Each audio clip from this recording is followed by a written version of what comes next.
Excelentíssimas senhoras.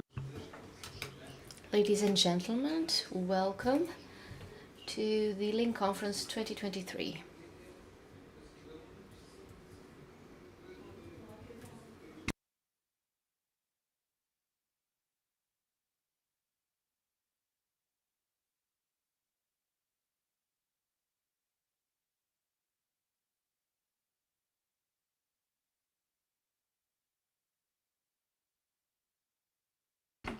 Good morning, everyone. I would like to start by thanking the Minister for Environment and Climate Action for being here, Mr. Eduardo Cordeiro. He is the mentor of the work that I'll be presenting here today. Last year we also had the Link conference right here, 2022. So this is the second edition of this conference, and that is possible because of the support we have had from the Minister. So once again, thank you for being here and for supporting us at a professional and personal level. I would also like to thank all the representatives of professional associations, of academia, and state agencies and NGOs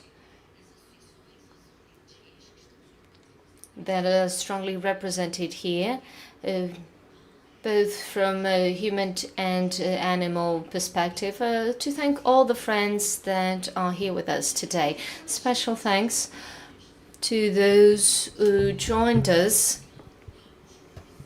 friends, speakers, who have helped us design our agenda and who are here make this a day of raising awareness to this very important topic. So we will talk about the link between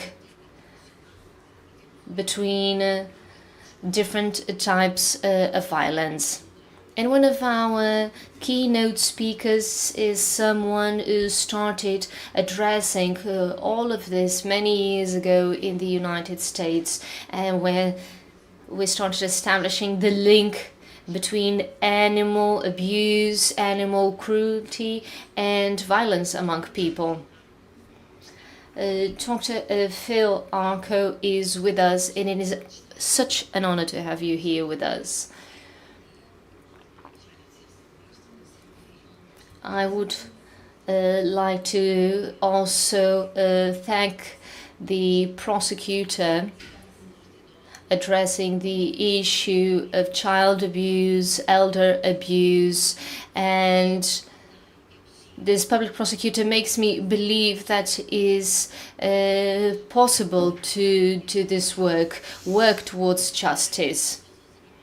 My area is to give voice to animals who cannot speak by themselves. They cannot file a complaint, so we need to give voice to animals, and to have the public prosecutor's office giving voice to the vulnerable animals, children, to the elderly. It's also reflected on the support of the minister. The message that we want to convey is, once we become aware of this link, we need to work as a team to change legislation, to raise awareness, to educate. And our keynote speaker will certainly mention some studies from his country, the United States, where around 70% of people who committed crimes of animal abuse, animal cruelty, were already signaled as having committed crimes against people. And when they started this link, they started thinking that indeed you had to establish a connection between different areas, and the will of the minister to precisely establish also that connection here, connecting the human part with an animal part, to have this connection is only the only way of tackling the suffering of animal and people. And one of our major topics today is also domestic violence, child abuse, elder abuse. And so abused and violence against vulnerable people and beings. So we as a society, a government, need to be on the side of those who are vulnerable. I'm a veterinarian, and at 18 I decided to give voice to animals, otherwise I wouldn't have embraced this professional. I've always been passionate about animals. I grew up in a rural setting, and I learned to respect animals. Sometimes that now escapes us.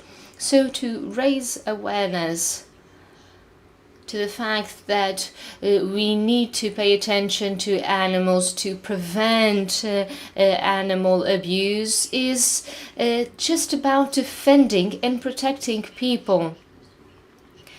The examples and cases we're going to hear today in terms of violence against women in the context of domestic violence, child abuse, elder abuse, show the importance of we are going to debate here today. This is just a short introduction to welcome the Minister for Environment and Climate Action. Also thank the Ministry for Agriculture and Nutrition, who has also supported this cause.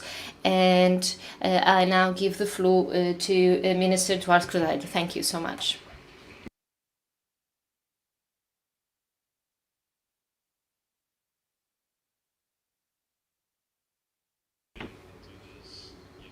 Good morning, everyone. Dear Animal Ombudsperson, Dr. Laurentina Pedroso, ladies and gentlemen, there is already a consensus in Europe that pets are part of the family. In Portugal, that figures 85% of families that have pets consider them as family. I personally have a dog, and she's part of our family. Pets have growing importance, even in the development of human personality, given that we share physical, emotional, domestic space. So children. Pets are also used, unfortunately, to coerce the victims of domestic violence.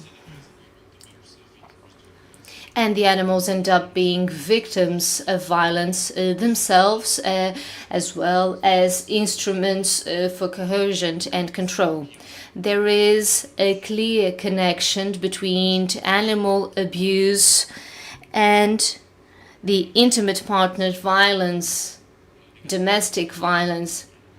So this link between animal abuse is particularly relevant, and in Portugal we still lack research and data on this phenomenon. So I would like to congratulate the Animal Ombudsperson for organizing the second conference and for taking the initiative of setting up a multidisciplinary team to address this topic. A proposal that has been very welcomed and of which we await the results. We know that in the United States there are several studies with very clear indicators. More than half of the women in shelters have reported that the abusers had mistreated or killed a pet. In the case even of child abuse, there is also a case abuse and children that themselves perpetrate animal abuse were generally themselves victim of abuse, and then in the future are also more propense to violent behavior.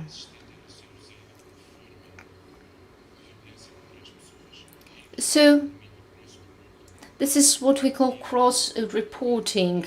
This is a novelty that has been implemented in the United States, but also in several European countries like Finland, Sweden, that have implemented this cross-reporting laws. What's the objective? To ensure that violence is addressed in an overall systemic way within a family. If child abuse already needs to be reported, is mandatory. In animal abuse it should be the same, since they are often related. And this is what we want to include in the Portuguese legislation, in the law of animal well-being. In the report that we had in terms of domestic violence and partner violence, animal abuse is considered a risk factor. They're used as intimidation, control of the victim, like at animals at the home or the car of the victim. They're present in 50% of the cases of persistent harassment and violence.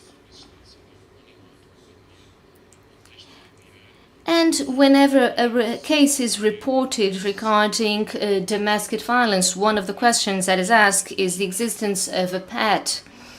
And the legal framework that exists regarding domestic violence and protections of victims already includes pets in terms of urgent measures that need to be taken. It prevents defendants from getting close to the victim and the pets. We have devised solutions to try and deal with violence against pets. For example, the dedicated housing for vulnerable people, including shelters for victims of domestic violence, for homeless, should always ensure that they can also house their pets. The idea is to try and address situations where people stay at home because they cannot find a shelter or a place that will welcome them and their pets.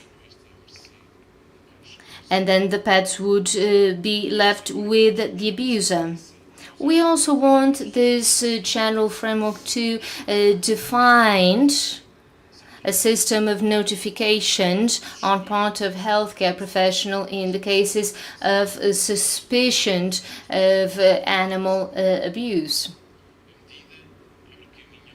And so this makes way for an integrated response to domestic violence, given this connection that has already been identified between animal abuse and violence against people. So tackling the several situations that have been reported in terms of animal abuse as a way to control or coerce victims. So this general framework for animal well-being will also contribute to clarifying the obligation to report suspicion of animal abuse on part of veterinarians.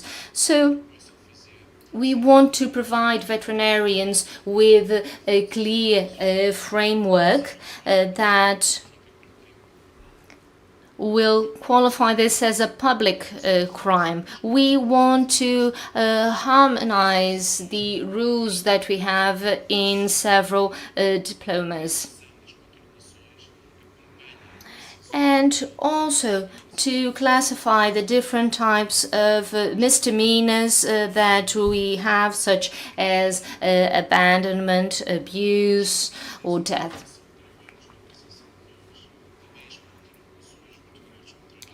And we know that situations are made worse and misdemeanors should be considered more serious when this abuse happens in the presence of a child. And so we'll create a registry of abusers that should be checked so that pets don't fall into the hands of people that are barred from having pets. And we also want solutions when shelters cannot ensure that victims and pets are housed together, and to provide the proper support to widen the offer of shelters and housing that we have in these critical situations. The idea is also to hold people accountable within the scope of the adoption program for at-risk animals, and it should go into public consultation very soon. Once again, I would like to thank the Animal Ombudsperson for all of the work, and I would like to end by quoting the American Humane Association, who says very clearly, when animals are abused, people are at risk, and when people are abused, animals are at risk, and it is this that we want to prevent and end. Thank you so much.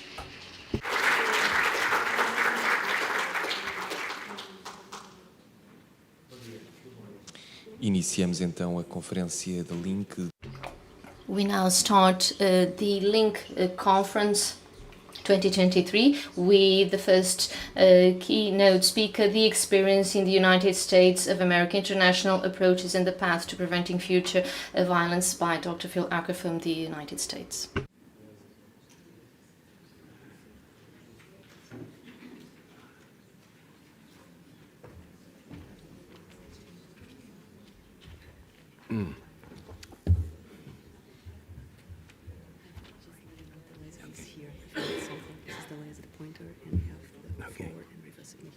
Which one's forward? That one. Okay. Okay. Bom dia. And that's all the Portuguese I know. And obrigado. Thank you, everybody. I'm Phil Arco. I'm the coordinator of the National Link Coalition in the United States. I had the great honor of being here last year, and very pleased to be back again this year. Last year's conference was a tremendous success, and I have every reason to believe this one will be even more successful. I want to particularly thank the Ministry of Agriculture and the Ministry of the Environment for making, and the Provedora, of all people, for making this conference possible, and the work that will come out as a result of this. Laurentina used the word teamwork, and that's what we're going to all talk about today. And I'm calling this program Partnerships in Protecting People and Animals. I would like to believe that everybody in this room and everybody who will be seeing this as it's streamed wants to protect animals and people. The only way to do that is through teamwork, through partnerships, with interagency cooperation, with getting the public involved, and with legislation to make laws that can make this happen. And what this does, and you can see it here on the slide, is it connects the dots of the 4 forms of family violence: child abuse, elder abuse, domestic violence, and animal cruelty and abuse. And by connecting those dots, we can all make much more progress. What I'm going to cover today, and I'll go through this very quickly because we have a very full schedule today, give you an introduction to what the link is between animal abuse and other forms of family violence, tell you how we are responding in the United States, but it's not just the US. You're going to be hearing today from Spain, from the Netherlands, from the UK, And we have programs like this all over the world. It's extremely exciting. Talk about how to use the link between animal abuse and interpersonal violence to address some of the challenges that we all face in enforcing animal cruelty laws and in prosecuting them. And basing our work on the link makes things much easier. I will tell you about some of the legislative responses we're seeing in the United States, and with hopes that we can model some of these programs in Portugal as well, and tell you how we are making this happen. We have made a tremendous amount of progress in a very short period of time, thanks to this work on the link. So what is the link? As I said, the link connects the dots. There are 4 forms of family violence: child abuse and neglect, elder abuse, domestic violence, and animal cruelty. But animal cruelty has always been on the periphery. It's always been out here on the margin because law enforcement agencies, the courts, human services agencies, and legislators at all levels always think it's only an animal. People are more important than animals. And so the animal protection community has always been excluded from thinking about animals as part of the family. But as the minister just said, 85%, I believe he said, 85% of Portuguese families consider pets to be members of the family. And those numbers are true in any country in the world. The 3 human sources, 3 human sectors of family violence only recently began to come together as well. It wasn't until the early 1990s that the first national conference was held in the United States on the impact of domestic violence on children. These 2 agencies here had not been talking to each other. And about the same time, people began to realize that domestic abuse affects older people as well. So they started talking to each other, but again, the animal component was always on the outside. The link changes that, and we remove this diagram and replace it with this. And the link just shows that all 4 forms of family violence can overlap. And anybody working in any one of those fields can very often see other forms of family violence. And some agencies, like law enforcement, veterinarians, social workers, psychiatrists, psychologists, can be right here in the center. And they can see all 4 forms of family violence. And they don't in each of those forms. They just have to be aware of it. And it's like the sign at the airport says, if you see something, say something. And as the minister said, this is what cross-reporting does. It builds an interdisciplinary network of people working together to make change. There are 8 types of links that we have identified. Probably the most prevalent is this domestic violence connection, which the minister mentioned. It's all about power and control. And the abuser, who's usually a man, and the victim, who's usually a woman, are fighting with each other, and the abuser will take any opportunity to exploit a weak link, and that is often the animals, because they are convenient. It's a form of emotional extortion. He will threaten, harm, or kill the animals as a way to exert his power and control and keep everybody under his control. And consequently, she feels she can't escape. You'll hear later today from the UK and the Netherlands and from the US about how domestic violence shelters are addressing that situation with shelters for the animals as well. But one of our most recent studies found that 97% of women who call the domestic violence hotline say that keeping their animals with them is an important factor in determining whether they will escape or not, and 50% of them will not leave unless they can take their pets with them. We see a similar phenomenon of emotional extortion with child sexual abuse, where the abuser warns the little boy or girl that if they talk about what happened, he will kill her pet or his pet. And now this child has to deal with multiple levels of trauma and physical pain and confusion and anxiety, and now also has to worry about saving the life of a kitten or a puppy. and no child should have to deal with all that. We have what we call adverse childhood experiences. These are the traumas that children are exposed to. And we have found that a child's committing an act of animal cruelty or even witnessing an act of animal cruelty can have lifelong emotional consequences. We have found that a child's commission of animal cruelty is one of the earliest signs of conduct disorder. It starts showing up at about the age of 6.5 years of age. We have the phenomenon of bullying, and it's not just youths who bully other youths who are more aggressive and you would assume are more aggressive towards animals, but it's also youths who have been bullied bully animals as well because they've been bullied and they transfer that onto an animal. Animal hoarding is a horrendous problem.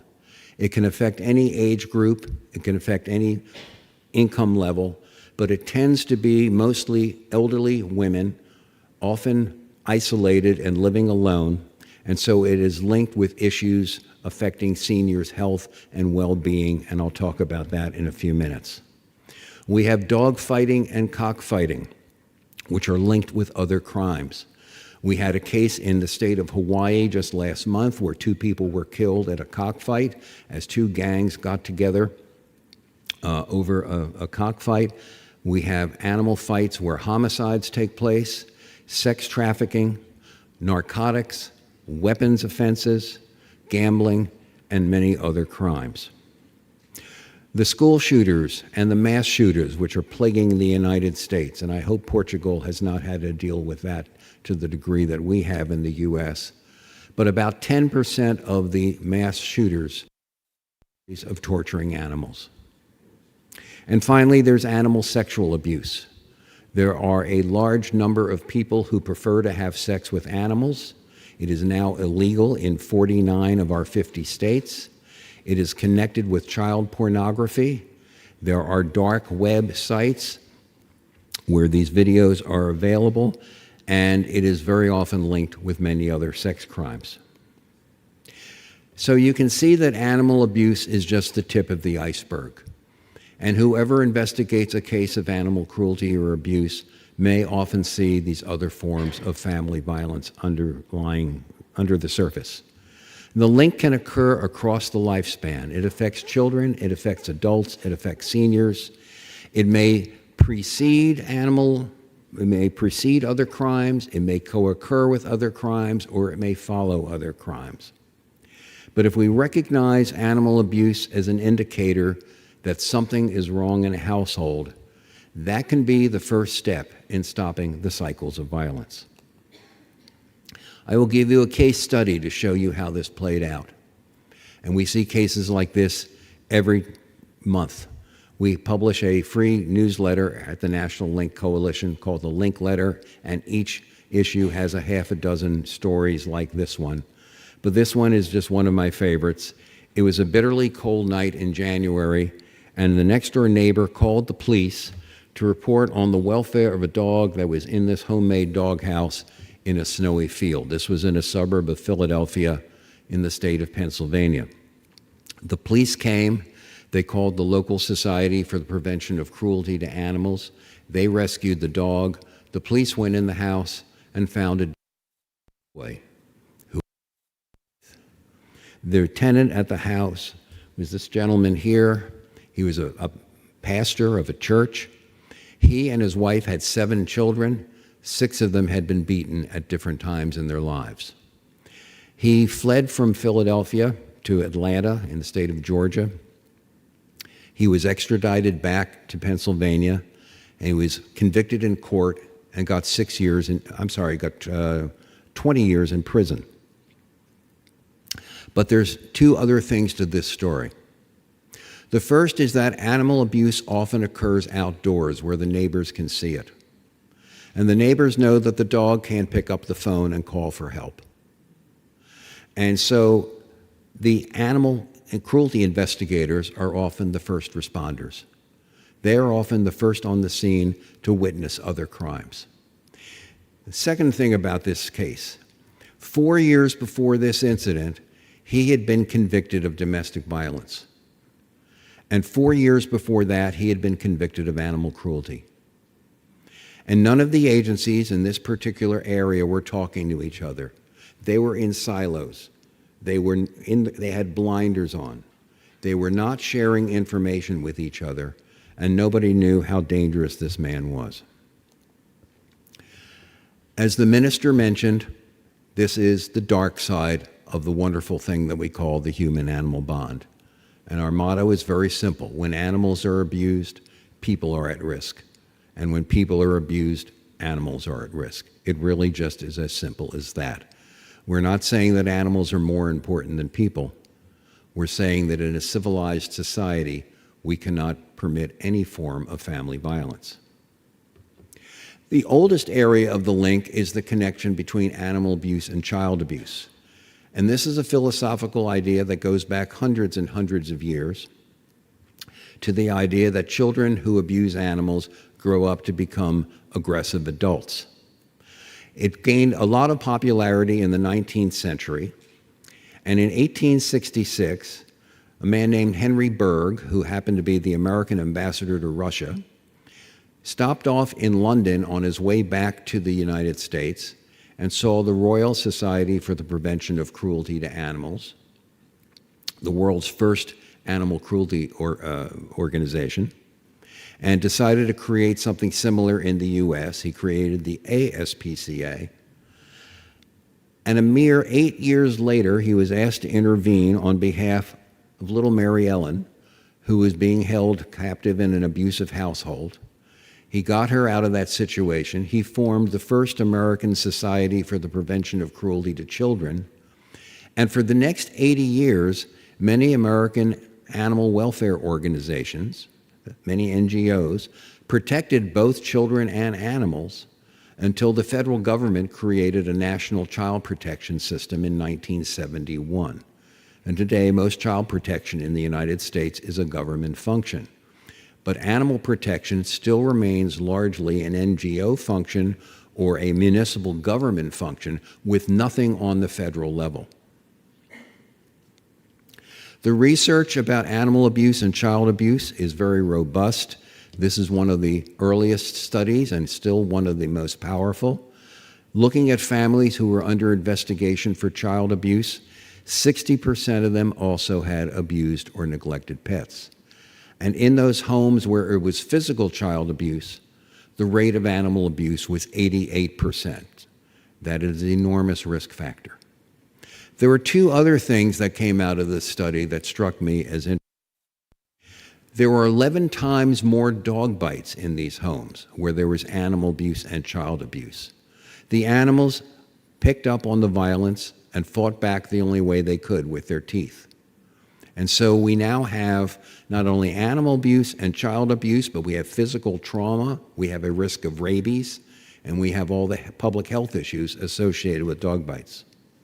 The second thing is that these families saw veterinarians at the same level as non-abusive households. And so when we do trainings for veterinarians and the veterinarians say, I'm never going to see an abused child, that's not true. They will, and they will certainly see abused animals. The link with animal abuse and domestic violence is especially strong. Pets are found most likely in a home with children. How many of you had pets growing up? Probably most of us did. And the woman in the home is usually the primary caregiver. And so that means that who goes to see the veterinarian? It's usually the woman with a couple of children bringing the animal in for treatment. So the veterinarian can see 3 of the 4 possible victims of family violence. The emotional attachments that women and their children have towards their animals make the animals soft targets. And the abuser, like I said, usually a man, will harm or threaten or kill the pets to establish his power and control, to hold the family hostage in fear of what will happen to the pets if she leaves, and to get revenge against her and also the family and friends who help her escape. And we find that the abusers target animals because they can, because they're convenient. They will brag about it because they think it makes them sound more powerful and they don't realize they are admitting to a crime. They do it because they think the police don't care, and they do it because it works. Unfortunately, it is a very effective coercive control technique. Here is another case study. This is also from Philadelphia. As the woman explained to the judge, she was thinking of her dogs. For 13 years, her husband battered her, but one night he not only whipped her with a vacuum cleaner cord, he also punched one of her 4 German shepherds and warned her that if she left, he would find her and slit the dog's throat in front of her. Later that night, as her husband slept, she loaded a pistol and pointed it at herself. She was a moment away from suicide when she looked at one of her dogs and realized that if she died, there would be nobody to take care of her dogs. And so instead, she walked into her husband's bedroom and killed him. And she's serving a term of 10 to 20 years for murder. This shows the intensity of these relationships and also how the animals are used to control human victims. The statistics in this arena are overwhelming. As many as 71% of women in women's shelters with pets report that their husband or boyfriend had killed, harmed, or threatened an animal. And almost as frightening as that number is the fact that almost 1/3 of these women say their children had hurt or killed the animals. This is the intergenerational cycle of violence. Another study tried to identify the 4 greatest risk factors for who would become a domestic violence abuser.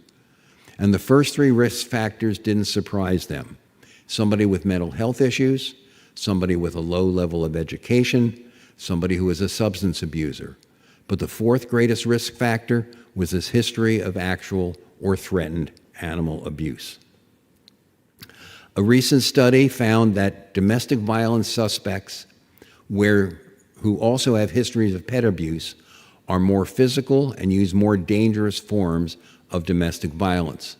And the victims in these homes where there was animal abuse as well as domestic violence, 80% of them reported that there had been at least 1 prior incident, and in many cases, it was as many as 50 prior incidents before she had the courage to call for help. 76% of these women had been strangled, and we know how much of a risk factor strangulation is in domestic violence cases. 26% of these women had been raped by their husband or boyfriend. 80% of them feared for their lives. They were going to be killed by the man.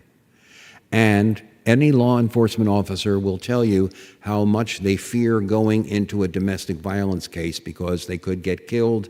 That risk of death to first responders doubles when animal abuse is also part of the scenario. Women will not leave homes without their pets, and so we need to make provisions for those animals, and you will hear more about that later today. And I mentioned these statistics earlier. We can go into more depth on that if we have time. The intergenerational cycle of violence looks like this. The abuser harms or threatens the animals. The survivors are trapped, they're held hostage. The children are exposed to the domestic violence and the animal abuse. The children grow up to become violent or victims. The cycle all over again. Animal abuse is a wake-up call. There are many reasons why she doesn't leave. She will apologize for him. She'll say it was her fault. She'll blame themselves.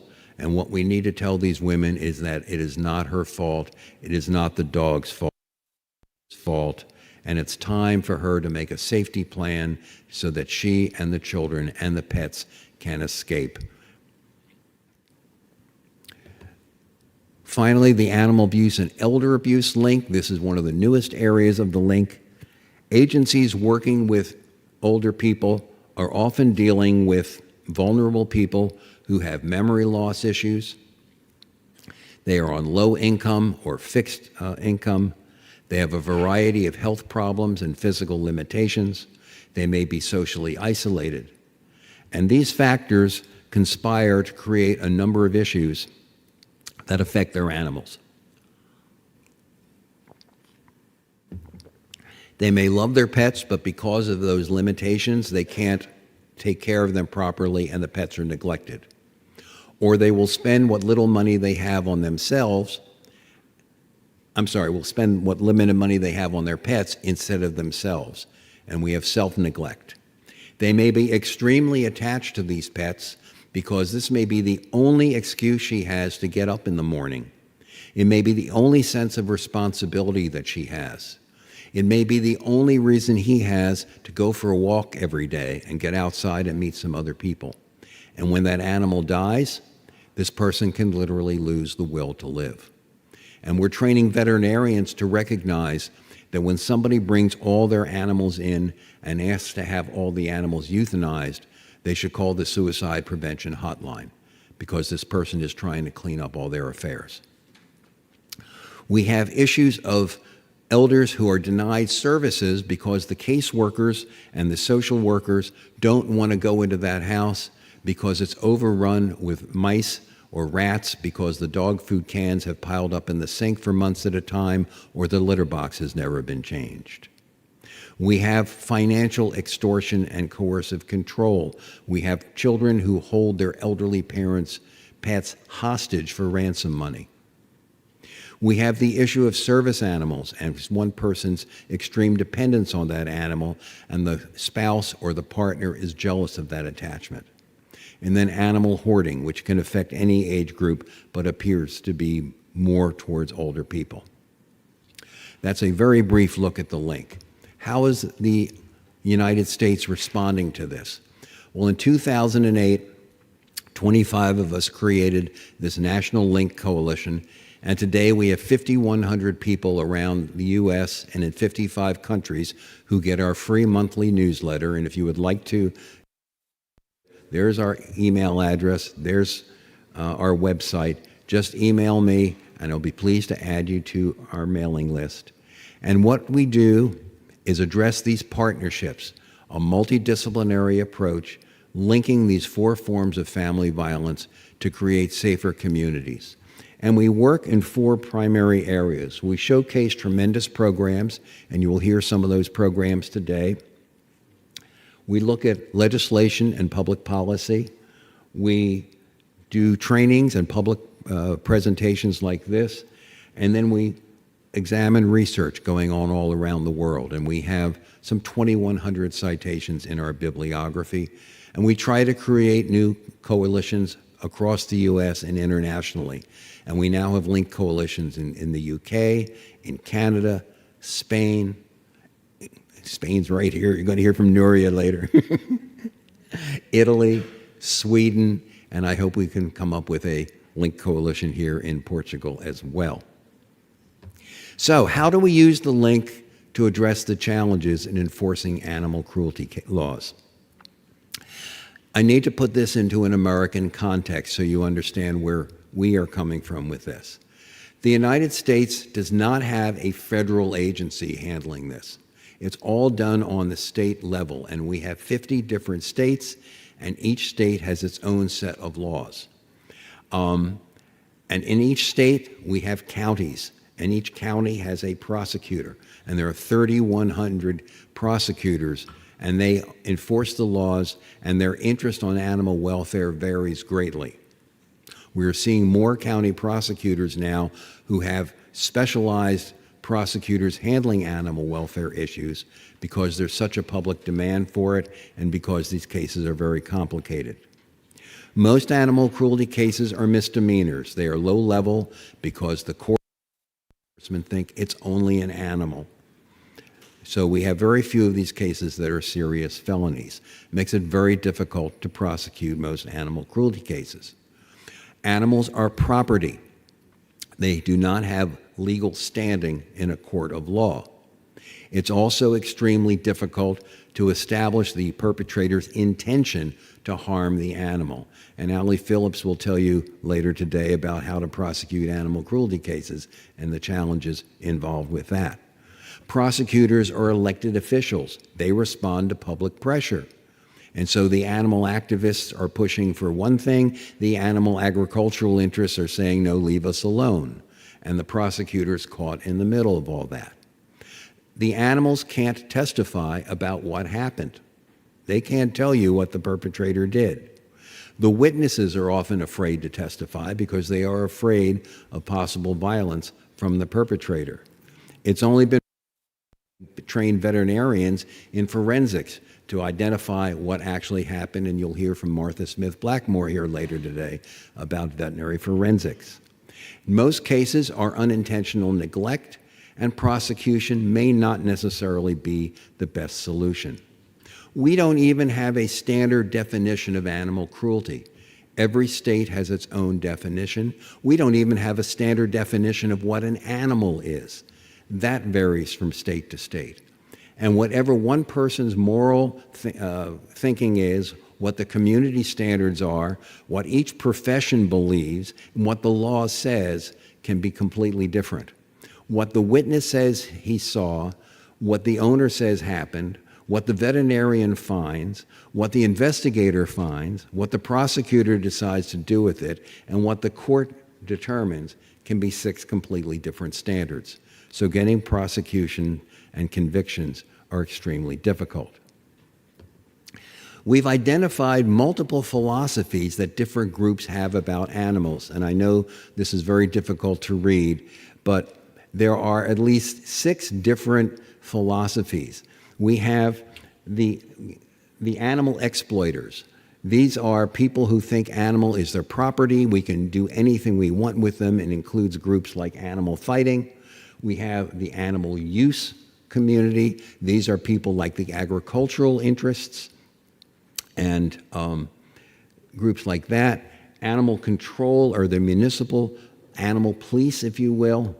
Animal welfare are the NGOs who are there to protect the animals' interests. The animal rights community, which is more extreme and believes animals have legal rights. And then the animal liberation law to protect animals.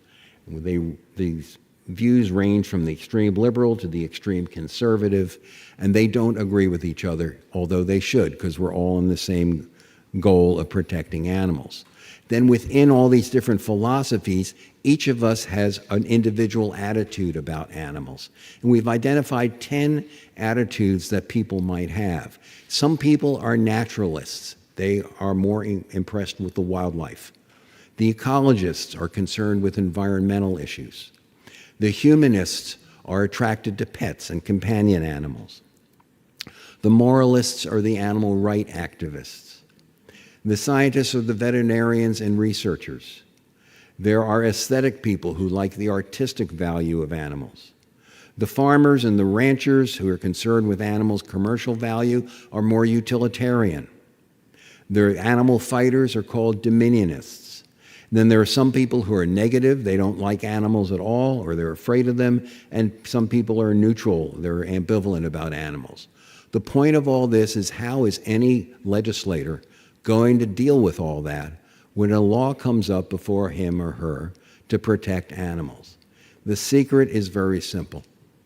Because there's no public consensus, because animals have no legal standing, the most pragmatic way to get any legislation through is to address the link, to address how animal abuse impacts human health and safety.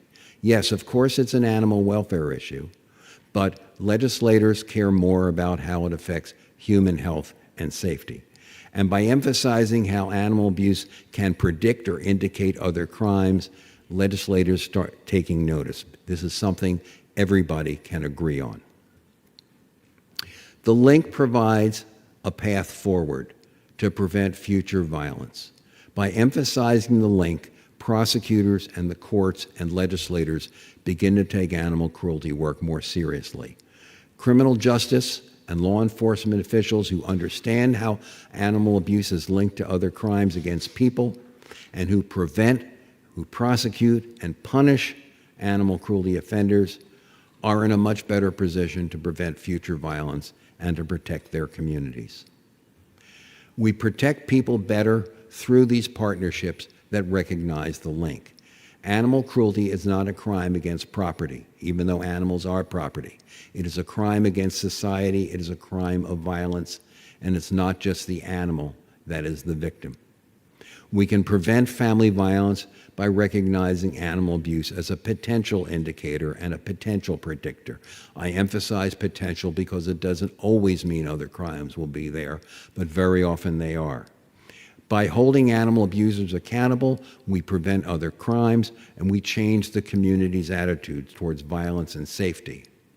We say that a dog in particular is man's best friend. By preventing, prosecuting, and punishing animal cruelty, we certainly benefit man's best friend, but we also benefit man, and we really benefit woman. What are legislators doing with this? Dogs and cats don't vote. Legislators know that. What they don't know is that their owners do. And if 85% of pet owners think of pets as members of their family, those are voters that legislators will listen to. And by making the link a public safety issue, that is something legislators understand. The former mayor of the city of Baltimore in the United States established an animal cruelty task force many years ago, and she said animal cruelty is more than a legal issue, it's a community issue. If you improve animal welfare, you improve public safety for everybody. As a result of this link awareness, we have made tremendous strides in the last 30 years in the United States. Today, all 50 of our states and the federal government have some legislation that makes some forms of animal cruelty a felony instead of just a misdemeanor. 49 states now outlaw sex with animals. We still have one state to go. 41 states either require veterinarians to report suspected animal abuse or at least permit them to do it, usually with immunity from civil and criminal liability. And we're talking about private practitioners, not government veterinarians. 38 states allow courts to specifically include animals in domestic violence protection from abuse orders. This has been a major change. 22 of our states require animal sex offenders to be on the sex offenders registry. 16 states have various forms of cross-reporting between child protection, animal protection, and adult protective services. In 12 states, an act of animal abuse, that is coercive control, is defined as an act of domestic violence as well as an act of animal cruelty. 10 states allow animal fighting to be prosecuted as a criminal enterprise. And one of the newest developments, I have been in animal shelters where one party brings a pet in and places it up for adoption so the other party doesn't get it in a divorce settlement. We now have 6 of our states in which the court can specifically award custody of the pets to whoever the court feels would be in the animal's best interest, similar to a child custody decision. And because so many domestic violence cases end up in divorce, this is a significant factor.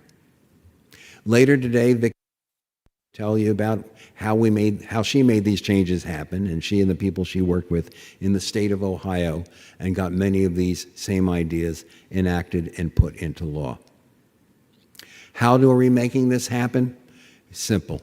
No, it's not simple. It's a difficult, time-consuming, lengthy process.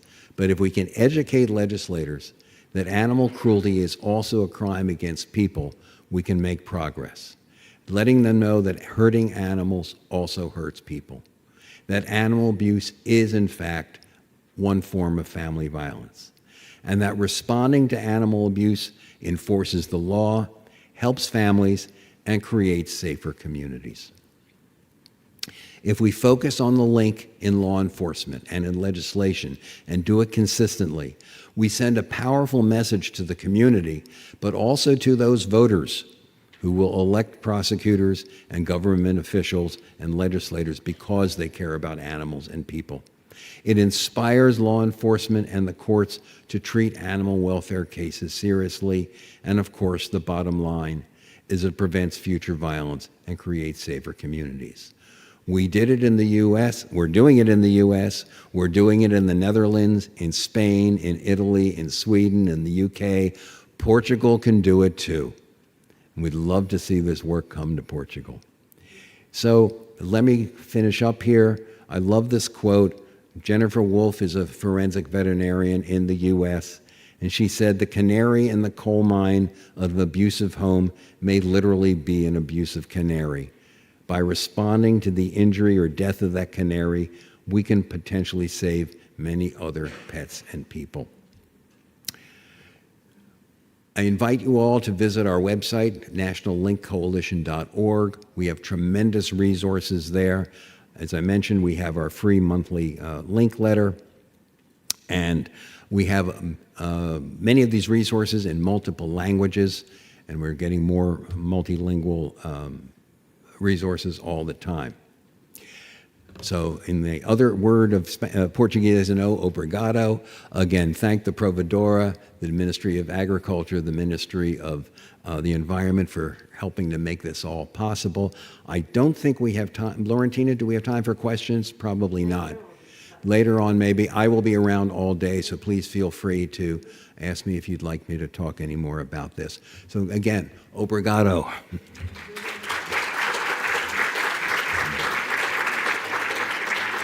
Avançamos para a próxima.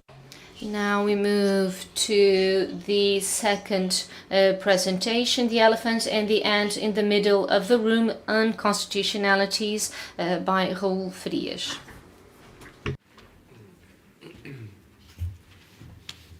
Bom dia. Não tenho PowerPoint. Eu não tenho desenhos. Olá, bom dia a todos. Good morning, everyone.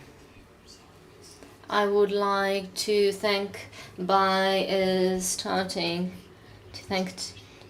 Valentino Pedroso, the animal ombudsperson. I would like to apologize for my voice. It's not in great shape. And it seems that it's up to me to recover some of the delay. Otherwise, we will end the morning at 4 p.m. I was asked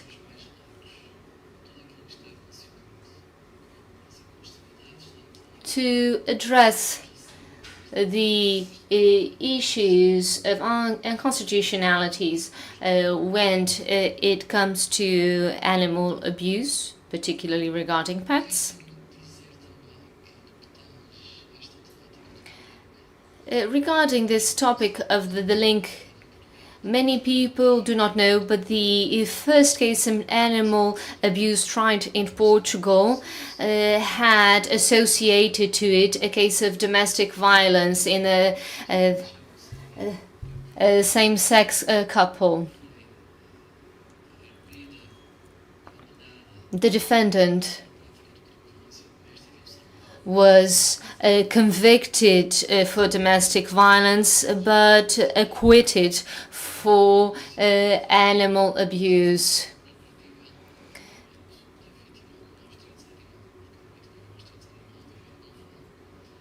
The testimony of the victim of domestic violence was considered credible, but the allegations regarding animal abuse were not. So this is also something we need to work on. When it comes to the link, it has to do with the credibility of our victims, taking into account that the victims of domestic violence can testify, but animals cannot. When it comes to the elephant and the ant in the middle of the room, the elephant is very obvious and emerged in 2014. In 2020, there was a petition submitted to the parliament. It had to do with the criminalization of animal abuse regarding pets, but some realized that something didn't fit the elephant. It had to do with the legal standing of animals. It has been very debated. And in terms of our constitutional court is something that is deeply connected to our constitution precisely. Criminal law and criminalization only exists when there is indeed a need to punish socially the protection of a certain property or asset, and the Constitutional Court believes that it's just the property, the assets that are enshrined in our Constitution. So now it's about knowing if there is any right in the Constitution that can really face the issue of the freedom, because we are talking about a punishment that would lead to a prison sentence. So it's about knowing if constitutionally we can have precise that legal status for animals that will really be more powerful than that right to freedom for people.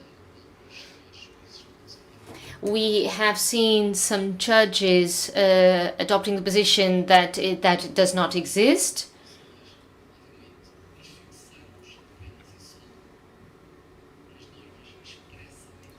If we just focus on what is clearly enshrined in the Constitution, there is nevertheless another line of thought that says that the legal status should not be limited to what is clearly expressed in the Constitution, but also depending on other constitutional principles that are indeed enshrined, like, for example, the principle of the dignity of humans, deeply connected to animal welfare, and connecting welfare to the responsibilities that humans have towards these animals, towards the pets, because of how they have domesticated and because of how intrinsically they are connected with human life. It's not going to be easy to solve this. The Constitutional Court has been very divided.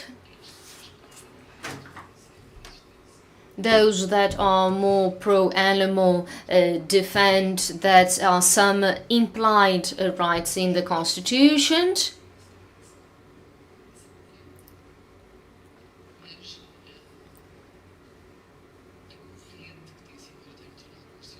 But what has prevailed in the Constitutional Court has to do with the legal status, with the legal of a legal good, and the setup, the composition of the Constitutional Court has changed recently, so we cannot predict what will be their ruling.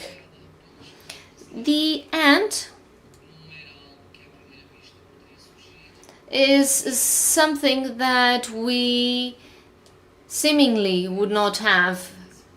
It has to do with the wording of the law, constitutionally speaking, so that a penal law, criminal law can be deemed constitutional. It needs to be right, precise, serious, and determinant. When the law came into force at time, we had a very strict definition of pets. Pets were basically only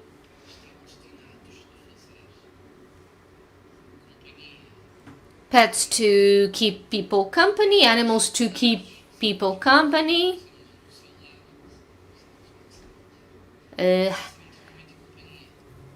living at the home. So, and it had to do with company and entertainment. So it was a dual perception. If it was an animal who wouldn't entertain, would just sit still, could not be a pet. Or on the other hand, you would have animals would be pets because they would keep humans company, but they could not be considered pets because they were not at home. Let's think, for example, a homeless people who frequently have a pet, a dog or a cat, but they do not have a home, but they do have pets. So we have here something that could open up some possibilities but would be closed off to others. There were other provisions that would also be debated, knowing what was a legitimate motive, of knowing the emotional abuse of pets can be punishable by law or not, knowing if other misconduct, as mentioned by Professor Phil, like for example animal sexual abuse. So several questions were left open, but in normal conditions, something that could be interpreted in a court of law by a judge. But our constitutional court decided that the provision was too open to interpretation. And so it is within that context that we have the question of knowing, according to the judge from the court, if the ants would consist of a pet or not, if they were on the terrace of a home. So, are we violating a principle of legality in terms of accurateness, of preciseness of criminal laws, and also the status, the legal status of pets? In 2020, the legislator introduced a safeguard. All animals registered with SIAP from now on will be considered as pets. And that is where the Constitutional Court has gone wrong. Because all situations that the Constitutional Court used were regarding to dogs.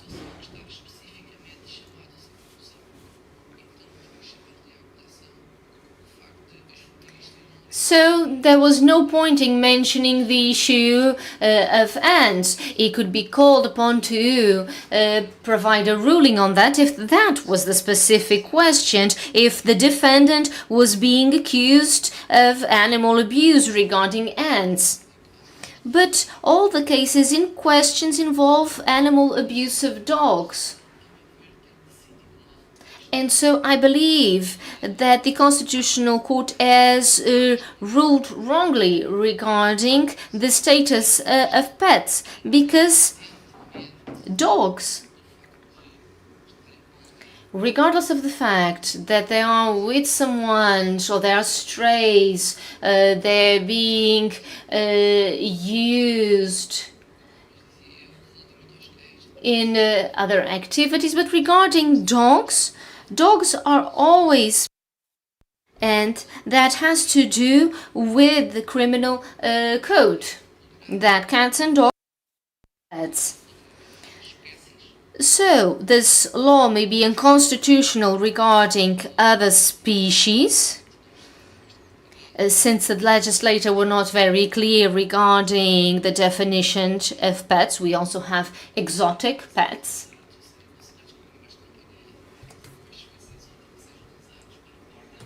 May they be used as an ornament for aesthetic purposes. But regarding the specific questions, the Constitutional Court, I believe, cannot talk about unconstitutionality.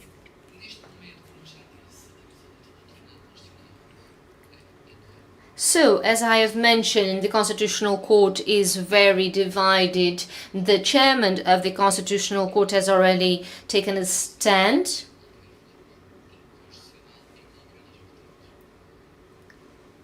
In the sense that he believes it's not unconstitutional. He followed the vote of Judge Teles Pereira towards no unconstitutionality, but we continue to wait.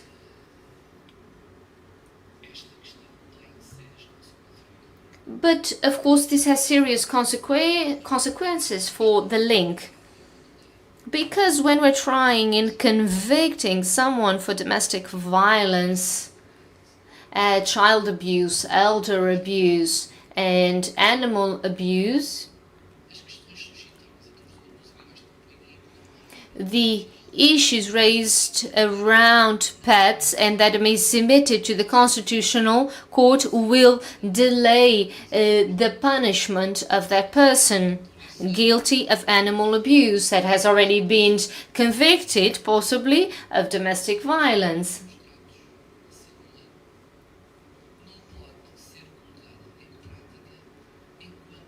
So, when there is a joint case, the ruling regarding domestic violence may be suspended while we're waiting for the ruling of the Constitutional Court regarding the constitutionality of the animal abuse case.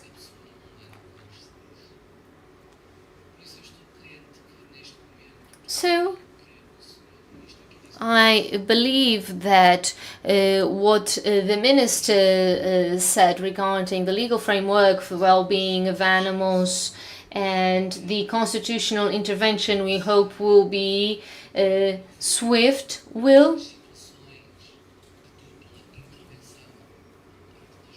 allow these situations to be tried swiftly. All victims get justice. And I'm sure that the next speaker will complement my intervention regarding this. Thank you for your attention.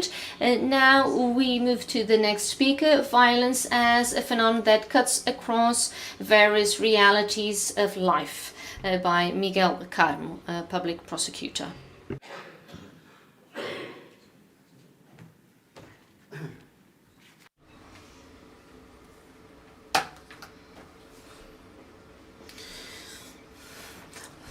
Well, I don't use PowerPoint. I have all the power, but in my head.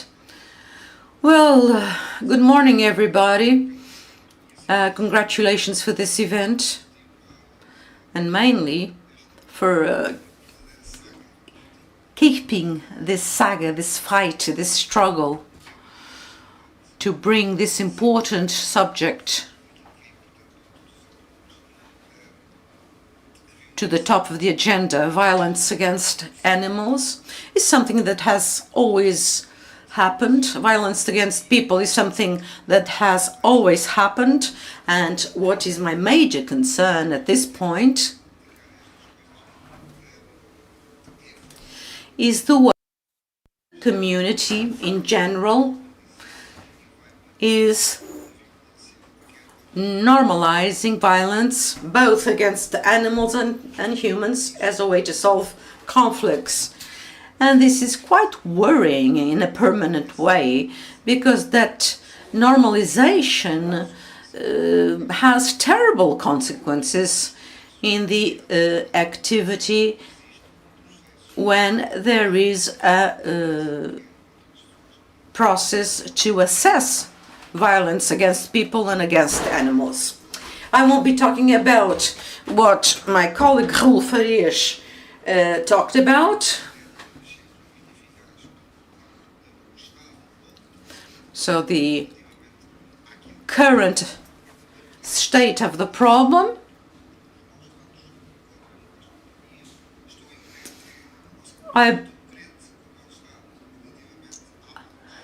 Well, he believes in the constitutional goodness, but I don't. But my focus is on domestic violence against people. But the connection, the link, is an opportunity, and that opportunity, I would say,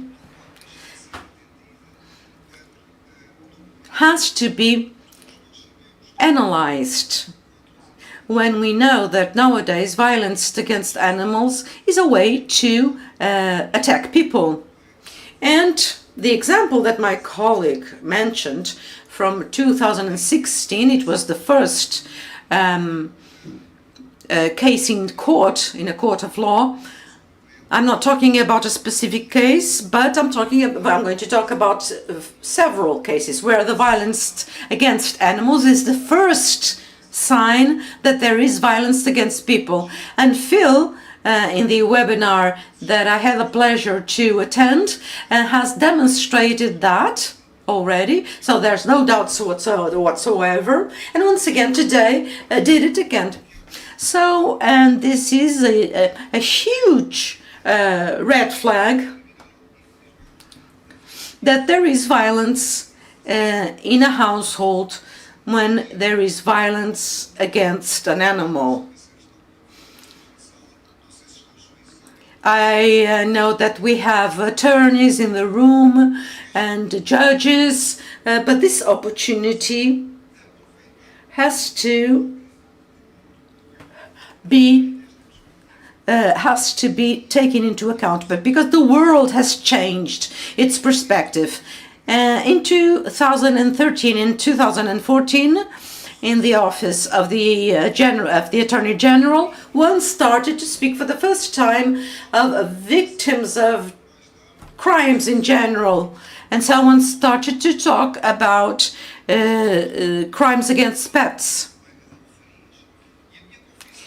And my confession is, and Raul knows about that, at the time I said, I'm glad that you took that matter in your hands, because I have nothing to do with that. It doesn't suit me, you know, because I was not aware. My know-how was already in violence against people, but I didn't see violence against animals as an opportunity to see violence against people. And this opportunity is so relevant. And I bring you some figures so that you can understand what we're talking about around what is violence against people and violence against people, domestic violence. In 2022, the police forces registered as domestic violence 30,400 cases.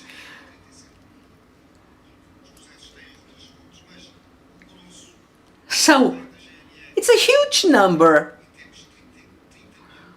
We have 30,400. From this 30,000,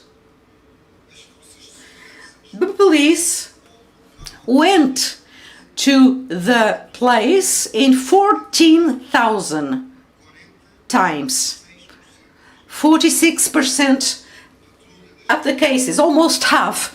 So police forces went to the place, and we are talking about domestic violence as a crime in 50% of the situations that are reported. Of those 14,000 times that the police went to the place, in 2022, 919 arrests were done of abusers. So 919. So it's 6.5% of the opportunities to make arrests. both the police and public ministry know why we don't do this more often in the domestic subject, because we have lots of difficulties to know what is to be caught red-handed or not, because we were taught to see caught red-handed in the perspective of crimes against assets and not against people. So if we don't witness the violence directly, we are not able to caught people red-handed. And with this, we are losing a battle. And I talk about opportunity because believing in the figures that the minister presented here regarding the existence of animals, of pets, in 85% of families.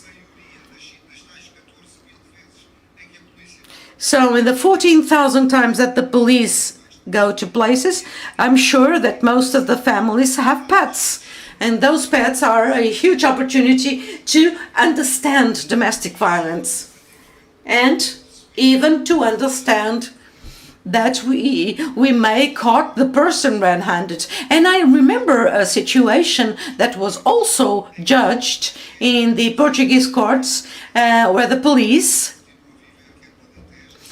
in Alentejo was called to the place, and when it arrived and called by the victim, a woman, the only evident sign of the existence of abuse was a dog. Was a dog that had just been killed, that has just been battered by the man.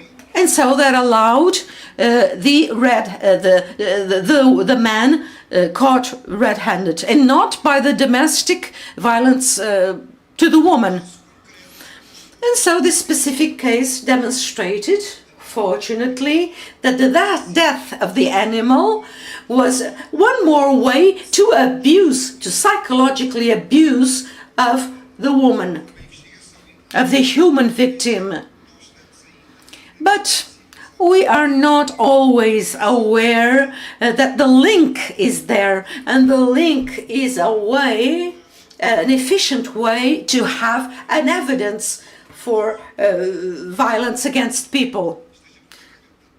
Even if I agree completely with my colleague, when we have a crime against people and we have a crime against animals, one is not going to discuss, it's not a competition. I mean, there are two crimes, but abuse against animals have to have a double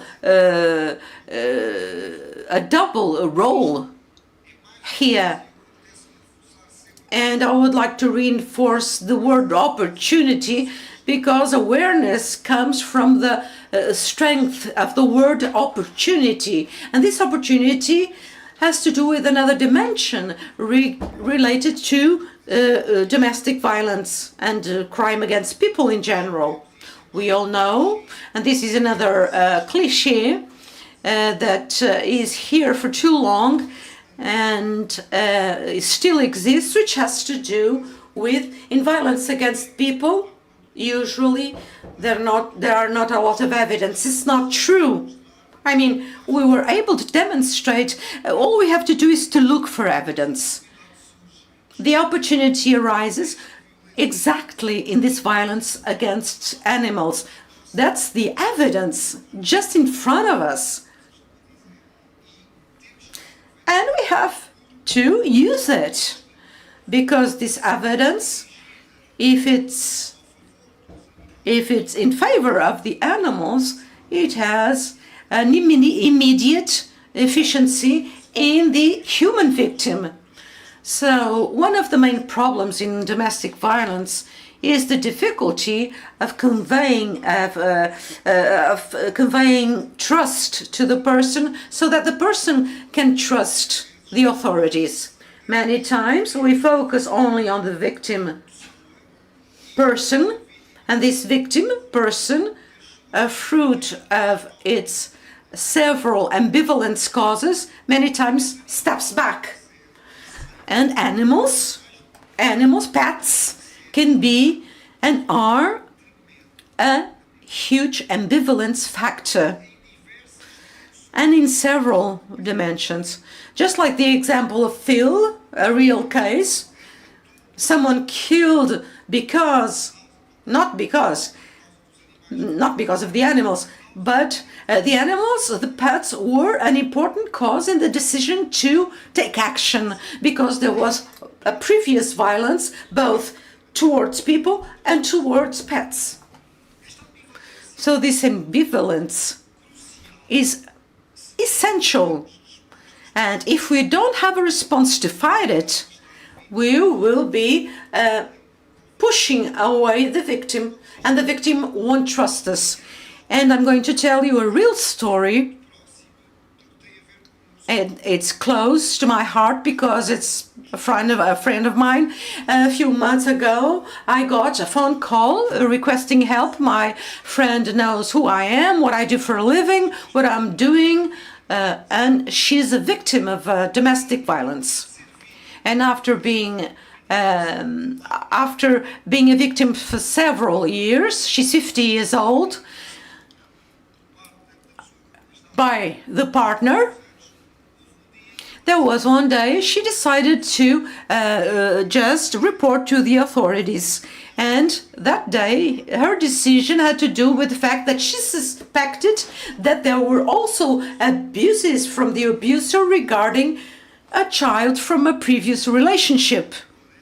So these are the causes of ambivalence. So these are the decision causes. Many times, the authorities, both police, but the attorneys, the judges, have lots of difficulties, find it very hard to understand the ambivalence of victims, including at the time where they complain, where they make a complaint. Many times we hear judges asking the victims, okay, I think that's true, because they assess the situation not accordingly to the specificity of the victim, but according to their own prejudices. But I go back to the case of my friend, and she gave me a call because she sought for help to make a complaint. Well, I gave her the proper information of what she was supposed to do, focusing on the adult victim and the potential victim, her daughter, and some safety plans so that she could prepare her complaint, and whenever she was prepared to do it, to go to a police precinct, and do it. And she did it. She prepared the right moment to present the complaint, and she did it in the police department. So she did it, and a week later, and it's a mistake that we continue to do, she was called by a completely different person. She was called, this is to re-victimize the victim, but we still have difficulties in overcoming these obstacles. A week later, before the police officer, what she did, we have the right to refuse the complaint, and he did it. After she called me again, and she said, Miguel, this happened, and I was called once again, and I refuse the complaint. But why? Why did you do that? A couple of weeks ago, you were convicted. I mean, you were convinced. Used the statement because I thought about it. Maybe it's not the right moment, and I have a problem, and that makes me not to go on. Well, what is it? It's the cats and the dogs. And this response, this answer, is the cause of the ambivalence of this victim. It's the cause of the going back of this victim to trust, to be able to move on, and it's a cause that we have to know. And this is a cause for which the Portuguese state has not a capacity to provide an answer. We still don't have a capacity to help these victims out, And more than that, those victims that have to urgently be removed from a house, and they need to get to move their animals as well, and we don't have an answer for that. And this is essential. This ambivalence is crucial for the success of all this violence against people. I won't take much more, but I'm only going to tell you about another example where pets are a fundamental piece in favor of the victims, people. It did not happen in Portugal because in Portugal we are not prepared for this reality. We are talking about it right now. We are making people aware. But a few years ago, in a project that we had with a victim protection NGO, and so we made a technical visit to the Republic of Ireland. And when we were visiting a court of law in Ireland, in Dublin, and we were talking to the experts, sides being highly sensitized with the facilities that exist in the courts of law themselves, that have the ability to welcome the victim so that they can feel in a safe environment, so that they can make a proper complaint. At a certain time, the judge and the attorney told me a real story that had to do with a child sexual abuse. The victim had a psychological recovery with the help of a pet, an animal, and it's usual practice. And at the time of the judgment, the attorney of the victim asked the judge that the victim could be there with the dog. At the time, the court sent the requirement to the attorney of the suspect, and he reacted to that request by saying, "No way, this doesn't make any sense. An animal just stepping into a courtroom, and the animal can harm the rights of my client." But the court made a very brave decision, and it went against the attorney, and so it allowed the animal, the dog, to be present. And so all the dog was doing was to be present for the victim. And this can be so important because it allows the victim to be more peaceful, more calm, and so she can or he can participate in a more efficient way in the justice process. The right of this right in Portugal exists since 1999. Not animals, but by people. But even today we have difficulties, so that in some precincts, police precincts, etc., and in some courts, that the victims, when they request that they can have a person that they trust to be there with her or him in the court of law, this is legal, but it's not allowed, and we have difficulties because we are very resilient to change. It's very hard for us to change that, because for several generations we were taught from the primary school, the universities, etc. We were taught to be focused on the main character, the defendant, and not on the victim. And to be focused on the defendant is quite essential, of course, but the presumption of innocence cannot collide with the presumption of victimization. And they are both complementary, and by complementing each other, we will do a better job. And I'm going to finish. One of the big present challenges of violence against people and it's a problem that we have both in research and in leading the criminal research, even though the law talks about physical and psychological abuse, we only see what is visible to the eyes, which are bruises, which are what we can see. And all the victims, victims of domestic violence, all of them have psychological damage that we cannot see. And we are not making anything for the psychological damage.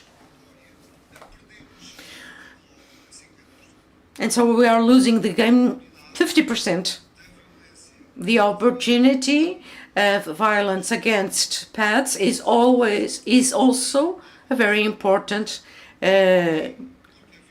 element to assess domestic violence. A psychological abuse of the person. We cannot keep on losing this war, because violence has to stop. Violence cannot be normalized. And we have our higher courts continuing to normalizing domestic violence. We accept that people can resolve small or big conflicts with violence, resorting to violence. We continue to have courts saying that a simple slap of the husband to the wife is not a domestic violence because it's not a serious thing. Oh my God. And that makes that the only things that are imposed to these decisions have to do with prejudices, the generational prejudice. This opportunity cannot be wasted. And something that was said a little while ago that has to do with the responsibility of the community, of all of us. We cannot keep on looking at violence in every manifestation without making complaints, without talking about it, without fighting it. Thank you very much.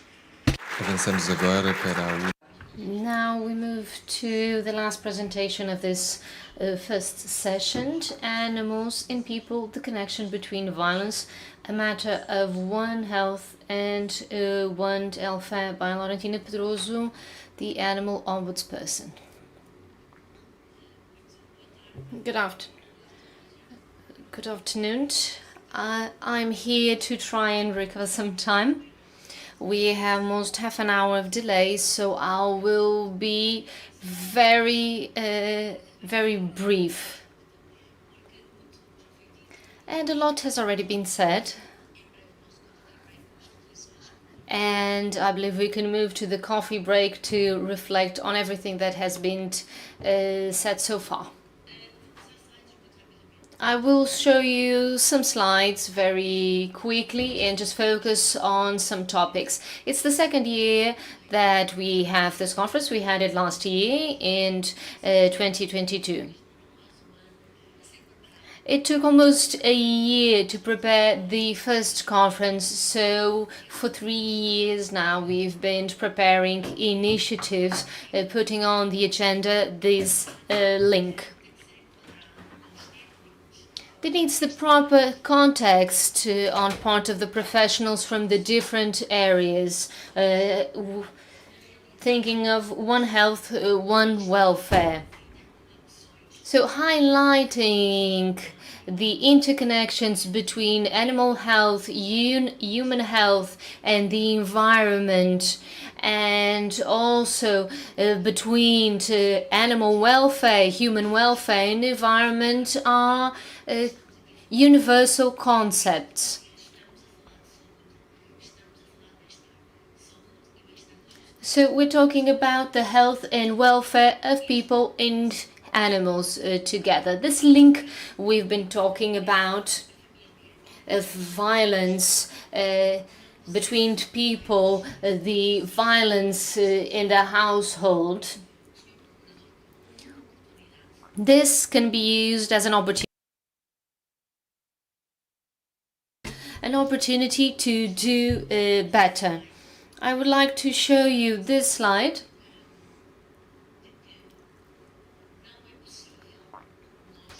Because we cannot continue to accept abuse as correct.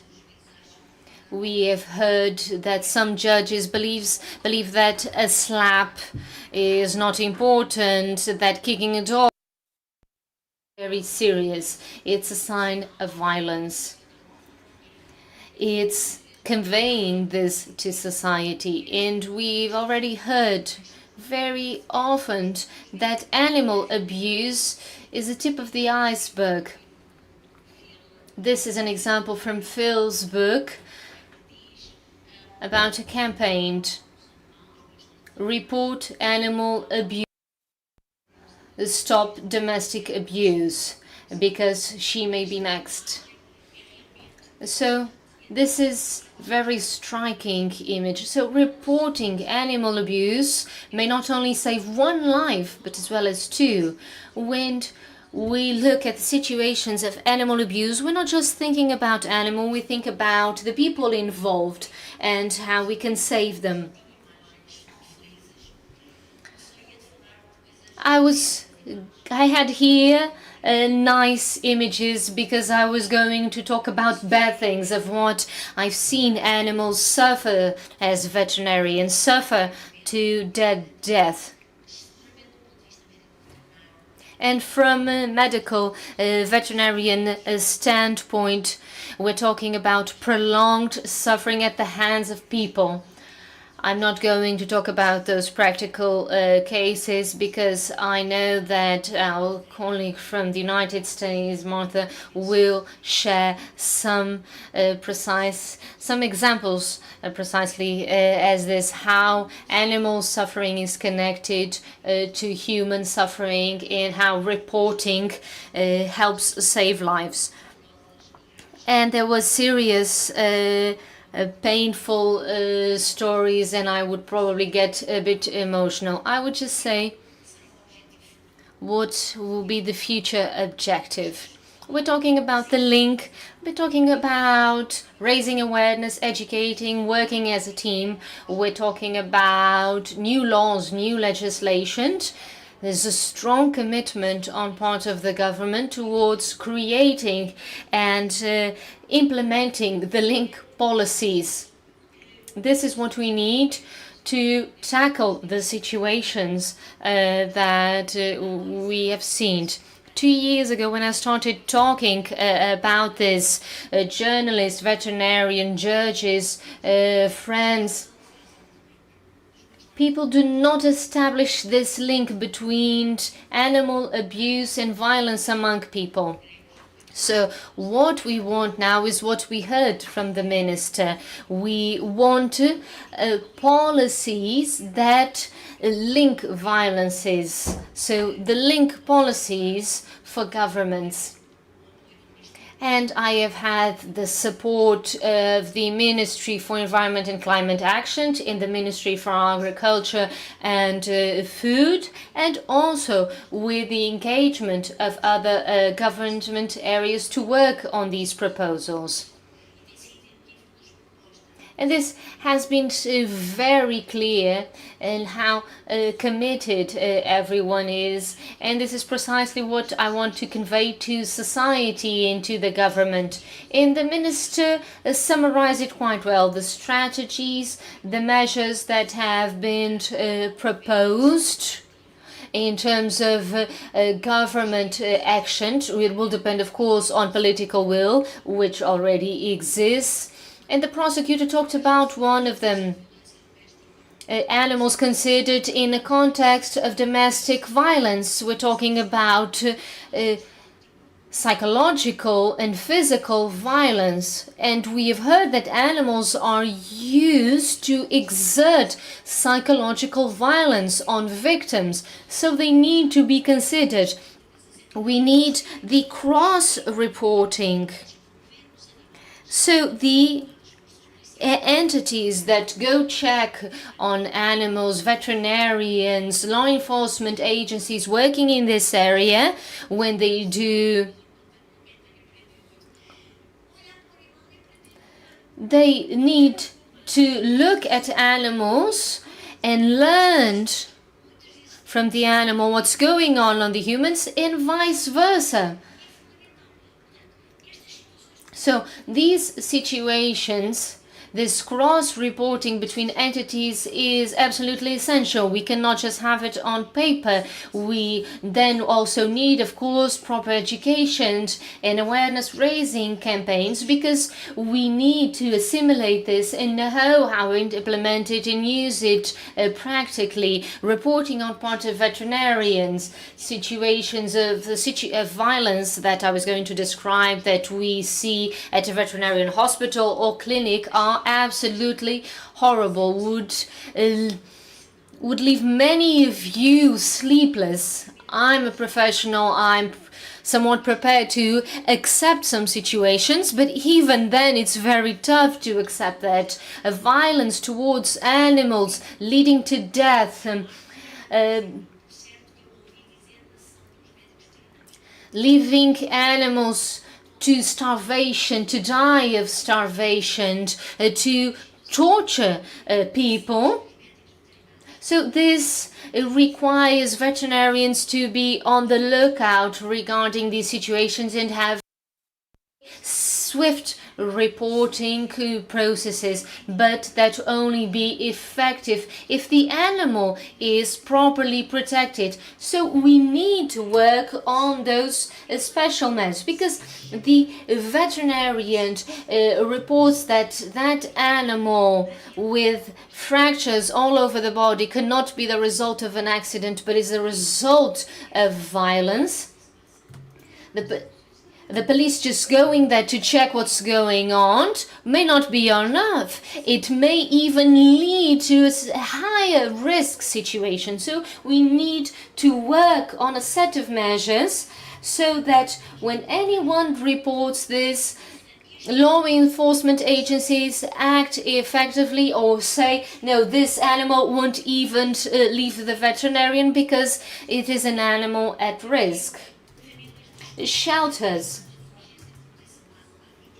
foster families, to remove a child from a family, a child who is subjected to physical, sexual abuse, and leave behind the animal who quite often is the only emotional support of the child, is not working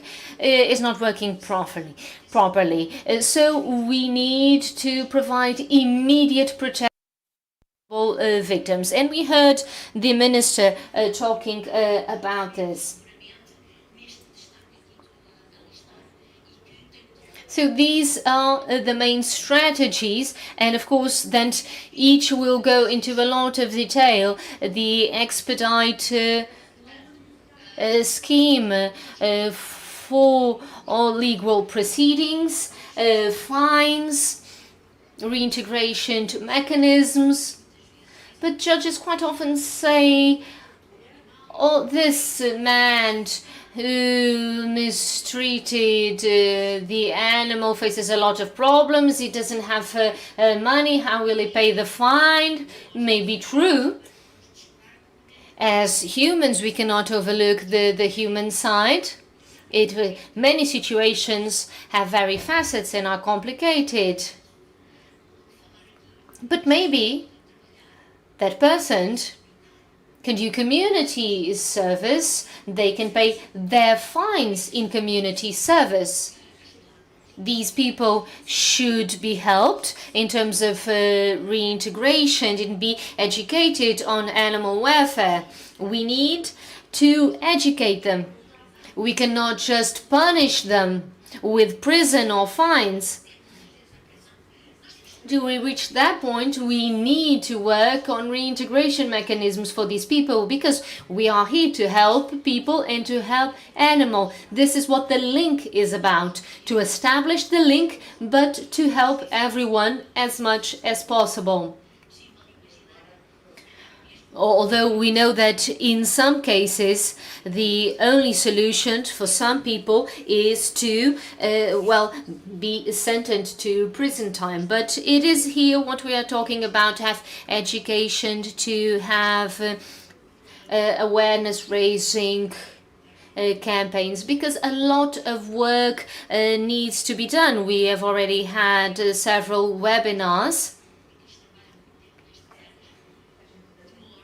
We know it takes time, it takes will, it takes courage, it takes a team of people, but I believe that most of us like people and like animals, and I need to believe that I live in a country where most of us love people and love animals, and is the society as a whole that will drive the policies that we need to implement. So I would like to conclude by thanking you. We see that this link is very present, and now we already have many people working on this, and we are working towards making our society better and making the world better, because a world that treats people and animals better is where we want to live. And that's the message that we want to convey to children, to talk about love and compassion towards all beings, and I believe that is the country that we all want. Thank you so much. Terminamos assim a primeira. We end this first session, and we'll have our coffee break till 11:30. Thank you so much, and thank you to all the speakers. Está desligado, não está?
طلب يطب.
Palestra para darmos início aos trabalhos. Let's start our second session.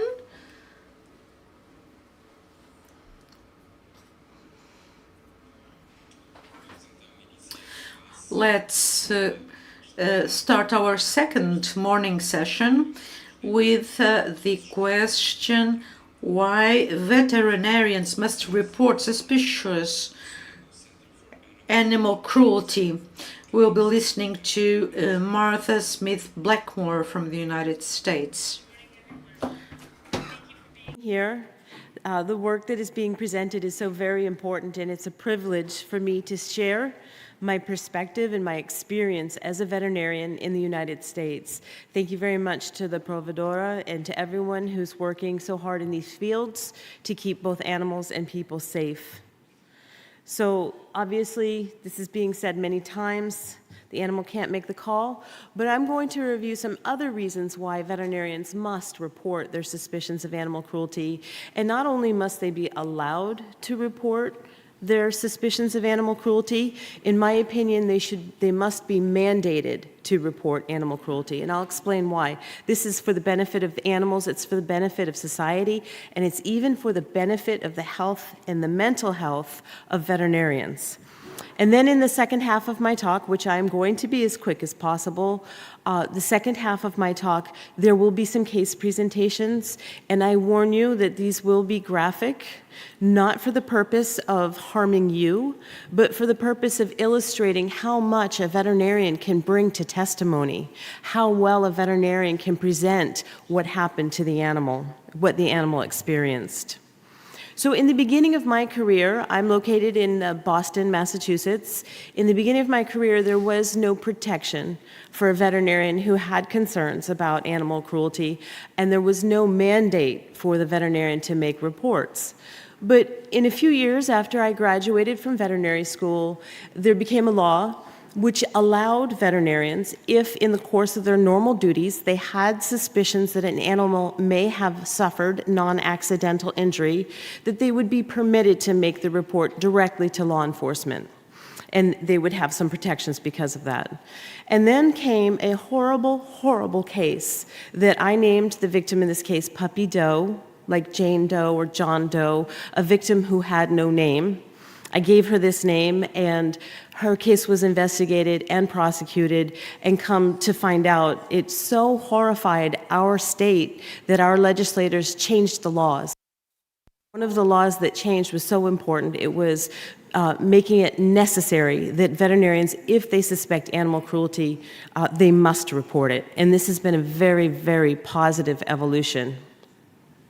So it removes confusion, and it creates positive results. Because when a veterinarian encounters a case of suspected animal cruelty, there is a tension that develops, a tension between what they are allowed to do and the duties they have to their paying client and the client confidentiality. There's a tension between, I'm here to help animals, I'm here to help people, I'm here to help society, and I can't.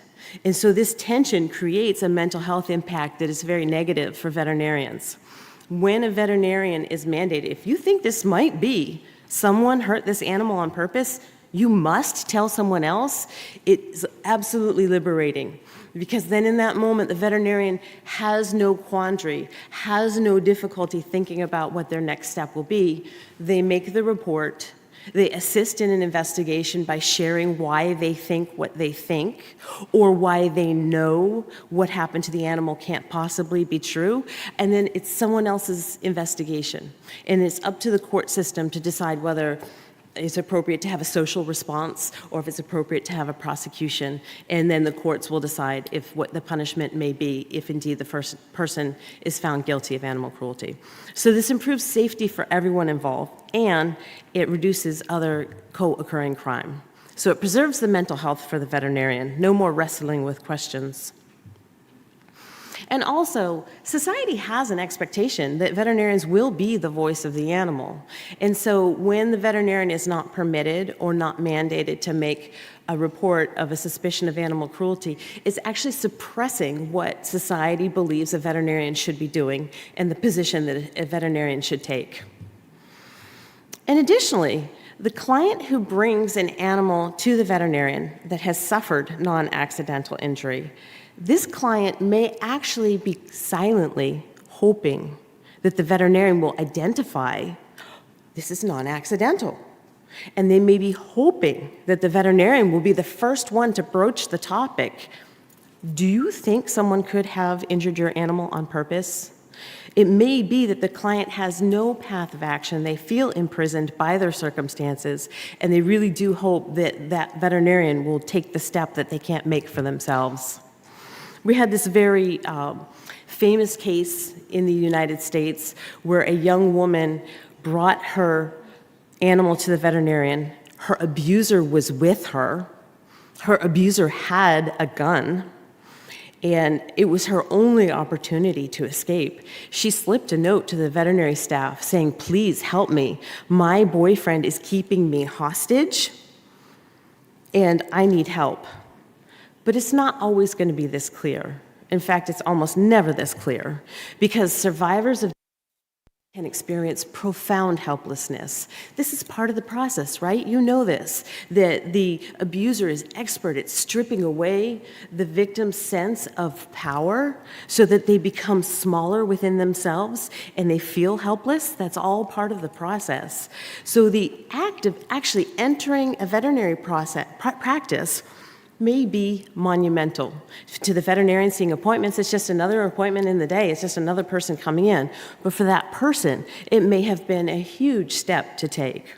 And it's a step that they might take even though it's risky. They might get in trouble. They may be brutally punished for taking the animal for care. And it's probably a step they wouldn't even take for themselves. They might stay home and let their own injuries heal, but they might not do that for their animal. And so we have to remember that the communication of the domestic violence victim in the veterinary office may be an unspoken message of desperation.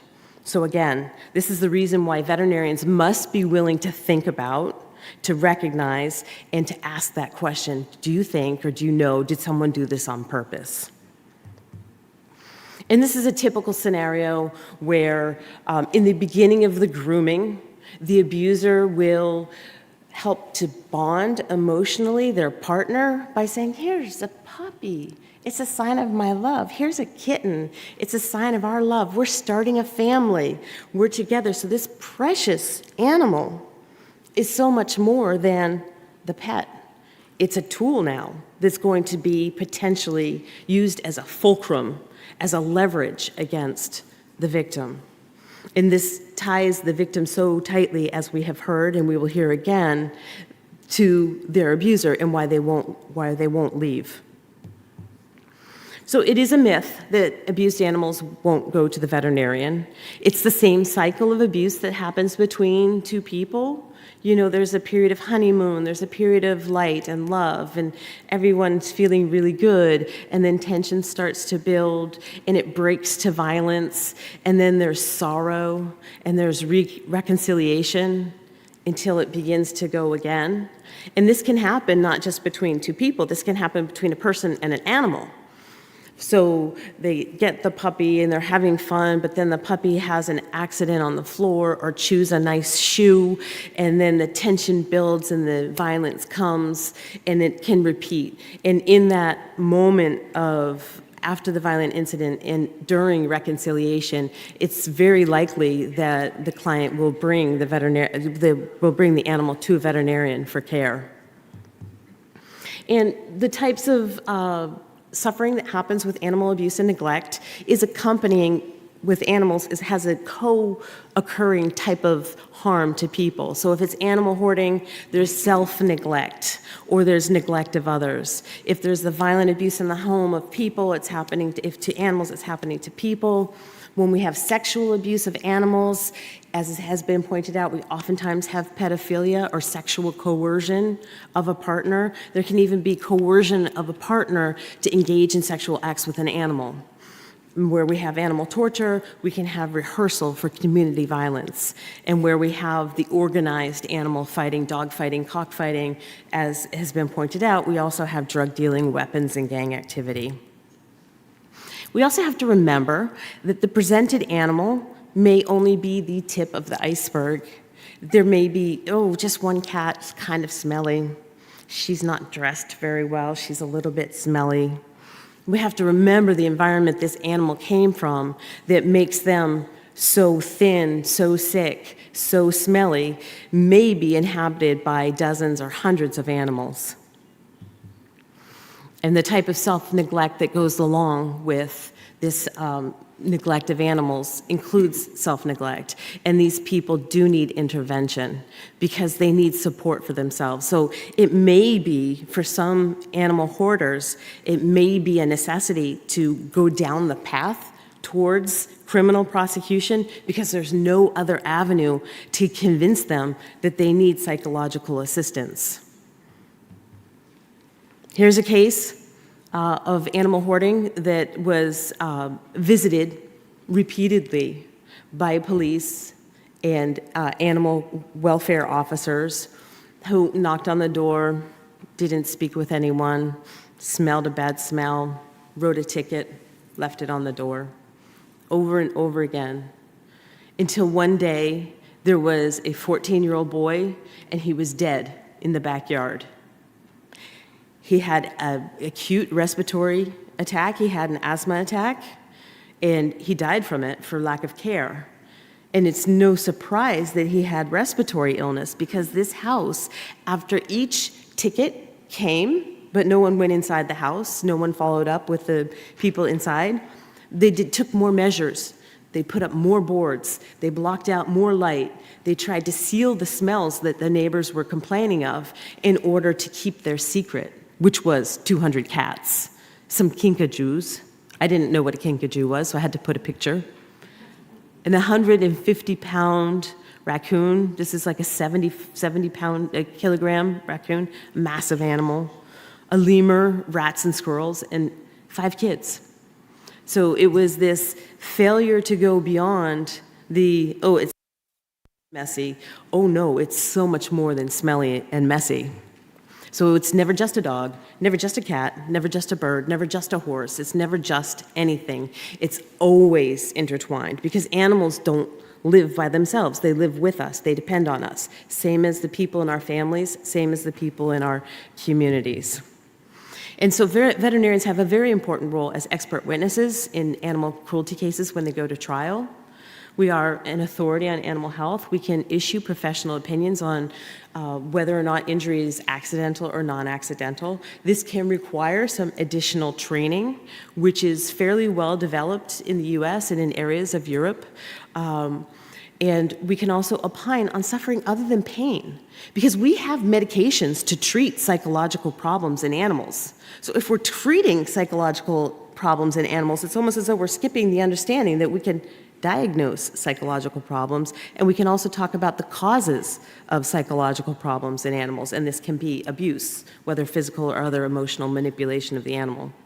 So veterinarians have the knowledge to help clarify issues in court. It's just that we need to be able to do this work, we need to be informed to do this work, and we need to be allowed to do this work.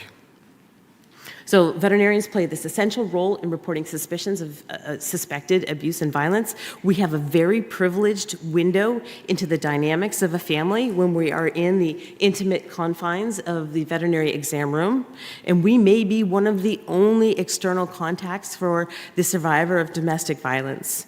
And I like to say, you know, we talk a lot about One Health or one welfare. We can't have a healthy society without healthy animals and healthy people and a healthy environment. I like to talk about one safety. We cannot be safe in our own homes unless our animals are safe, and vice versa. We cannot be safe in our communities unless the animals in our community are safe. Okay, so from here, I'm going to tell some of the stories of some animals where they were harmed and there were people that were harmed or at risk of harm. So I think I have about 4 or 5 examples that I'll go through quickly. And as I said, I do have some graphic images, so please be forewarned. And remember, this is not for the purposes of hurting you. We all have to take steps to make ourselves feel safe. And if this isn't something you're comfortable listening to, please leave. I don't take offense. Oh, that went too fast. But the dog's name is Beatrice. Some neighbors, it was an upstairs-downstairs situation. Some people who lived downstairs heard the noises that they suspected the animal, the dog, was being sexually abused, and so they called the police. And the police said, what makes you think that this is happening? And they said on the phone, we hear rhythmic squeaking of the dog screaming in pain every Friday and Saturday night. We know he's up there drinking, and we know he's doing this to his dog. And so they sent an officer out to do a wellness check on the dog. He knocks on the door, asks to meet the dog. Can I come in your house? And the man said, no, you can't come in. I'll bring the dog out to you, but hang on, I've got to put my pants on. So he gets dressed, he brings the dog out. The police officer has not had training in assessing animal welfare or safety. And he says, oh, she looks fine. Sorry to bother your evening, sir. Have a good night. The officer goes back down to his police car. He's got a computer or software system. He's entering the details of his interaction with this man. Case closed. He's going to leave. And while he's doing the computer entry, he notices that this man is wanted for a failure to report his status as a sexual offender. So, the weekend changes. The police officer has to go back upstairs. I'm sorry, sir. You were supposed to report that you live at this address. You have a history of being a sexual offender. I have to take you in. You're going to see a judge on Monday. And by the way, I'm taking your dog just for her own safety so she can be cared for and fed over the weekend. One wise and astute prosecutor noticed this on the docket for Monday morning and said, what about the dog? Who's going to examine the dog? And so she petitioned the court to allow a veterinarian to examine the dog for signs of sexual abuse. So this dog had allegedly been sexually abused on Friday evening, and it's now Monday, and Monday afternoon, permission is granted. So I get the dog to examine on Tuesday. And I think to myself, I'm not going to find signs of sexual abuse on Tuesday when it could have happened on Friday. But I said, I'll look, because you don't know what you won't see unless you look. So I took a look. And this is Beatrice. She's a lovely, sweet 13-year-old dog. And I performed a complete exam, nose to tail, and with alternate light source, UV light, I identified some proteinaceous material in her fur. So I took cuttings of her fur to send to the lab. Long story short, this material, which was identified at the back of her neck, was indeed human semen. And she also had lesions by her anus of broken hairs and some scarring, some calluses that was indicative of repeated sexual abuse. And so this man understood if he faced another conviction for a sexual crime, he would potentially be going to jail for 20 years. So he declined to go to trial. He worked with the prosecutor for a deal, and he agreed to plead guilty to animal abuse. And the prosecutor was very happy with this because his convictions were so old, they didn't have his DNA in the database, and just with the guilty plea, DNA, so they could check other cases. And so they dropped the bestiality charge. He was given 5 years of probation. He had to surrender the dog. She had a lovely life after that. And really importantly, this guy who had prior been convicted of sexually assaulting adults and children was in a job that required him to enter people's homes and work in their homes. So because of this prosecution, he's no longer going into people's homes. So that's a good outcome. So here's a case of an illegal cat breeder. She was very difficult personality type. She was breeding white Persian cats for money. She was doing other things for money. But she would work as her own attorney in court. She was so difficult in community interactions that people would let her win anything. Go ahead, just leave, please, you're too difficult. So this is her in court arguing with a court officer. And she had been discovered to have 50 dead cats. It's a long story, I can't go into all the details, but 50 dead cats in one apartment and 50 live cats in another apartment. And she told that she was breeding a very pure, elite type of white Persian cat. And she would stage strange protests at the court. But another thing she was doing was she would have an elderly boyfriend after elderly boyfriend after elderly boyfriend. She would have elderly landlord after elderly landlord. And what she would do with the boyfriends, they would usually have some dementia. She would have them live with her, and she would take their check. And when this guy passed away or had to go to a nursing home, she'd find another boyfriend. And when she moved into a landlord property, she would say on her first day, "Oh, this place is no good. I could have some respiratory problems from living here. That stair is very broken. I could break my leg." And she would refuse to pay her rent. And it would take the landlords months or even years to get her to move out, so she would live for free. So she was living for free, abusing cats and abusing elderly people. So sweet little old cat lady? I don't think so. This is a very difficult case. It's a case of a dog named Polka Dot. A young woman, she was only 21 years old, lived in the south of the United States, and she played internet games for amusement, for fun. She met a young man on the internet from playing games, and she decided she was going to move to Massachusetts to live with him, and she brought her dog. This dog was 14 years old, so it was her dog from the time she was 7. This is why it has a little girl's name for a dog, Polka Dot. So there's Polka Dot and her owner. When the young lady came to Massachusetts to live with her boyfriend, he turned out not to be the person she thought he was. She would go to work every day. He stayed home and played internet games. One day she came home and Polka Dot was dead. I'm going to show you a picture of Polka Dot. This is what she came home to. This is a scene photo. Now, with our animal victims, we have to, because they have fur, we have to shave them, and we have to reflect the skin, because they bruise differently than people. You can't see the injuries from them. It's essential that we do x-rays, radiographs, and it's essential that we open the animal to see the injuries. So this is what's coming. So please be. So on her external exam, you can see that her thorax, her chest, the ribs are so broken that it just falls in where it should be round. And she has some broken teeth, freshly broken teeth. And you can see on her lip, in the middle picture on the bottom, where the broken tooth has cut into her lip because she was hit in the face multiple times, had a massive bruise over her eye.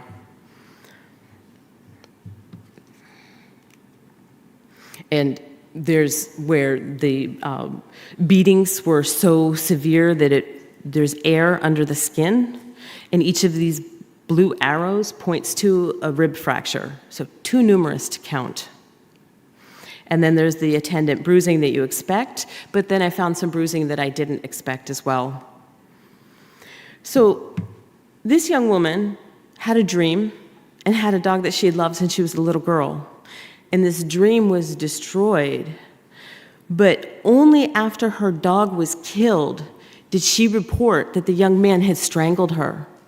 And she had felt like she was going to die when he was strangling her. She didn't report that. She didn't leave him for that. She reported when he killed her dog. It took that much. So, and also just a very important point, non-lethal strangulation is an important predictor for future lethal violence among women who are experiencing interpersonal violence. Coco, this is what we have, this horrible situation in the United States where guns are freely available. Some young people are finding a sense of power and control by going into a school and shooting innocent young children. This is a case related to that. There was a young man who was in high school. He was already 18 years old. He was already in the criminal justice system because he had been bringing a laser sight from a gun to school. He had been bringing gunpowder to school. And I'm certain if he had a gun in his possession, he would have brought that to school. So he's already in psychological counseling for this. And the mother brings the son back and forth to the appointments. And after one appointment, she says to the psychologist, "Should I be afraid of my son?" And the psychologist said, in front of the son, "It's not like he's killed the family dog or anything."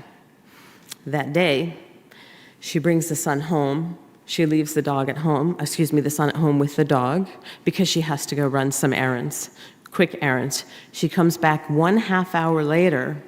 The son meets her at the door and says, "I did something bad. I killed Coco." So this was Coco. As I said, we have to, the medical examiner has to remove the patient's clothing. For our patients, we have to remove their fur in order to visualize the exterior. But here we have the very classic telltale, we call them train track bruises or train track contusions, which is indicative of a blunt force from a long object. And in this case, the family didn't want to report it. They said, "Our son has some trouble, but he's in therapy, we're working on it, it's gonna be okay." And so they brought the dog's body to the veterinarian, not to report what happened, but because they were heartbroken and they wanted to receive her ashes back. And the veterinarian received the bag and felt the bones crunching and said, "This is not normal." And so this veterinarian called the police with her concerns. And the family was defending the son. So ultimately it was proceeding towards trial, and the son agreed not to go to trial, but to plead guilty to animal cruelty. And so he admitted to killing Coco with a baseball bat, you can see in the picture of the scene. He accepted 5 years of residential psychiatric therapy and no contact with animals for those 5 years. And what's so important about that is he's getting therapy, he's separated from the community, and he's allowing during this time, his brain is still developing, so he's going to be developing more impulse control. So I'm hoping that the fact that this veterinarian made a report to help make him healthier also created safety for his community. So we are public safety officials in a way as veterinarians. We just need to be equipped to play this role and allowed to make these reports. And this is the case of the dog torture in Massachusetts that was the cause of the change of our laws. She was found in community, unable to walk. No one knew who she was.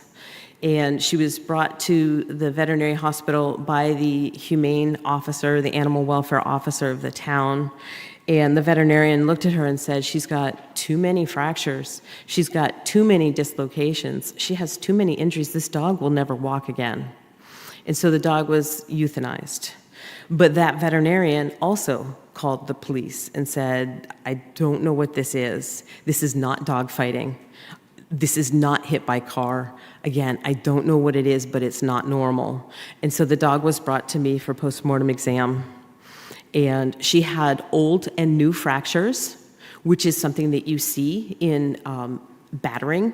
So we have child battering where the children are hurt. This puppy was hurt. She had old fractures and new fractures. There's a large callus on her femur there. She had multiple dislocations. She has a dislocation of her ankle. She has a dislocation of an elbow. She just had a multitude of fractures, but she also had signs of torture. Her tongue had been cut. Her nose had been burned, probably with a cigarette. And I'm showing her teeth here because her teeth have the residue of neglect. They get this brown film when an animal does not have sufficient nutrition, but her teeth are not broken in a way that there was some sort of trauma that would have explained the other trauma to her soft tissues. So we didn't know who this dog was, but I reported my concerns to the prosecutor and said, I don't know what happened to this dog. I was imagining some medieval torture chamber. I didn't know, but I knew for one thing, it was never an accident. And so the prosecutor took my report and went public. And the newspapers picked it up, and they published the story of Puppy Doe. Who did this? And the people responded with so much feeling, with so much passion. Who could possibly do this to a dog? Very large vigils in response. And the police department in that community did an amazing job. Because when Puppy Doe's picture was in the newspaper, her first owner came forward and said, that was my puppy. I tried to give her another home through an animal shelter, but they said because she's a pit bull, I'm not allowed. So I tried to give her another home through Craigslist, a listing on the internet, and somebody adopted her and returned her to me because she was too sad to be apart from me. And then I put her back on Craigslist, and finally a couple took her, but not to put her in a loving home. The couple that took her did puppy flipping. They sold her for $50, which is nothing. So I tried to give her another home through Craigslist, a listing on the internet, and somebody adopted her and returned her to me because she was too sad to be apart from me. And then I put her back on Craigslist, and finally a couple took her, but not to put her. I'm sorry you had to hear that twice. Yeah, this is the end. This is the end. I'll go fast. I'm sorry. So the police used all their investigative techniques and digital techniques, and they chased this down, and they found that not only had he been torturing the dog, he had stolen over 150 euros from this elderly woman. So he is currently in prison, and then he will be sent back to Poland.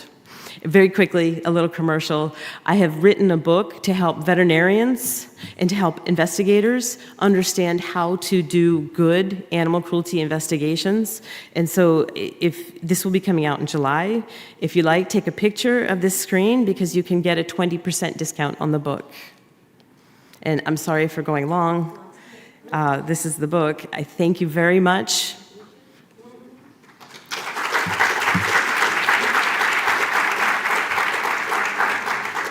And I apologize for any harm I may have caused.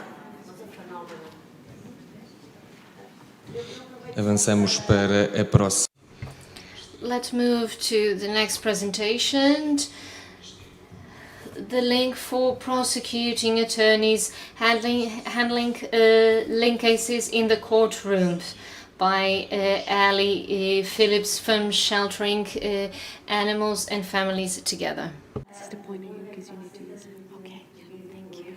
Se quiserem ir buscar os auscultadores para ouvir as palestras de inglês traduzidas para português, estão disponíveis na entrada, está bem? Porque às vezes é mais fácil para nós, as próximas palestras vão ser todas em língua inglesa, de poderem ir a tradução simultânea para português, está bem? Do lado fora há auscultadores. There's some housekeeping. Oh, thank you. Thank you. Hello, everybody. It's so wonderful to be here. It's my first time in Portugal, so thank you so much for inviting me. So I'm from Michigan, and if you know anything about the United States or Michigan, we hold up our hand because this is what Michigan looks like, and this is where I'm from. So that's a little Michigan humor. So I am going to be talking about the link for prosecutors, and I'm going to go through this as thoroughly but as quickly as I can for purposes of time. But this is just a little bit about me and what I have done over the last 29 years of my career. So I like to say that I'm a recovering prosecutor. So why prosecutors must understand the link? So when prosecutors understand the link and there are laws and courtroom rules in place, prosecutors can then introduce link crimes to support another criminal case. I'm going to talk about what is available to prosecutors in the United States in hopes that it'll help you here in Portugal enact some laws and some procedures. Prosecutors can use threats or harm to pets to explain why an adult or a child victim complied with the abuse, failed to report in a timely manner, failed to leave, recanted, a statement to the police, or even refuse to testify. When prosecutors understand that studies that found that witnessing animal cruelty is the biggest predictor of future violence, prosecutors should ask those who are interviewing victims to ask about animals in the home, find out about the welfare and the safety of animals, because the disclosure of animal abuse can result in additional investigation and criminal charges, which is what I personally love to do. Send the police back, get me more evidence. I want to issue more criminal charges. And when a prosecutor learns that a child has witnessed animal abuse or harmed an animal, they will likely uncover other violence in the home, because children do what they see, and it can be then reported for proper psychological intervention. There are rules of evidence in the United States that allow prosecutors to introduce testimony when someone witnesses animal abuse or protects an animal from abuse, as a way of showing a pattern of conduct by the abuser, as well as to corroborate or support the testimony of the victims. This can help when there is little or no medical or physical evidence, and a criminal charge is reliant solely on testimony. When a domestic violence suspect claims, "It was the first time, I'll never do it again," we have evidence and research that tells us that is likely not true. There was a study a few years ago of individuals arrested for domestic violence, and they found that 41% had committed at least one act of animal abuse, compared to just 3% of the general population. And those who were studied found that there were over 9 acts on average that involved physical abuse or threats to animals, therefore destroying any claim that it was the first time. That was always highly suspect for me when a defendant or a suspect said that it was the first time. I knew it wasn't. And as a prosecutor, I always asked all of my domestic violence and child abuse victims about animals in the home. I wanted to know the dynamics, especially if they were recanting their statement or refusing to testify, which happens at high rates in the United States. I would ask if they were concerned about a pet in the home, and then I could introduce that testimony to show that they were intimidated from testifying, and then I could seek additional charges for witness intimidation. And as a prosecutor, animal abuse cases must be handled with the same effectiveness as other cases, because it can prevent future violence. And the research continues to show us that animal abuse is a strong factor associated with someone becoming a violent abuser. And so when we look at crimes that link together, and Phil went through this in his presentation as well, when prosecutors and police officers understand how animal abuse links to many different crimes, this can not only expand an investigation, but it can result in more criminal charges or strengthen existing criminal charges in order to help convict a defendant of all the crimes rather than just one isolated crime. So for example, animal fighting links to countless crimes: assault, child abuse, illegal drug use, drunk driving, gambling, robbery, sexual assault, weapons offenses, and the list goes on. Animal hoarding links to child neglect and endangerment, as well as elder abuse. Child abuse links to witnessing animal abuse, a child being forced to harm an animal, a child witnessing domestic violence, animal hoarding resulting in a delayed disclosure or even fear of testifying out of concern for their pet. In domestic violence and sexual assault cases, we see that links to animal abuse to target the pet in order to prevent the human from disclosing, reporting, or even testifying. In elder abuse, we see animal abuse is linked to animal neglect and even financial exploitation. And with juvenile crimes, this links to witnessing animal abuse, violence, engaging in violence, and experiencing their own maltreatment. And so I'm going to talk about some laws that we have in the United States. We have an expansive body of federal, state, and local laws covering all forms of violence, child abuse, domestic violence, elder abuse, and animal abuse. With each state and each jurisdiction having different laws, it can create a lot of challenges to educate prosecutors and law enforcement. Through the National Link Coalition, our work continues to educate all professions to realize that these crimes link together and to not look at them in isolation, to not work in isolation. So I'm going to go through some of these laws.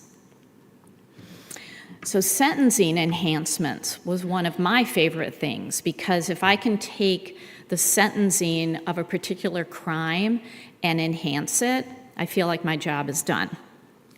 So many states have sentencing penalty enhancements if a child witnesses animal abuse or has been forced to hurt an animal.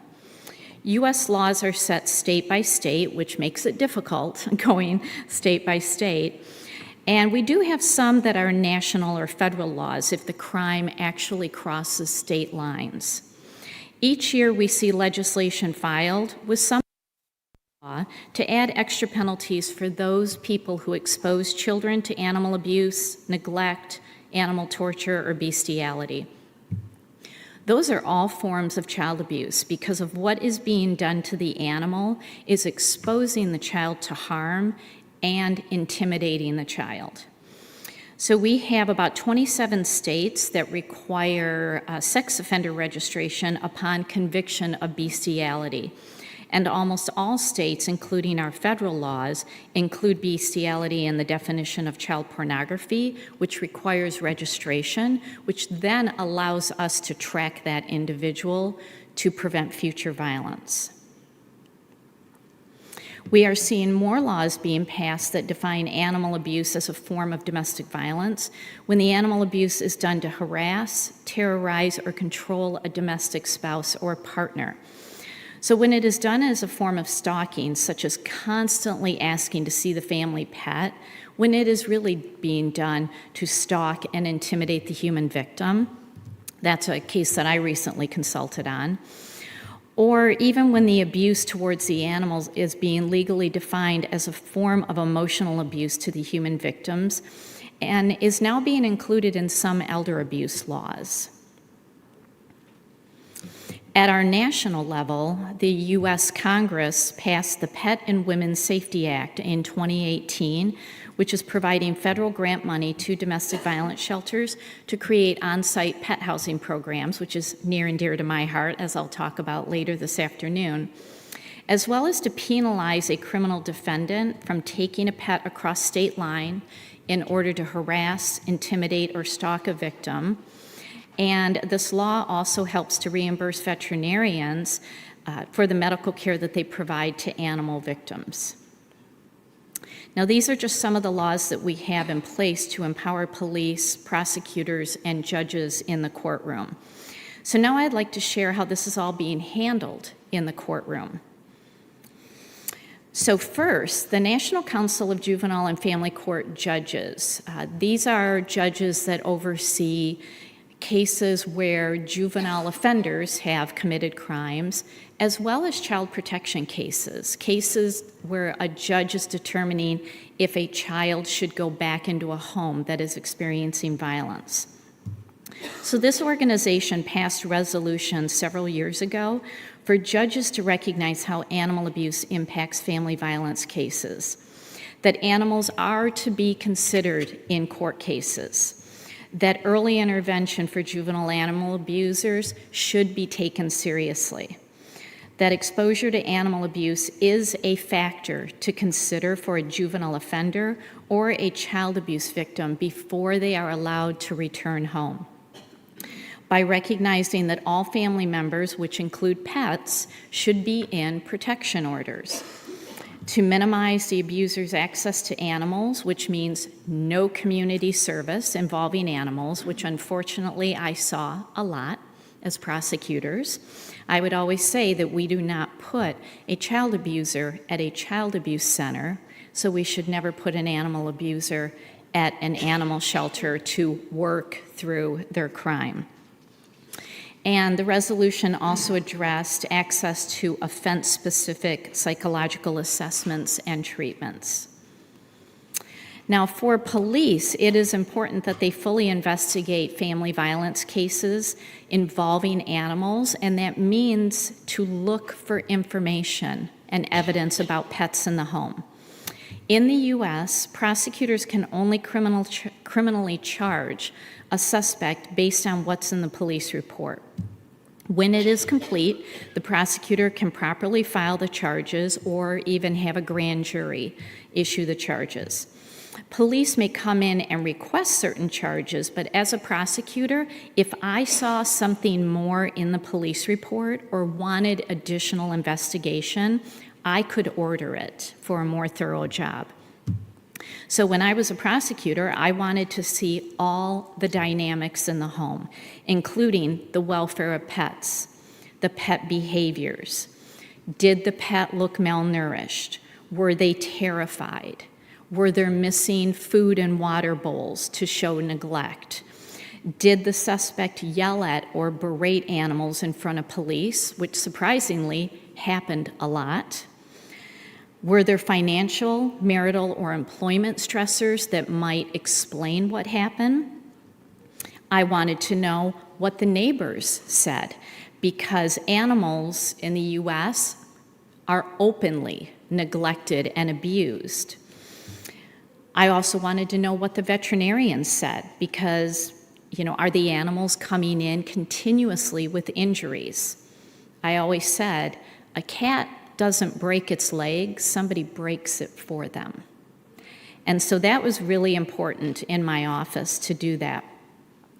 Now in the U.S., we have animal control agencies in many U.S. cities that investigate related crimes rather than a police department. We have laws prohibiting dogs from running loose in the streets. So if there are a lot of those reports, for me, it could indicate animal neglect or that the animal was running away from abuse. So I wanted those reports, and they were often not entered into our centralized criminal computer system. So I would send my police officers out to get that information for me.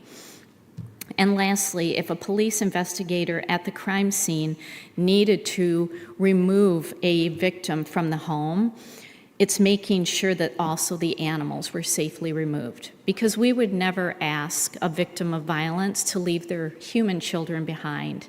We can't ask them to leave their pets behind. So when it comes to criminal charging decisions, in the U.S., we have jurisdictions where a prosecutor,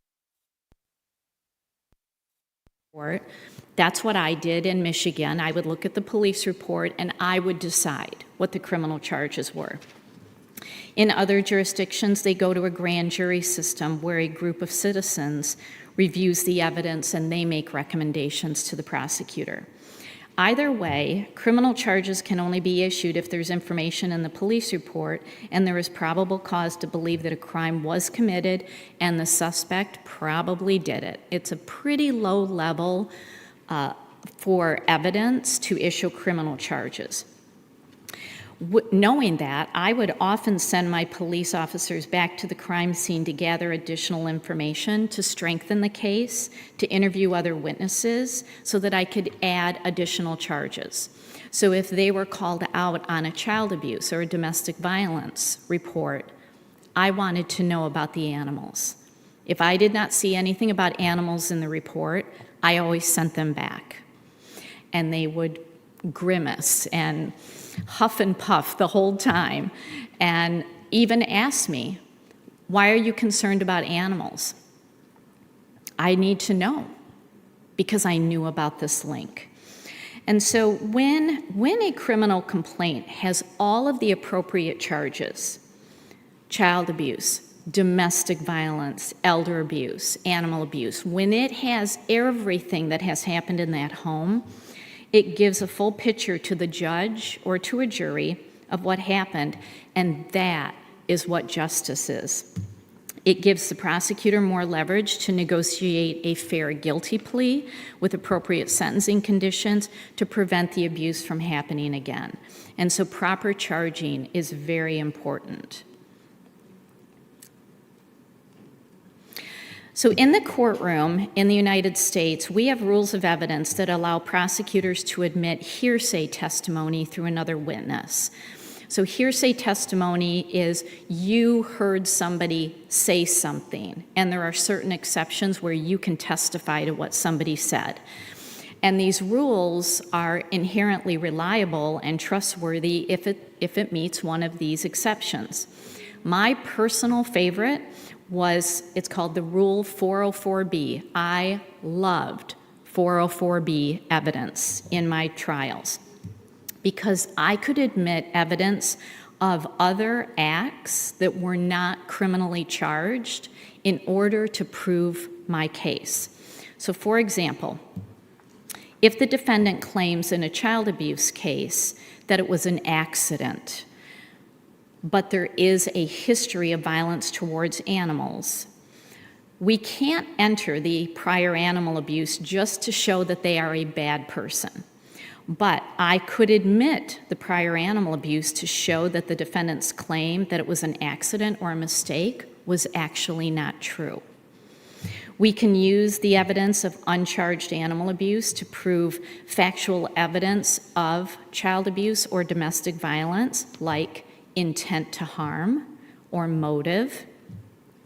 We sometimes can admit the animal abuse to explain the state of mind of the defendant, to explain intent, or the state of mind of the victims and why they delayed in disclosing to the police, or were fearful in disclosing, or why they are recanting their statement or refusing to testify in trial.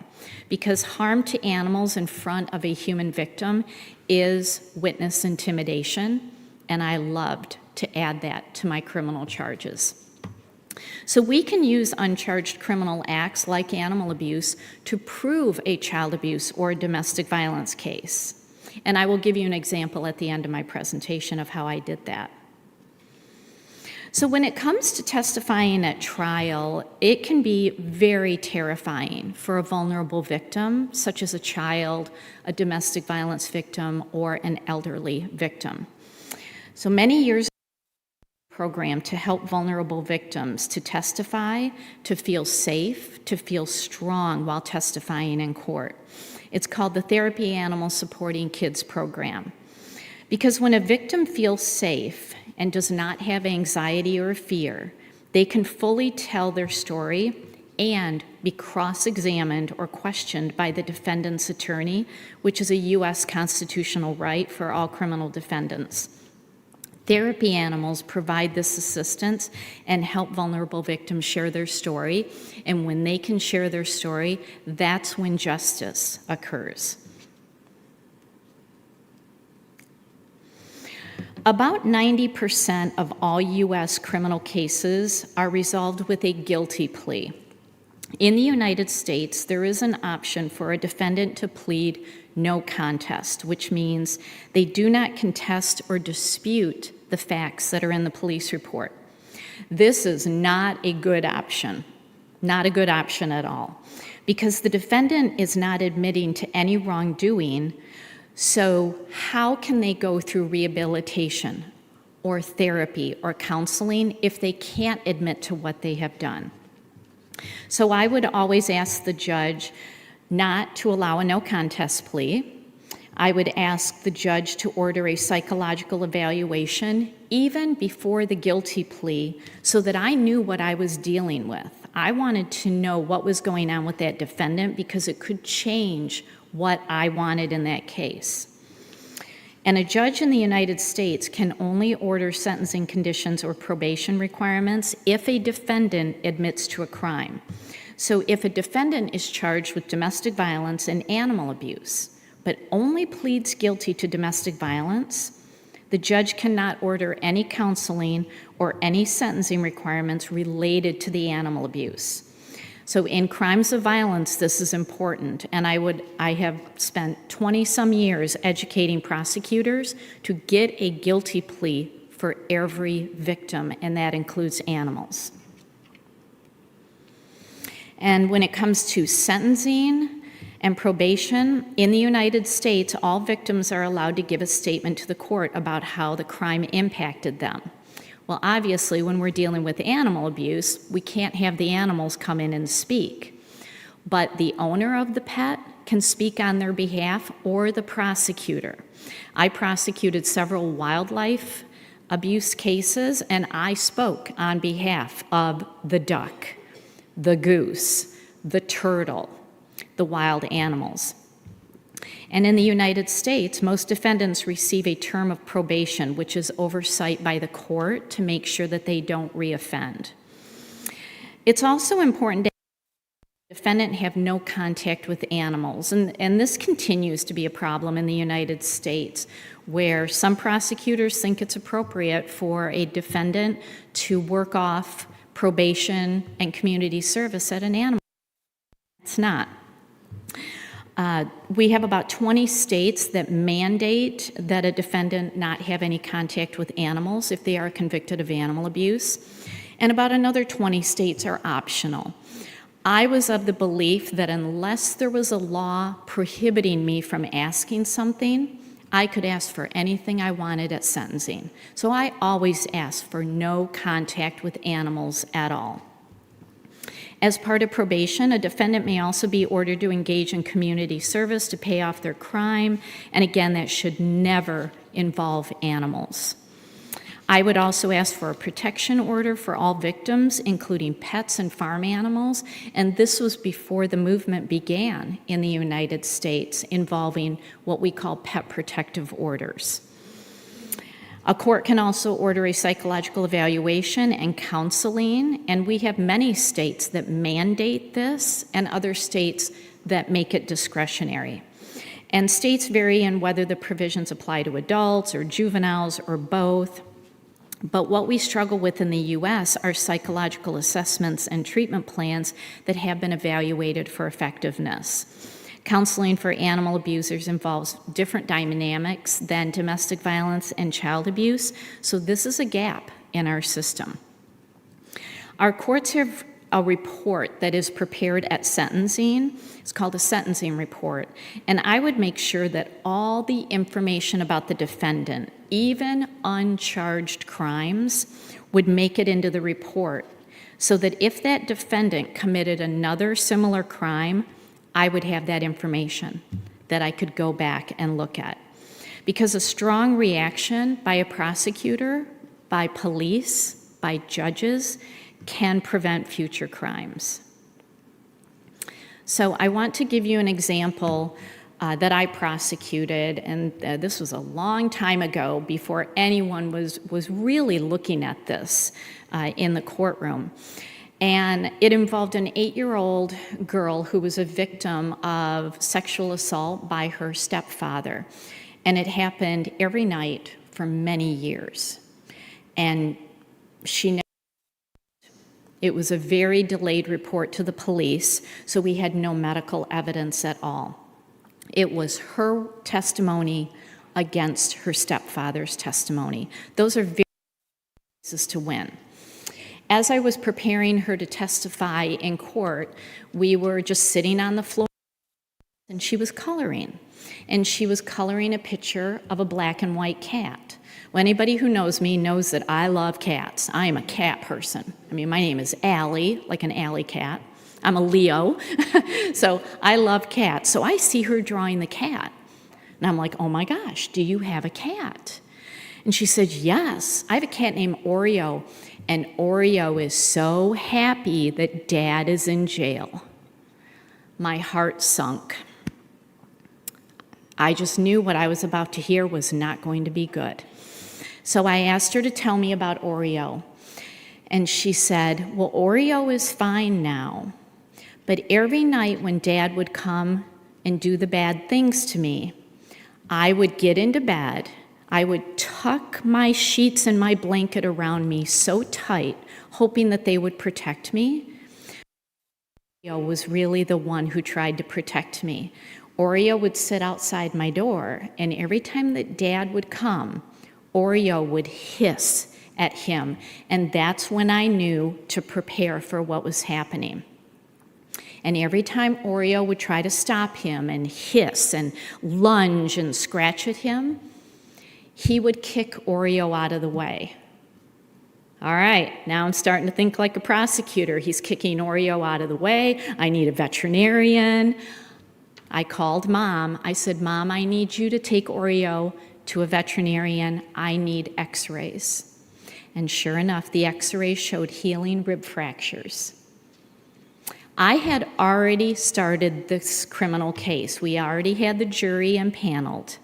I could not add new charges. But remember the 404B rule of evidence that I talked about, the other acts? I was able to get the veterinarian on the witness stand. That veterinarian held up the x-rays for the jury to see. And in a case where it was this little 8-year-old girl's word against her father, Oreo won the case. Because the jury said at the end, if she was telling the truth about Oreo, and you had a veterinarian show the x-rays, that corroborated her testimony. It supported her testimony. So we would believe her about what she said. And that's how you use the link in the courtroom. Thank you very much.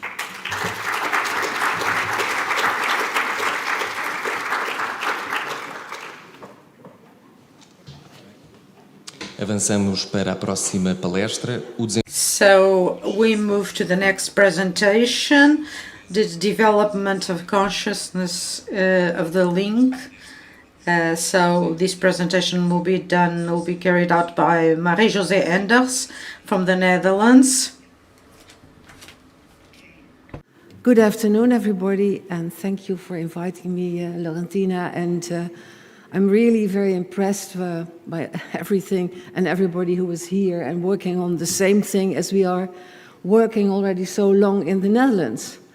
And I want to tell you something about our struggle to get the awareness of the link in our system, in our Dutch system.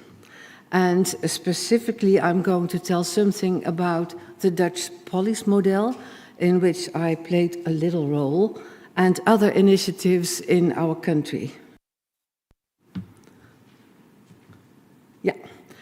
So it has been a big struggle to get things between the ears of our politicians, of our police officers, of our social workers, etc.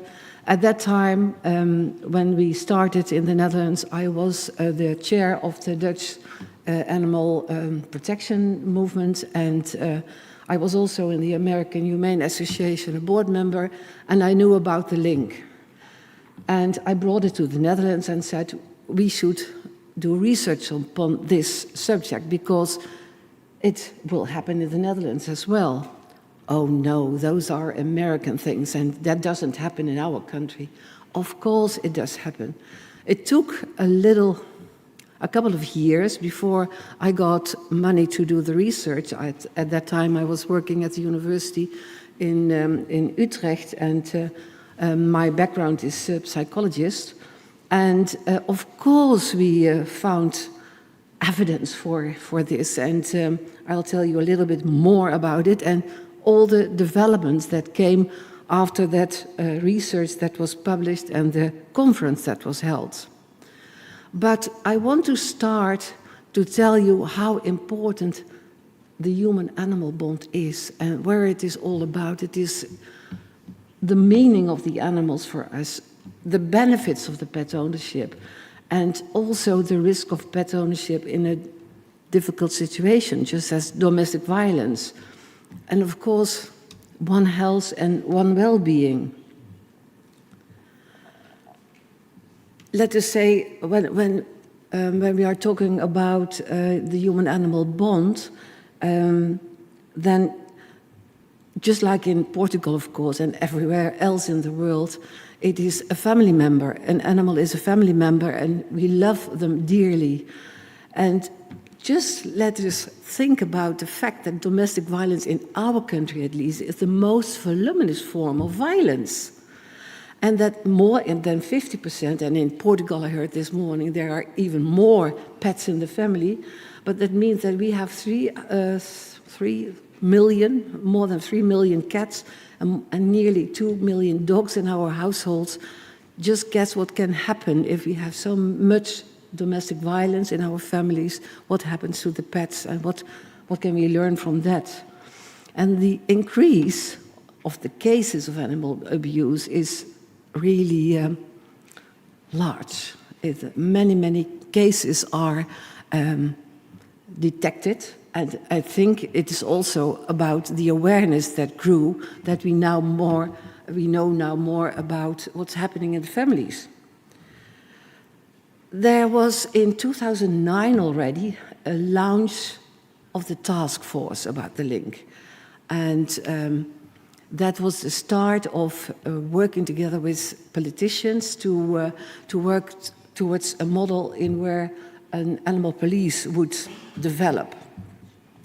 We had the politicians on, and they wanted to have a specific specialized police officers to address this topic, and it was laughed away by politicians and also by a lot of highly ranked persons in our country, because what about animals? Is it just about animals? No, it is not just about animals. It is about families, it is about the human-animal bond, and it is about what animals mean for us.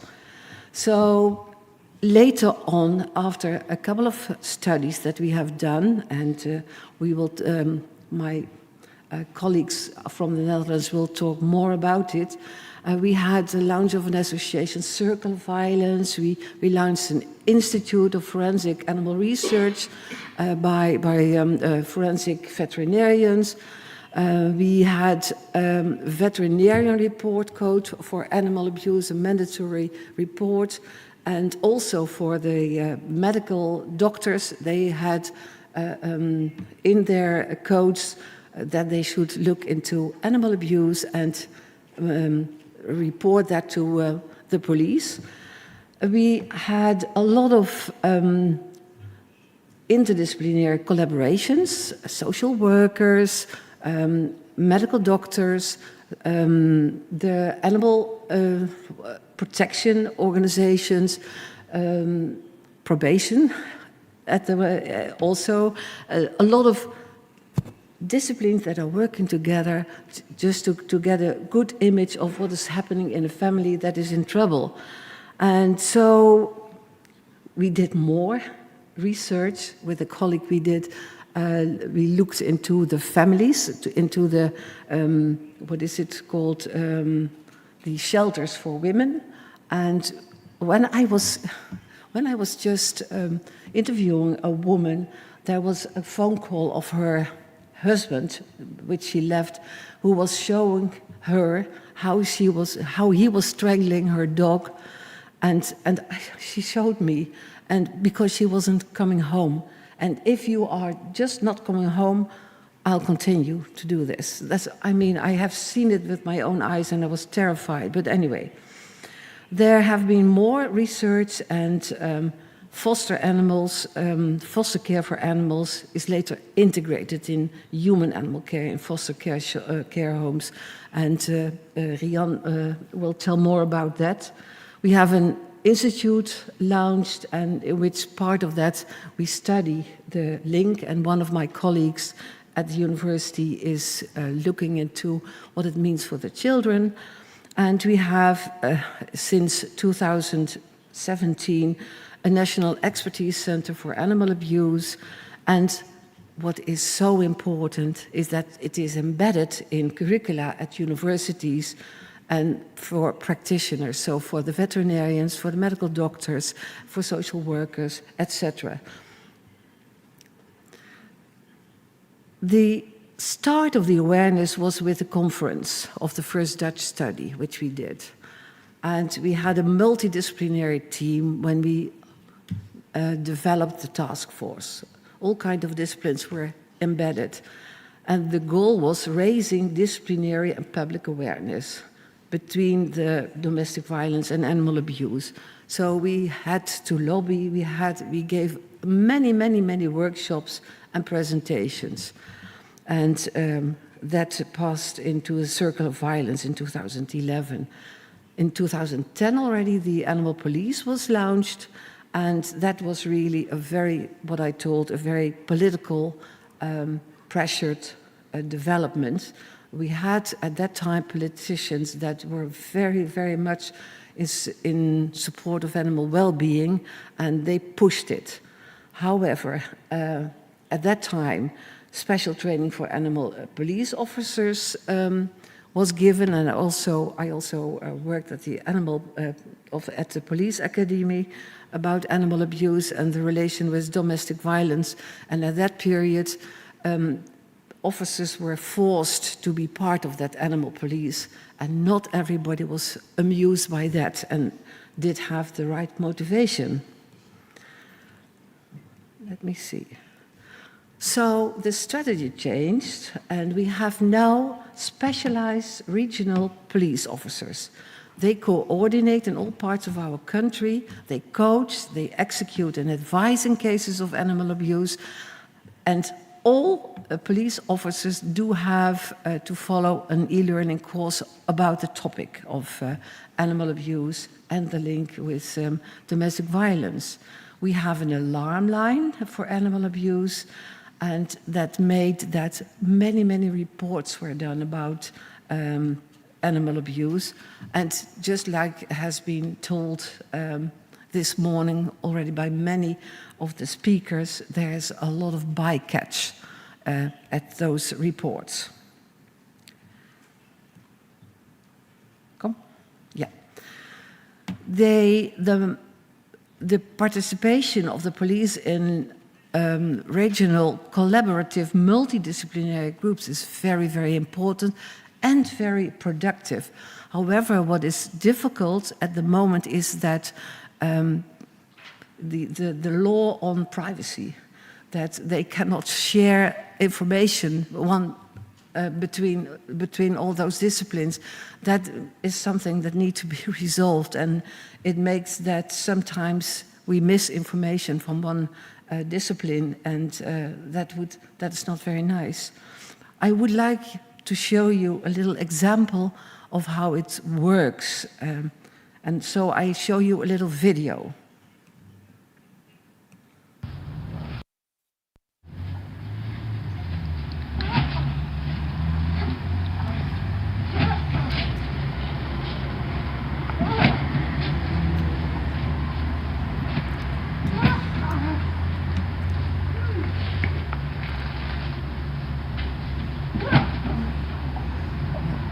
I think that this is enough. This little video was given by a police officer who got this video from the neighbors of this family. And I want to show you how it works. The neighbors were very upset about what they were seeing, what was done to the puppies. However, when the police went over there, what did they find? They found a little girl dressed in her nightgown at the end of the day. There was no food in the house. There were empty boxes of pizza. There were numerous boxes of beer, empty. And there was a man and a woman. And there was the mother dog was attached to. She couldn't move. And the puppies were with the child outside. I mean, if those neighbors wouldn't have had mercy with those little puppies, then no one would have found out what that little girl was suffering from neglect and from, I don't know if there was other abuse as well, but people do want to save little puppies, but don't have any idea about saving little girls. I mean, this is something that was so eye-opening for many people. I showed this little video, and I really, it shows the interdependence of the family member, that it is not the whole system is jeopardized when things like this happen. So we had to deal with growing awareness, and we had the report code for animal abuse, and for veterinarians, medical doctors, and care professionals. And we have really good networks of cross-reporting networks of all kinds of disciplines who are working together to resolve problems like this. And of course, it ended up with a huge increase in notifications of animal abuse by the general public, and increasing awareness of politicians and changes in animal law. And I think that my colleagues from the Netherlands will talk more about that. This has been told already today, and of course, when an animal is abused, other family members are maybe at risk.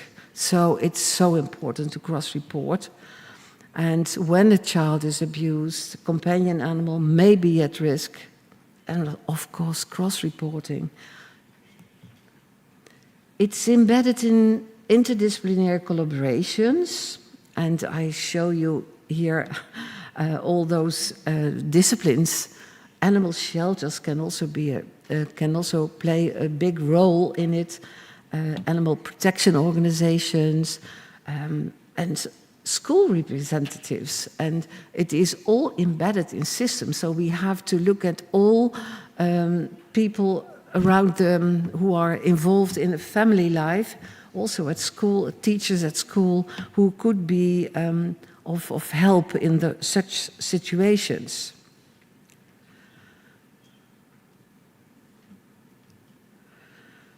This is what Rian will tell about us later today, the development of care systems for victims and their animals. It has been a long, long road for her to develop this, but now there is a beautiful system in which people and the animals can be sheltered together.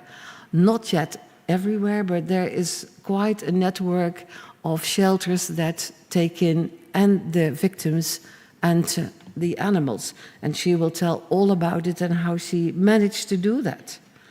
And this is something about the police officers they have, and about the probation officers, and Meer will talk about that too, and she will talk about her working group, about awareness link for the probation services, because that has been overlooked a long time in our country, and she took it up, and we had a wonderful conference last year, so that everybody knows and everybody has awareness in this field what can happen. And it took some time before the knowledge of the link dropped into the veterinarian world in our country. And it took some time before there were forensic veterinarians. And we do have now, I think, only one who is qualified. And she was educated in the United States, and she's doing a great job. Her help has been asked for many times. And we have, at the moment, an expertise center at the university in Utrecht, at the veterinarian faculty, in which all kind of expertise can be asked, and they will hopefully do research to give more evidence about the importance of this topic.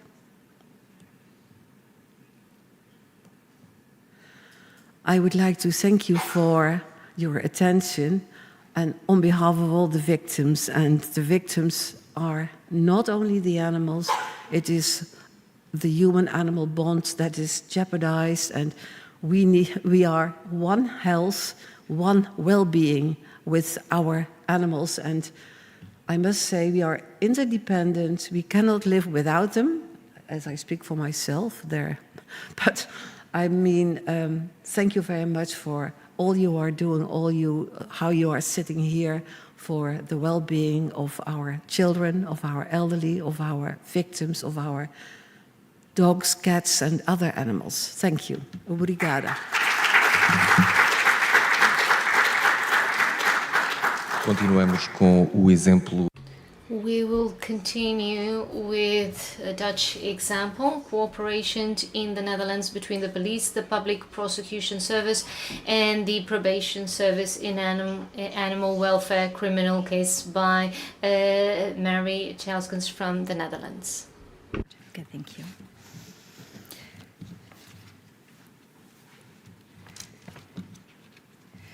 Good afternoon. My name is Mary Chalskens. I'm a probation officer and a chair of the working group on animal welfare within the Dutch probation service. In my youth, I already cared about animals a lot. I've done a variety of things in animal welfare, in the field of animal welfare, and in 1999 I graduated as a paraveterinary. I worked at a large clinic in Germany where I regularly came across social problems among animal owners. This increased my need to work with people within the social services and resulted in me moving back to the Netherlands in 2003 and graduating in 2007 as a bachelor social worker. And since then I've been working for the Dutch probation service, which is already 16 years now.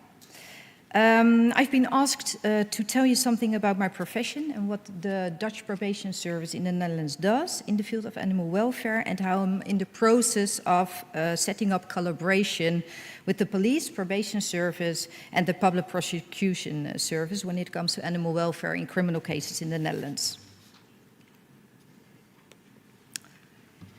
I will start with some background information about how the probation service is organized in the Netherlands, so you can understand the information that I will give you later. The probation service is divided in three probation organizations. The Dutch probation service, the largest of all three, and the organization I work for. We assist offenders and suspects with and without addiction and or psychiatric problems, provided they are not too prevalent. And if specialization is necessary from one of the other two probation organizations, we transfer the case to them. The Dutch probation service has about 2,000 employees. The next item, the Dutch Addiction Probation Service is a network organization consisting of a staff office and 11 addiction care institutions with a probation service accreditation. This probation organization with 800 probation officers assists offenders who have committed a crime and have serious long-term addiction and psychiatric problems. And the last one, the Salvation Army Youth Protection and Probation Service. This probation organization offers professional help to young people, adults and families who have been or may get in trouble with the law or for whom homelessness is also an issue. They are a nationally operating organization with more than 15 branches in the country and more than 560 employees. Now, what does the probation service do in the Netherlands? First of all, giving advice. Judges and public prosecutors instruct the probation service to issue probation advice if they want to know more about a suspect or detainee, like in criminal cases involving animal abuse and animal neglect. In this advice, we describe how the offense came about, the circumstances on the suspect or perpetrator, the chance of recidivism, and what is required to prevent that. A prison may also request advice from us. In that case, we assess what is necessary to allow someone to return to society safely, responsibly, and fully after detention. The report is a very important factor in the court's decision in the Netherlands. With regard to animal welfare cases, the regularly receives requests for advice from the Public Prosecution Service in which the suspect appears to have been suffering from psychosis at the time of the offense. And we see cases of really horrible animal abuse due to confusion. The next item, exercising supervision. The probation service supervises probationers on behalf of judiciary. The supervision can start with a person's arrest and last until its return to society after a prison sentence. And when it comes to risk management, we have contact with the police, the social network of the suspect and offender and institutions. And if necessary, we'll also check the actions of a suspect or offender with an electronic ankle bracelet.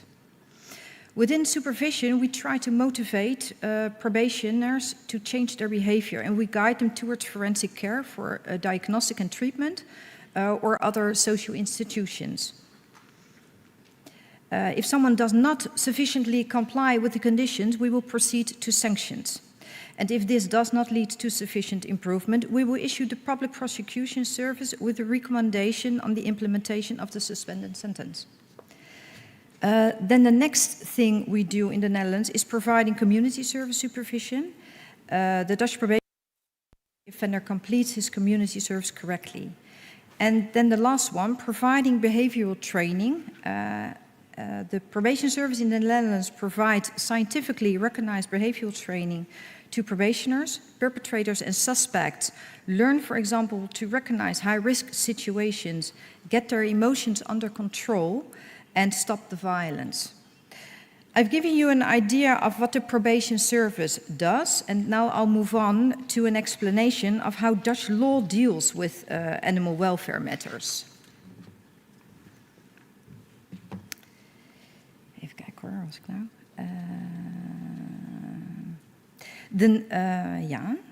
The Animals Act is a Dutch framework act which lays down an integral framework for rules on kept and unkept animals and related subjects. The Animals Act focuses on the intrinsic value of the animal. Animals are sentient beings. The Act contains rules on how to keep and care for animals. These general rules apply to all animals. There are also specific rules for production animals. The decree also contains rules for the commercial reception, sale and breeding of pets. And the last item, animal fights, means, for example, dog fights and cockfighting for monetary gain. Some items are punishable under the Dutch Penal Code, for example, sex with animals and animal pornography, but also Article 425, which contains 3 criminal acts, encouraging or failing to restrain an animal from attacking a human being, and failing to take proper care of a dangerous animal to prevent it from causing harm. Then I'll go to the next item. Animal abuse and neglect are dealt with through various legal channels in the Netherlands, through administrative law, criminal law, or a combination of both. The administrative law process, also known as restorative justice, is primarily focused on remedying or improving the violation situation. The owner is given the opportunity to improve the situation. An administrative body can also impose so-called administrative coercive measures on a company. The Inspectorate of the Dutch Society for the Protection of Animals and the Netherlands Food and Consumer Product Safety Authority monitor compliance with these measures. A criminal approach focuses primarily on retribution and general prevention by punishing the offender. Safekeeping, administrative law, or confiscation, criminal law. If a violation of the Animals Act is observed, and an animal can be placed in safekeeping or can be confiscated. An animal is placed in safekeeping only under administrative law in the Netherlands. If the animal's situation does not improve, or if its welfare is in danger, the animal will be taken into custody by the Netherlands Enterprise Agency. Animals are confiscated only under criminal law, and only a public prosecutor can give permission for this. Sometimes the owner gets his animal back. If the animal can no longer be returned to its owner, it will be sold or rehomed. In a judgment, besides the main sentences, so-called special conditions may be imposed on the suspect or offender. These special conditions are always linked to a partially suspended sentence. For example, a duty to report to the probation service or mandatory outpatient psychological treatment, but also a ban on keeping animals. Even kijken hoor. And this is something that I would like to show you. It's just because of the time, I'll keep it very short. This is in the Netherlands, the Animals Act, with the articles subscribed and on the right side. The ban on keeping animals. A ban on keeping animals may be a complete ban. Someone is not allowed to keep any animals. Or a partial ban on keeping animals. In that case, someone may only keep or own a limited number of animals, or is not permitted to keep or own a certain animal species. At the moment, a ban on keeping animals can only be imposed as a special condition for a suspended sentence. Duration of a ban on keeping animals. A ban on keeping animals can be imposed for a maximum of 10 years, but there are political developments that will extend this period, and I'll tell you more about that later. When it comes to enforcing compliance with the ban on keeping animals, the responsibility for supervision lies with the Public Prosecution Service. In practice, the probation service, the National Police, the Inspectorate of the Dutch Society for Protection, abbreviated IDSPA, and the Netherlands Food and Consumer Product Safety Authority, abbreviated NFC-PSI, can carry out supervisory tasks. The police and the organization I already told you mostly deal with private animal keepers, and the other organization mostly deal with commercial animal husbandry sector. The probation service can play a role in both private and business settings. The consequence of violating the ban on keeping animals is that the suspended sentence will be enforced. In principle, someone can keep then animals again, and this is of course not desirable, but the criminal justice system in the Netherlands does not offer any other options, but this would change on the 1st of January 2024.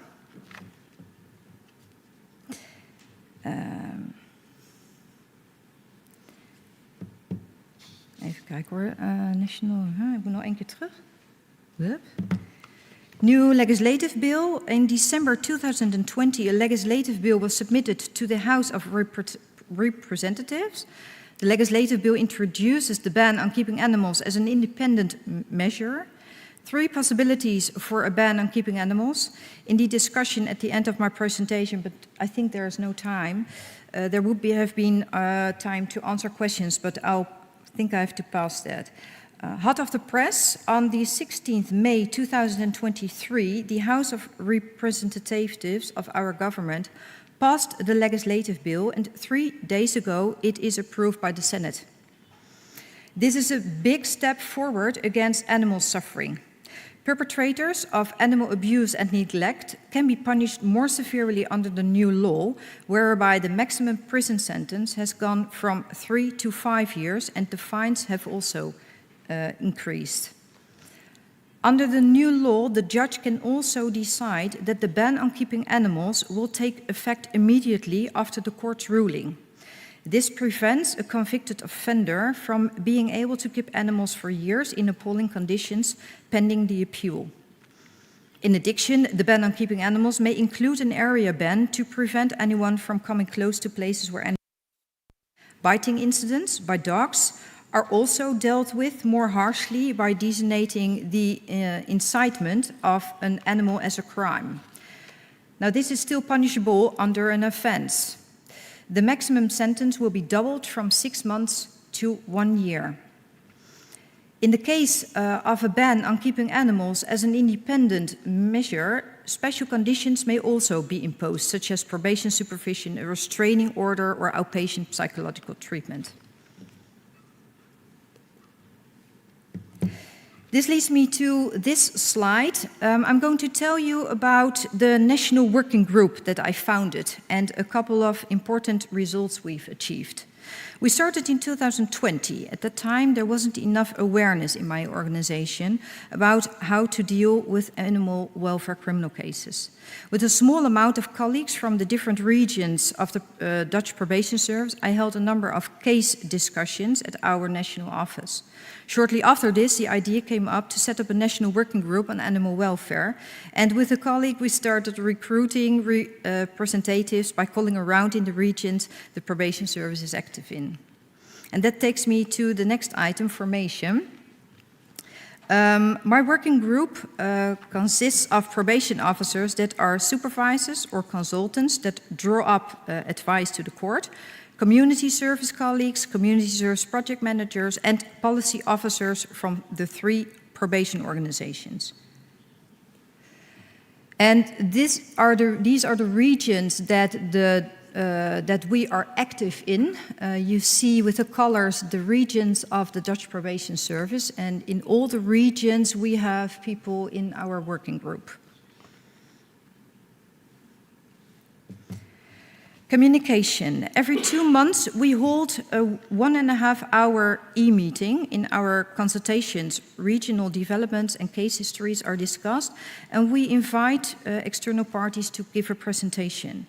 We use all available means to communicate with each other, telephone, WhatsApp groups, social media, and our intranet, where we have our working group digital page for our own knowledge sharing.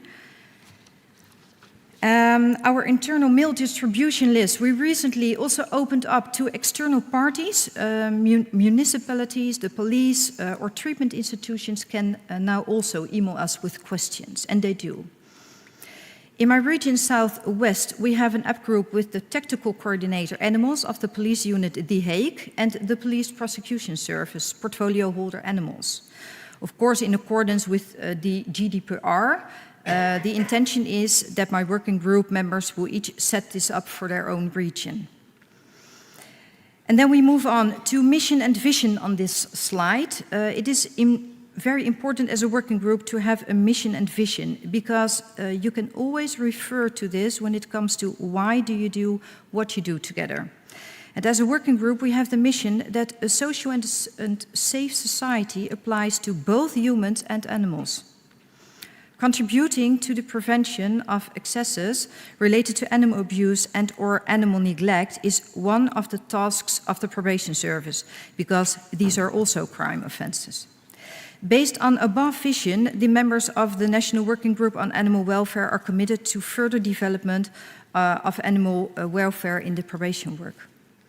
Our mission is to reduce and prevent animal suffering by creating more awareness in the field of animal welfare within the 3 probation and aftercare organizations at all levels of the organizations, by sharing knowledge and developing work processes, resulting in less embarrassment among colleagues about making animal welfare a subject of discussion with probationers.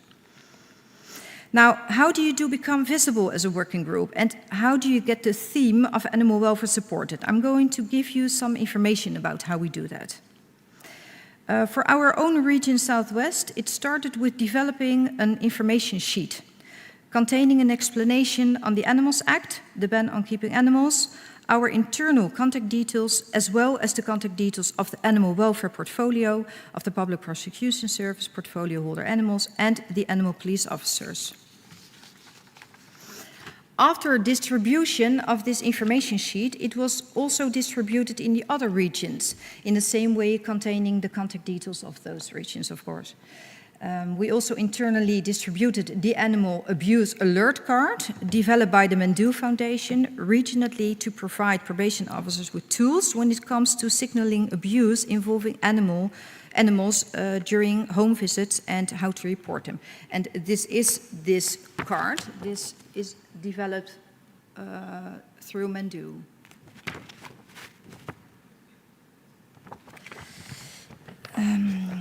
In October 2021, I involved the director of my organization, and I gave a presentation together with the animal police.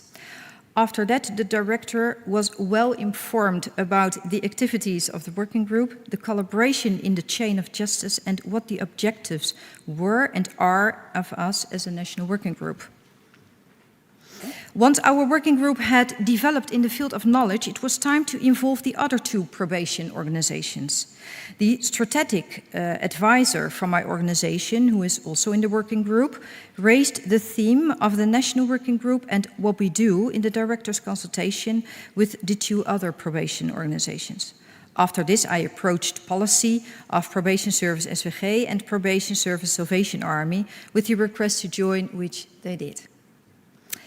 Results achieved. I would like to mention a couple of other results achieved by our working group. That in 2022, we participated in a workshop animal welfare at the National Probation Conference, which we gave together with Professor Marie-Jose Enders, which he already told.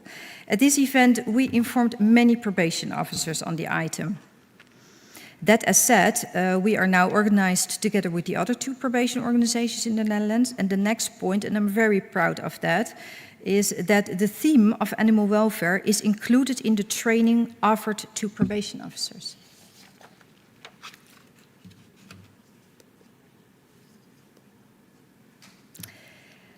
And now I'm going to tell you something about the collaboration with the Animal Police and Public Prosecution Service portfolio animals in the Netherlands. Last year, the National Police indicated in their annual report that they wanted to work together with our working group, a fantastic compliment for all our efforts made to date. In several provinces, we now have a triage collaboration with our partners in the criminal justice chain. I've taken the West region as an example. This is the work area of me and two colleagues of my working group. We periodically hold case consultations with the Public Prosecution Service portfolio holder animals and the tactical coordinator for animals of the Hague Police Unit. The tactical coordinator for animals of a police unit manages the basic teams with animal police officers in his or her police unit.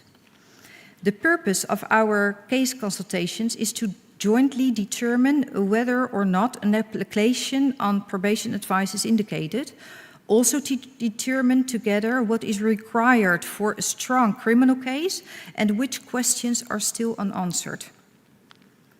In my work area, we have a strong collaboration with the animal police. Animal officers often phone us to discuss cases. Within the police, the tactical coordinator for animals is the bridge between the probation service and the animal officers.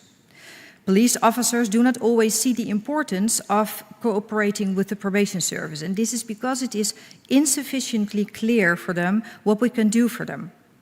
A tactical coordinator has an important role to explain what our added value is and activate his or her basic teams to grab the phone and call us.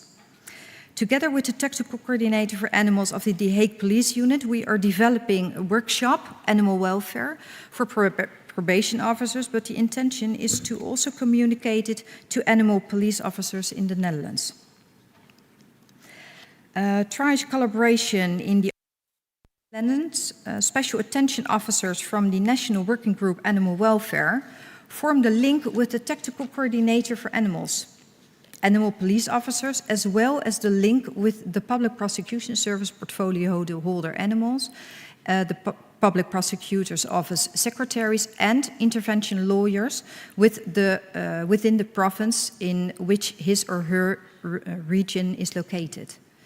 I am supporting my colleagues in conducting consultations with the aim of developing a triage collaboration in their region as well.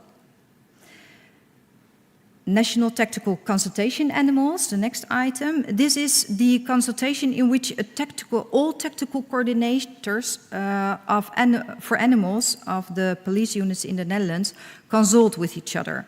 We have regular contact with a number of them, who in turn communicate information within the consultation. setting up collaboration with the National Public Prosecutor's Office for Financial, Economic and Environmental Offences. This is a specialized nationally operating part of the Public Prosecution Service, which focuses on combating complex fraud and environmental crime and settling complex confiscation cases. In carrying out these tasks, this organization is responsible for the investigation and prosecution of criminal, which a special investigation service conducts the investigation together with the earlier mentioned enforcement authorities, in addition to the police. In the periodic consultations, we develop ideas. And one of them is to appoint a probation service prosecutor within their department and develop and implement policy. Collaboration requires collaboration with the earlier mentioned enforcement authorities, and we're working on this. This slide shows how many animal welfare criminal cases have been received by the probation service in the recent years. In 2019, there were requests for advisory reports in 118 cases. In 2020 and 2021, that percentage will increase, and in 2022, there will be 208 cases, and this is an increase of 76%. The percentage is also rising with regard to the inflow of probation supervision. Fewer community service orders were received in 2022. Due to Corona, many community service projects did not make it, and that's still reflected in the figures. The numbers don't seem like much, but the Netherlands is, of course, a very small country compared to, for example, the United States. Do I have time for a last thing? No? It is? 2 minutes. 2 minutes. Okay, I think I can make it. This is an example of a successful collaboration between chain partners. Last year we dealt with a farm that kept cows and horses on their farm. The animal owner had been on the police's radar a few years earlier because he failed to give the animals the necessary care. An administrative measure had been imposed on the animal owner that was intended to improve the welfare of the animals. And to see if the owner had kept to his agreement, there was going to be a check by the police and 2 inspectors and a veterinarian. On site, they discovered that the living conditions of the animals left much to be desired. Many animals were covered in a thick layer of excrement, and there was little or no food and water available. 6 cow carcasses were found among the living cows. 3 cows were in such bad shape that they had to be euthanized on the spot by the vet. Also, the horses were poorly cared for. The living animals were confiscated and have been safely housed. The animal owner wanted his confiscated animals back. He submitted a request to the effect to the court. We were asked by the Public Prosecution Service portfolio holder animals to issue an opinion on whether or not this should happen. And we issued a negative advice. A few months later, we were also asked to report on a substantive handling of the criminal case. In the meanwhile, the animal owner turned out to be keeping a few new cows. Because the last check was months ago, we needed current data.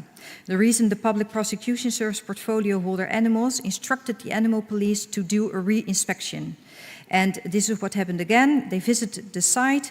The new cows looked good at that time, but their housing was not in order, too small, again, and dirty. And another official report was drawn up, and this part is subject of administrative law. We advised the court to order a ban on keeping animals. The criminal case will be dealt with shortly. This was my presentation. Thank you.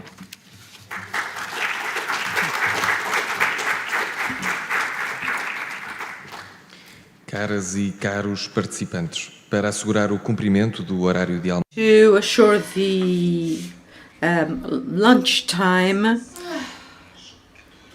the following presentation will be done during the afternoon sessions.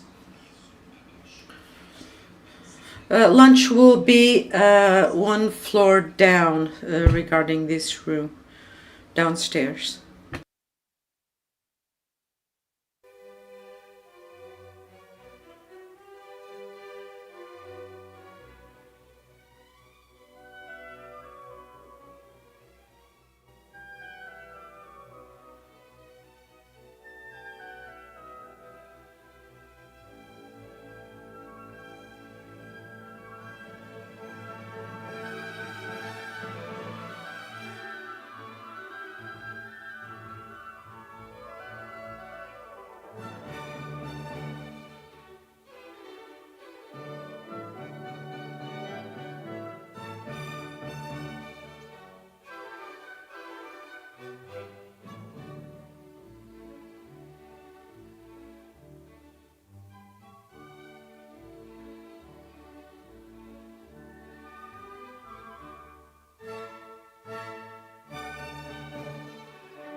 Vamos embora. Caras e caros participantes, vamos então dar início.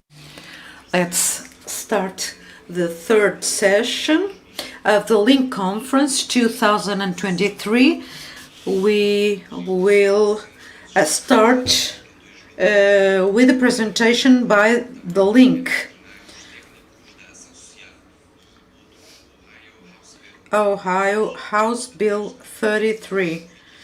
So this presentation will be made by Vicky Deisner from the United States of America. Muito boa tarde. I can, so I keep us all awake and we don't fall asleep right after lunch. I'm going to talk about the success of cross-reporting laws in the U.S., specifically in the state of Ohio, where I reside. My name is Vicki Deisner. I'm an attorney. I was an assistant attorney general. I am government affairs representative for Animal Welfare Institute, and glad to be here today to talk and brainstorm with all of you about opportunities. Domestic violence and animal abuse did increase during the pandemic in the United States. In fact, domestic violence fatalities rose during the pandemic in Ohio by 62%, in Indiana by 113%. So we were even forced more so to think about the link. Companion animal intake increased in rural shelters during the pandemic from cruelty cases where actually women did go ahead and give up their animals. And we know this because we got a lot of calls from those animal shelters for food distribution. They needed a lot of food during this time. And I just want to mention that Ohio Animal Advocates, which I am also with, we did an assessment report about COVID-19, domestic violence, and animal abuse. And actually, I gave that handout to Latrina to give to you guys later. Animal Legal Defense Fund acknowledged that in 2021, Ohio enacted one of the nation's most comprehensive cross-reporting laws, House Bill 33. Ohio mandates social workers and other human services to report animal abuse, and law enforcement and humane enforcement or animal protection services to report child abuse and elder abuse. Ohio House Bill 33 requires social service workers, mental counselors, family therapists to report suspected animal cruelty, and dog wardens, animal control officers, and law enforcement to report child and elder abuse. So it's truly a cross-reporting situation. Ohio House Bill 33 also requires veterinarians to report suspected cruelty to companion animals. And what we would love to tell you is that here it's a year later, the veterinarians actually call and they thank the sponsors of the legislation and our group for the legislation, which gives them civil immunity to override their confidentiality. Most U.S. states have animal control officers per county associated with a county shelter. Ohio is unique in that they have dog wardens associated with county shelters that only have authority for bites and feral dogs. There's humane societies or animal protection shelters. They can have humane officers if they can afford them. And if not, the police or sheriff deal with cruelty issues. So in that case, actually, we really, Ohio Animal Advocates has a website by which people can go to and find out who do I call to report cruelty. In this bill, House Bill 33, civil and criminal immunities were key incentives to get the legislation passed, to get the professionals okay with the bill. And it gave social workers and other humane and human professionals the ability to intervene early in the escalation of family violence, as we've heard over and over today, by addressing that first warning sign, animal cruelty. Partnerships developed through cross-reporting to help humane and human services better serve the community. Now, why was there a need for cross-reporting in Ohio?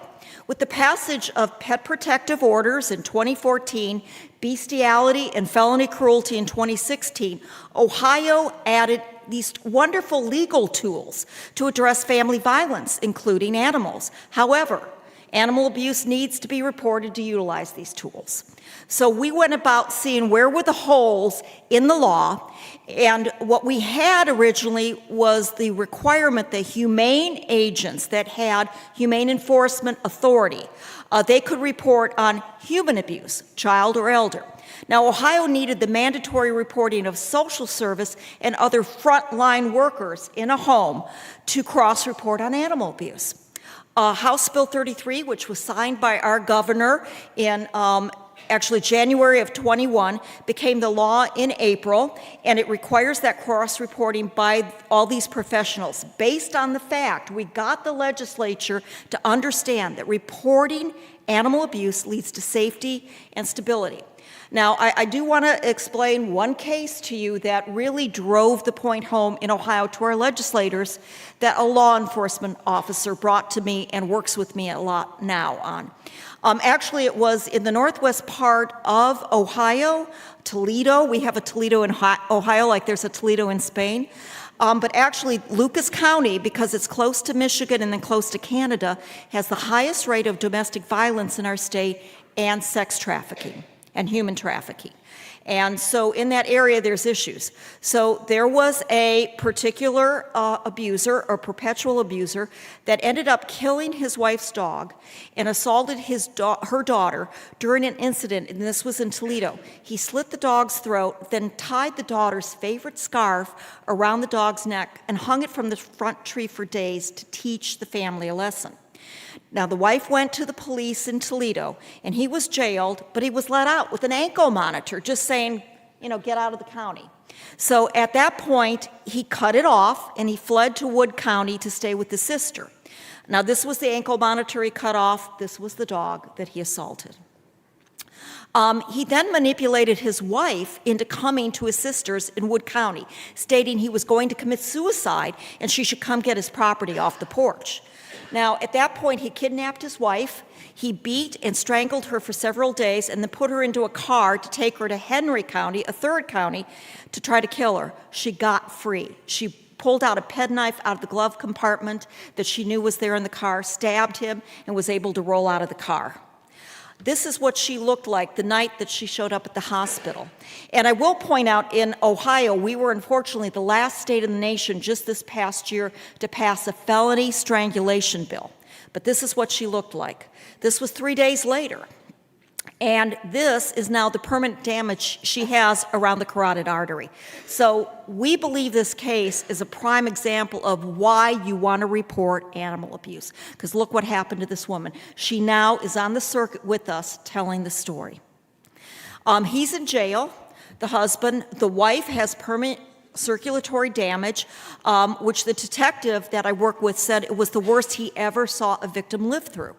And if we know, going back, if the Toledo Police Department had contacted Toledo Humane, brought felony animal cruelty, which we had passed, and investigated the past history of domestic violence by this man, there could have been a psych exam ordered. The wife would have maybe not been injured and almost killed. And indeed, when they went back into his history, he had previous domestic violence abuse against other women, other wives, and animal abuse.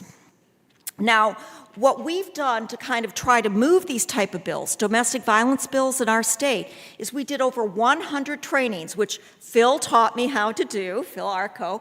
And what we did was we provided continuing education units. That's how we attracted a lot of folks to the training, whether it was social workers, prosecutors, and attorneys. But also, because our bill had mandatory reporting with fines, I think a lot of those professionals were interested in finding out how to do this.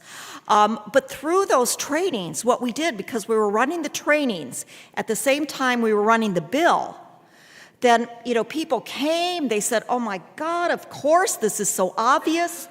We're on board, we have animals, that we love this, and we're going to support you. And I got all the different professions to testify at the state legislature that they supported the bill. In fact, I have to be honest, over 10 years, it was the first time I never had opposition, including from the Ohio Veterinary Medical Association. Oh, I'm still going fast. Okay, thank you. Okay, so what we did is we built a team of grass tops, basically through the professions that were going to be impacted, and went ahead and it was parallel tracks of presenting and doing legislative advocacy. And the professions that were impacted were trained on the benefit for their clients. They got the point that if they stepped in and they reported animal abuse, indeed, they were actually benefiting their human client. And as time went along, both human and humane groups testified on our behalf. As I mentioned, we had humane or animal protection organizations. These were both national and statewide groups. We had veterinarians and animal protection humane shelters testifying, including the Ohio Veterinarian Medical Association.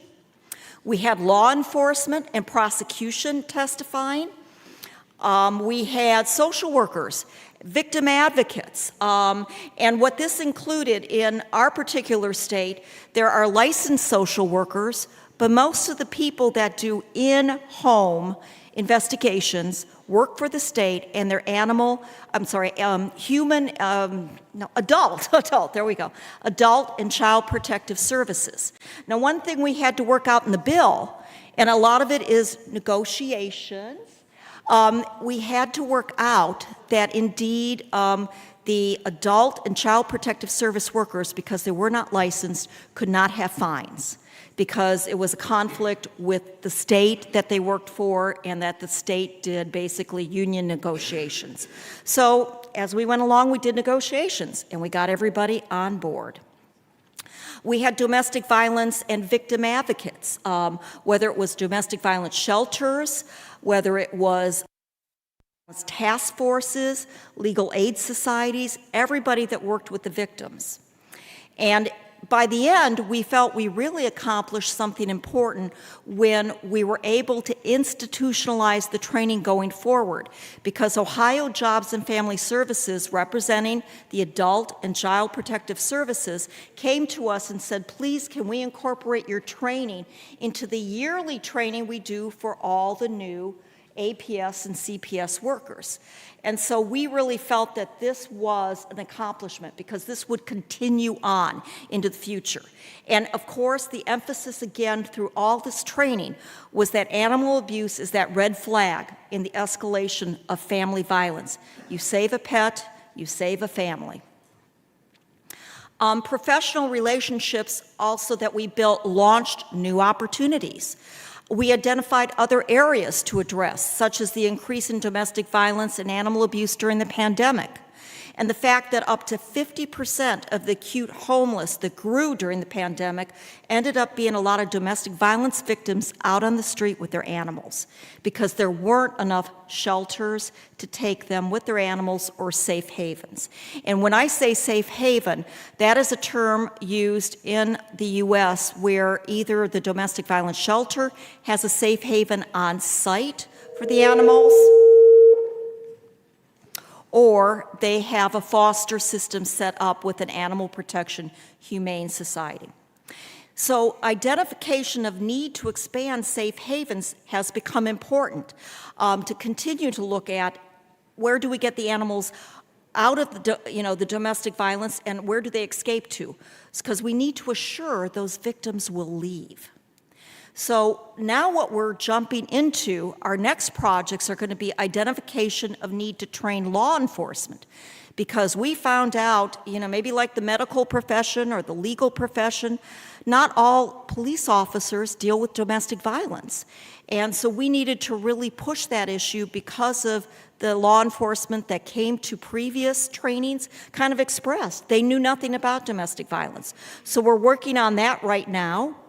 And also the issue that local humane agents really need to report and work with the police to report incidents report in the U.S. to the FBI through various systems so they can collect this information and really have the national data for the U.S.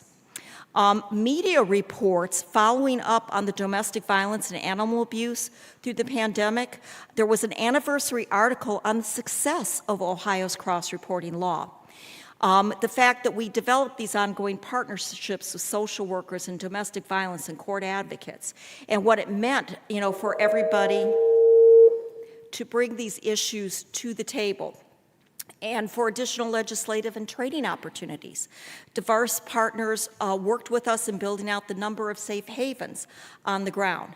In fact, in Northeast Ohio, there was a media interview on the impact of House Bill 33, and Greg Willey, the executive director of Friendship APL, said we're seeing a handful more of these particular calls. We're really proud that the adult and the child protective service people who are taking advantage of the training they've received, and they're reaching out to us about these cases. But these animals that are coming in, no surprise, through these types of situations, they're complicated. They've got more issues, both psychologically and physically, as the situation would indicate, and they need more time to recover.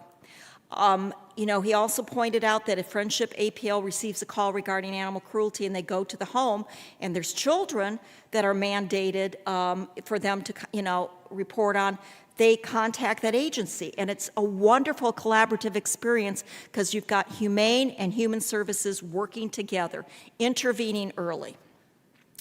As Greg said, it's very clear when reporting needs to happen, and it's only going to improve the relationship that Lorain County Children's Services has with Friendship APL and the county.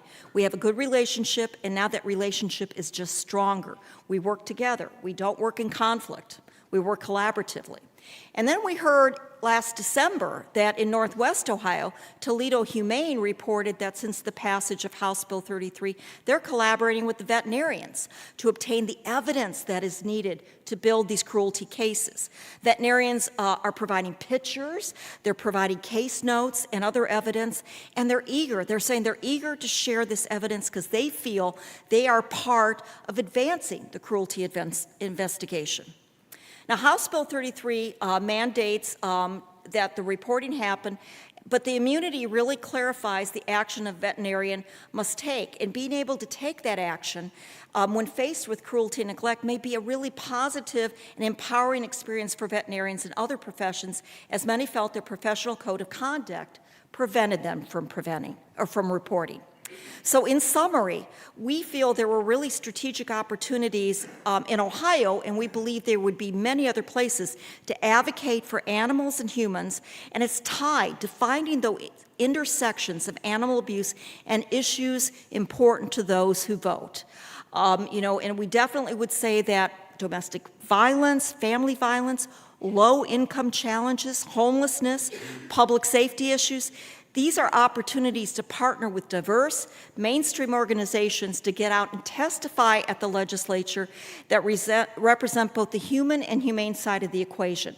We have found it to be very successful in passing legislation, and we hope maybe that it would be key for you all to do so too. Thank you so very much.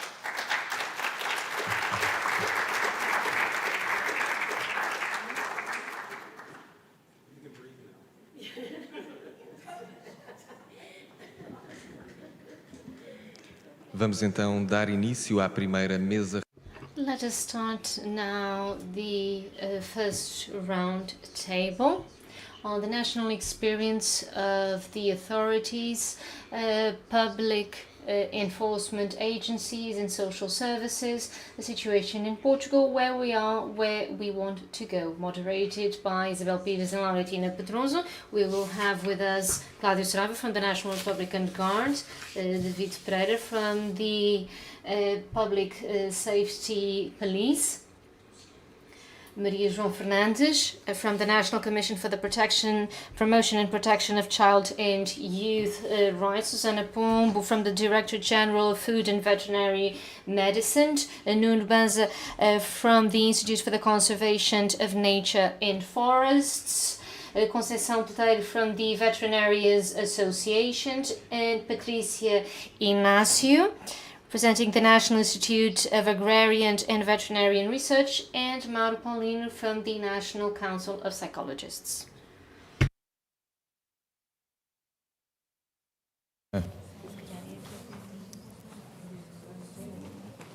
Está tratado. Acho que não.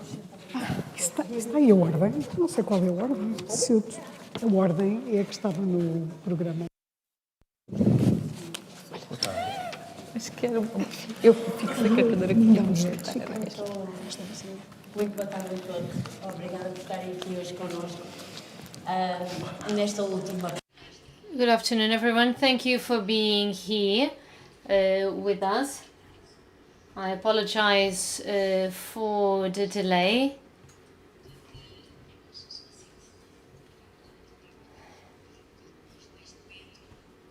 Right now, with this identification of link between violences, we start having changes in the legislation involving all partners. And the idea is to have mandatory reporting of animal abuse, and then those who check on the welfare of the animals will check the welfare of children, elderly, and that the veterinarians will also report possible cases of animal abuse. And it goes even further in terms of those who work on mental health.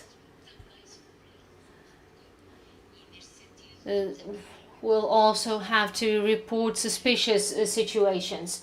So we have all here precisely on the stage all of these players to move along with the link. We see, of course, contexts that are not exactly the same as ours, but we will try and learn from others and to see how we can move forward towards the promotion and protection of the rights of people and animals. So everyone here represents high-level institutions, and so I would like to reflect a bit on the question, depending on your professional area. Of course, I would ask you to be brief. Thank you. And so, where are we in Portugal? Are we following the right path or not? What is still ahead? What do we expect to find? Maybe we can start with law enforcement.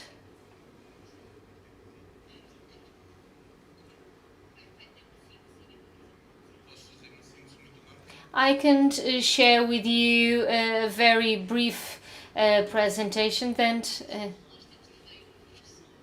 we also have someone with us online. Good afternoon, everyone. On behalf of the National Republican Guard, I would like to thank the animal ombudsperson for inviting us. And I know Miss Isabel from the Life and Peace Project. For those who are not familiar, the Service for the Protection of Nature and the Environment was created in 2001 and was formalized in Decree Law 22/2006. This decree law is regulated then by an order where it says that SEPNA is environmental police. It talks about animal protection and coordination with several relevant entities. For those who do not know SEPNA, so this particular unit of the National Republican Guard, we have 21 units, but overall we have 91 teams, also nautical teams, 12 in specific areas, as well as the forest guards that were integrated into the National Guard within the scope of the decree law I mentioned. Throughout the 22 years of our activity, animal welfare accounts for 23% of our activities. And of course, within the context of the wildfire season that we have had, it increased.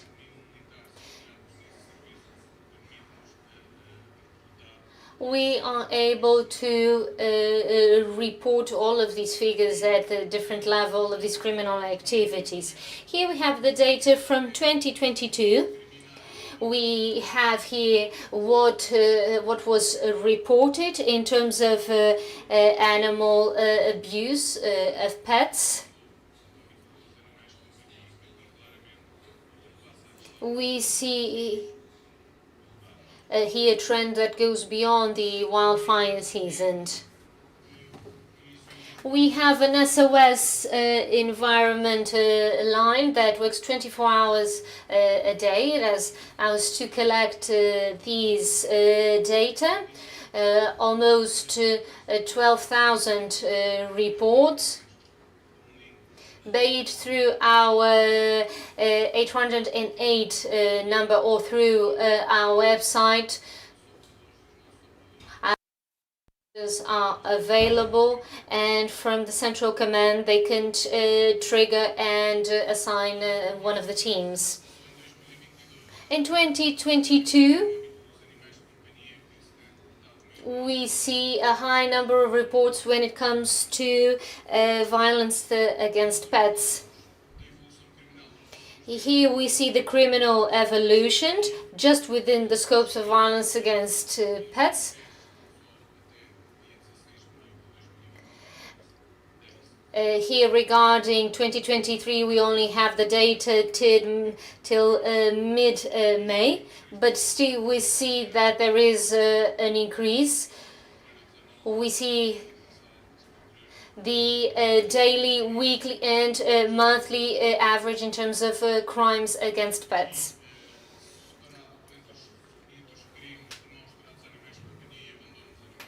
So we have violence against abandonment. Here we see a breakdown per district. We see that a higher incidence in Setúbal, Porto and Braga. This is the territory distribution. We see the hotspots, and I would conclude by answering the question that was asked. From the point of view of the National Republican Guard, the solution is based on three pillars: coordination of our operational activity that we need between different entities, prosecutors, municipal veterinarians, and cooperation with ICNF, so the Institute for the Conservation of Nature and Forests. A few years ago we created and set up the binom for the detection of poisoning situations, and so we need the coordination between all of these entities. But of course we also need cooperation between all of these entities, and there is a room for everyone, and this is all I wanted to share. Thank you. Thank you. If I may, then, I have a very short presentation to share with you. I'm not going to focus on the activities of the public security police, but focusing more precisely on the link. So, our police, PSP, is present throughout the country, on Azores, Madeira, and is very committed to raising awareness when it comes to animal abuse. So, we have competencies at administrative level, but also at criminal level. We see here our different vectors: environmental protection, criminal investigation, and proximity policing, which is essential to monitor possible domestic violence and animal abuse situations. This is the diagram that we use and how then we break down the data. Here we have data from 2021 and 2022 in terms of our inspection activities and animal protection. 2021 was a year of pandemic, so it's not very relevant, but we see 2022 we have the data getting back to normal, similar to 2019 in terms of inspection activities and reports. In the animal defense program, here we have the reports through email and through our helpline. There was a clear increase in the number of cases reports. This does not mean there are more infractions, more cases, but maybe people are more aware. So it's not necessarily the fact that we have more situations actually being reported.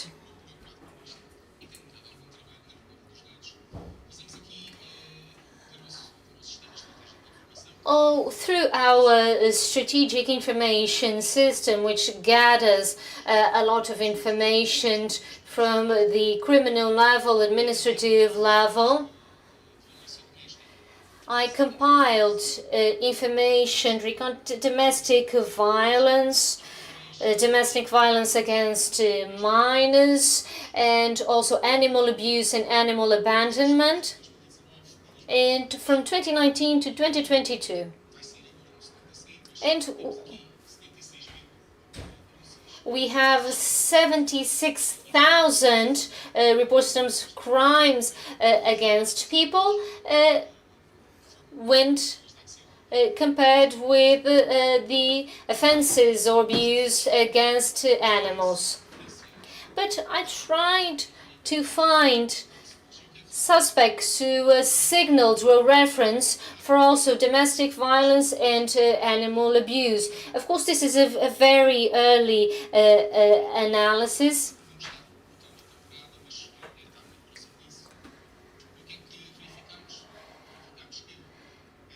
What are the results? 179 the cases in which the same suspect is a defendant or is a suspect in crimes against animals and crimes against people, like domestic violence and violence against children. So 122 were domestic violence, and then also violence against minors. And out of those 179,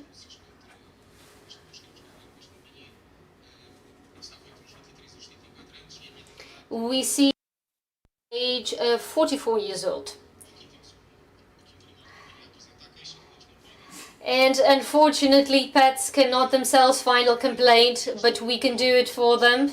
And answering the question that was asked, regardless of the Constitutional Court issues and court proceedings, we need to continue acting not just on the reports, on the complaints, but cooperating with each other. We have a lot of entities in Portugal. For those who are not familiar, we have criminal police to act on criminal issues. We have over 30 entities, so coordination is always important. Besides the National Republican Guard and PSP, we have the Judiciary Police, so the Criminal Police, we have ASAI, we have many other entities, so it's very important for us to coordinate and cooperate. I think that we are following the right path, we are moving forward, we have evolved a lot in the last years.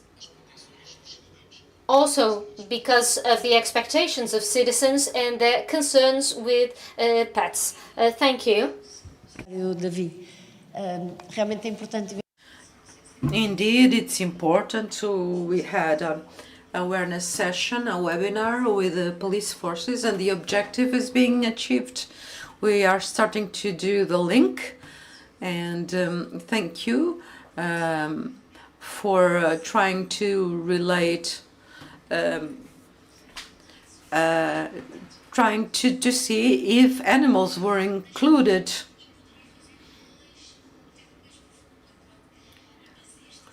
But this exercise that was done here makes us wonder how we can progress every week, and the amount of measures that we take work to protect animals and people. And when we have an intervention due to animal abuse, maybe the authorities will pay more attention to what's going on in that family, and vice versa. So that's the message that we want to convey, and it's very important. And on my right side, we have Susana Pombo, and I would like to tell her something.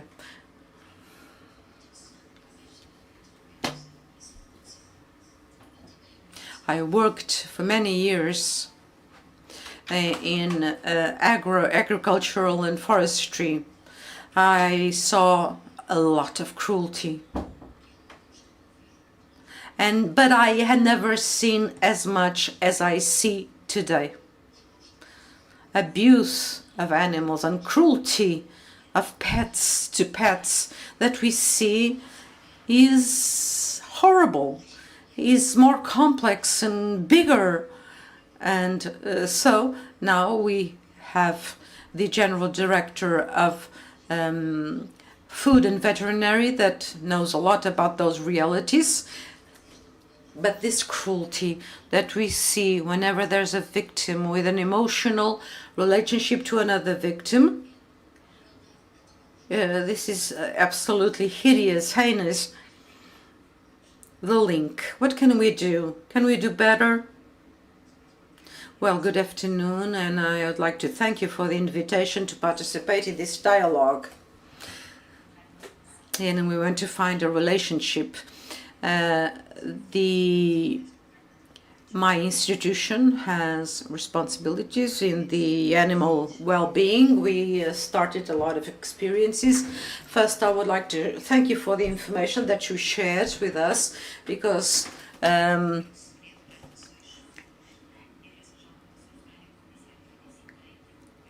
and we play a different role because we are an administrative entity. Of course, the situations that we find, and according to what kind of situation, we collaborate with the local authorities, with the police forces, of course. But our role has two sides. It is a regulating organism and an organism that applies national policies in the national territory. And we are in a space of a European Union where we have several member states, and the legislation in this matter concerning animal well-being for the majority of situations is defined in community European Union regulations, legislation. So the performance of the police forces has a legal basis. And if we don't find the legal framework, well, that limits our activity. But, of course, we have more and more a multidisciplinary approach. But the situations that we find every day, if it's a misdemeanor or a crime or a felony, well, it will be harmful for the sharing of information. So many times the amount of information that each one of the authorities, if it could be more easily shared among all of them, would facilitate a more efficient information exchange. But those are the challenges. All the things that we are doing as far as digitalization and information are concerned, will be a very positive element. We have several examples in the field because we share information and training all the time. And you know that we have been participating in training sessions. And above all, it's important to say that the training to the animal owners. So the community legislation is being changed, and before the end of the year, the first projects of community regulation will be known that go from production, slaughter, transportation, etc. So it's a very participated process, with several stakeholders from the several areas, and so we have lots of expectations as far as the future documents are concerned. But I would like to stress once again, training a person who has an animal, whether it's a pet or an animal for commercial ends. It's important for people to understand what are their obligations, their duties, how animals they must know how animals should be treated, and so that has to do with training and education, and is essential, and that the trainings are certified and so that the right people can deal with animals. And it will be based on the experience of the competent authorities, based on new scientific evidence, and based in economic impact assessment. We have to understand what is the economic side of all this process. So the link brings this invitation, this challenge to be better and better as far as cooperation is concerned. So that's what I see for the future. Thank you. We also have another colleague. ICNF. So where are we? Are we working together? Well, thank you for the invitation to be here present. I represent the president of the ICNF, and I'm sorry, but I'm going to be politically incorrect. Yesterday, when I was preparing my presentation for this conference, I saw a story on TV about housing. What does housing have to do with violence? And so I think we should have one more entity here, which is Social Security. Well, it's true, but they are present in the following panel. And we have so many people in this panel that we had to have two different panels. Well, allow me to tell you why I'm mentioning this, because everything I was preparing loses its interest because I saw a lady being about to be evicted from her house.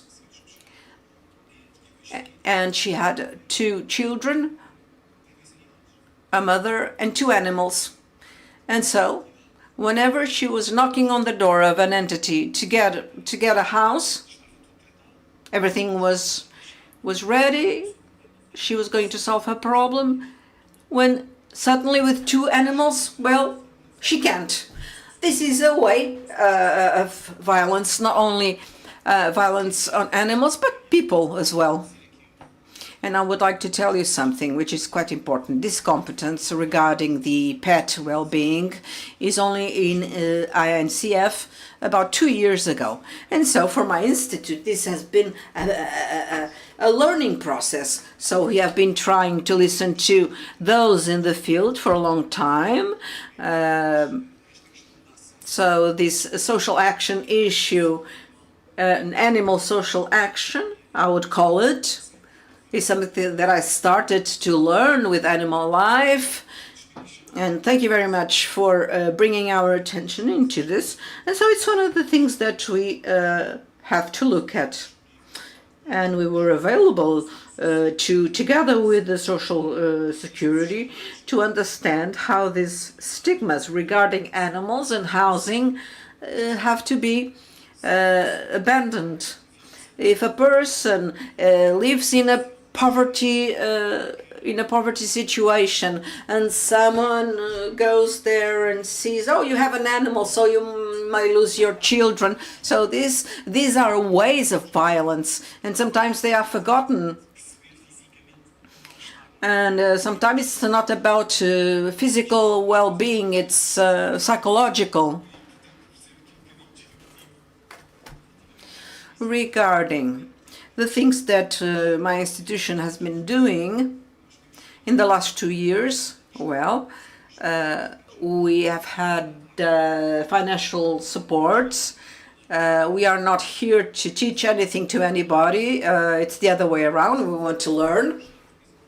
And the Portuguese state, through the INSCF, wants to finance all the things that we are talking about. When we talk about sterilization, we cannot ask the organizations to do it if we don't finance it. I mean, we've been doing this. Yesterday we launched 4 more warnings.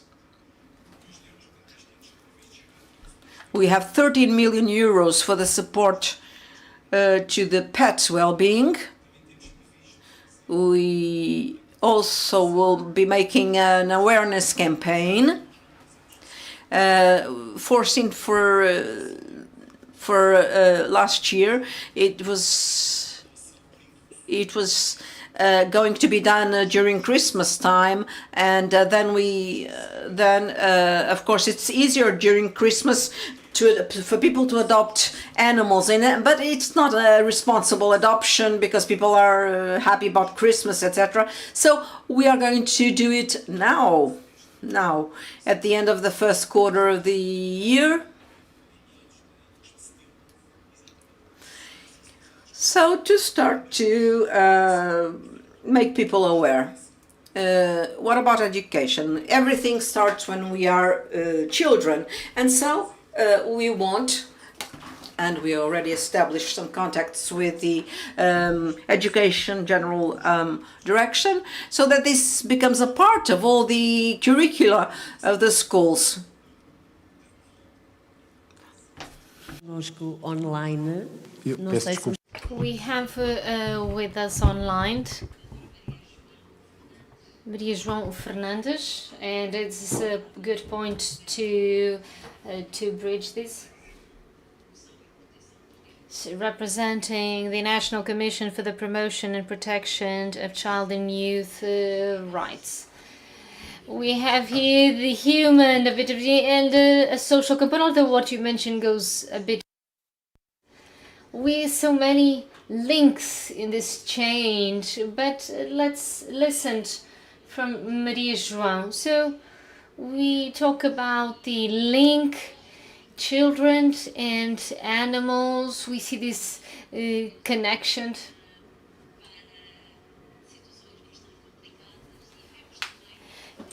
In very complicated situations. And Ali gave the example of a girl had been sexually abused by the stepfather, and her cat tried to protect her, and he was also a victim of animal abuse, and precisely shows this link. Those who mistreat animals also mistreat children quite often. So what can we do now that we are more aware of this reality, of this link? First and foremost, I would like to greet everyone. I would like to thank you for the invitation to be here, and I would like to congratulate you on this initiative. What can we do? We are already doing it. We are already following the path. Regarding children in this clear connection to animals, we need to understand and to share. We saw the data shared by the law enforcement agencies present here.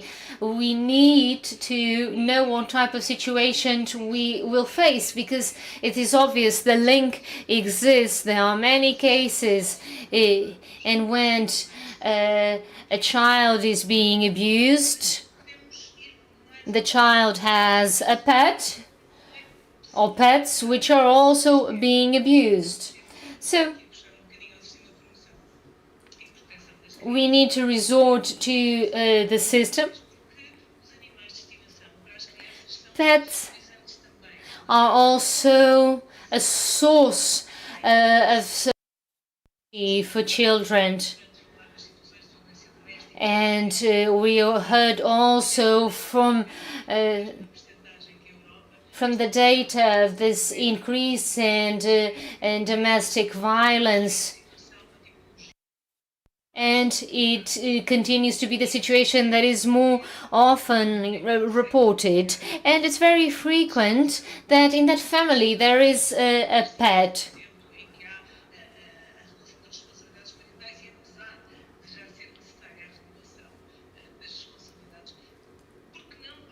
Why not ask children, is what we also been talking about even here. The right of participation that a child has, because everything is usually debated and decided without consulting the child, without understanding the perceptions of the child. And as Valentina was mentioned, the link may not always be very visible.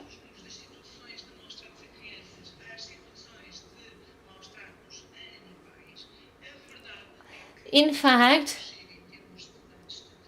the statistics that we have is that limit situations, like they also mentioned, in which the outcome is the worst possible, with a lot of cruelty involved, those situations usually also have situations of animal abuse.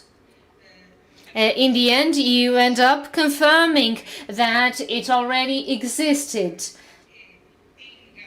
So it's undeniable. How can we improve?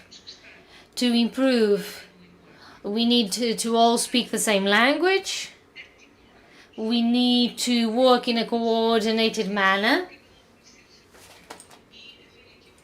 We need to know our different roles, and we need to act swiftly.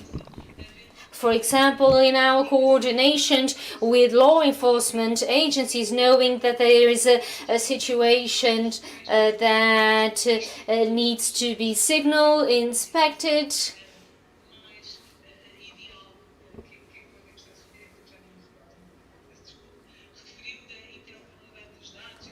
Until we have that interoperability of data, until we get there, we each need to know how we can improve, how we can communicate, so that this systemic view indeed happens, and we can protect the rights of children and adults and improve our response. Thank you, Marie-Jean, for being with us, even remotely.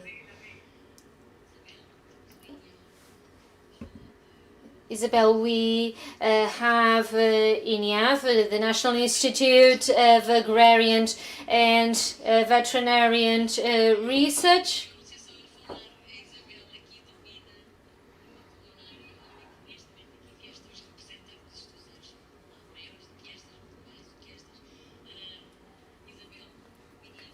So, Isabel, yes, INIAV can have a very important role to help us in this work as a network. So where are we at INIAV? Hello, good afternoon everyone.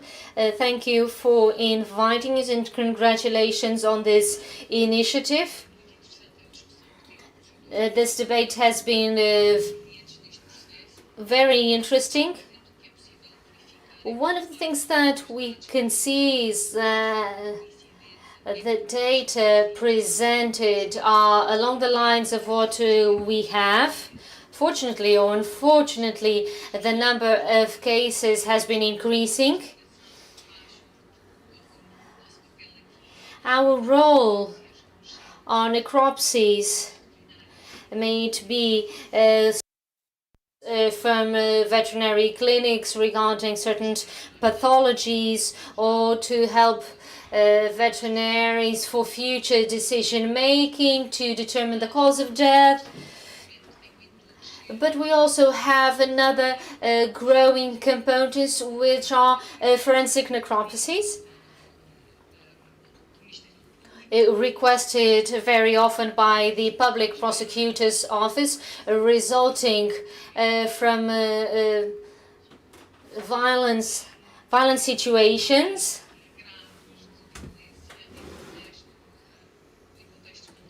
In very complicated contexts.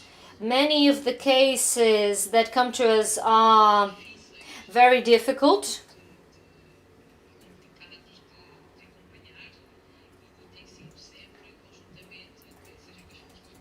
And along with law enforcement, with the public prosecutor's office, and with Director General and all of the partners, we have coordinated that. I have just a few remarks. Right now, forensic necropsies represent a relevant percentage of the necropsies that we do. Many of them are requested by a veterinarian and do not come from the public prosecutor's office. So here there is a lack of a proper chain of evidence being preserved. We're talking about veterinarians who want to confirm their suspicions regarding animal abuse, but they need to understand that the procedure needs to be different, so that the necropsy then can be used as evidence in legal proceedings.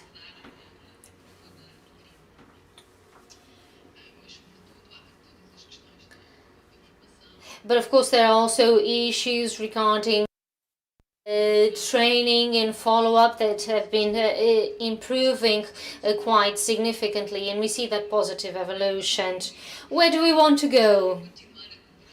We want to continue to cooperate, mostly to have effective systems to cooperate. Something which is also very important and we cannot overlook is to help those who are brave enough to report, because these people sometimes also face difficult situations, and sometimes people do not report because they are afraid of the repercussions. So we need to try and demystify this for those who can't possibly report the situations. Now for the Veterinaries Association is also a challenging issue.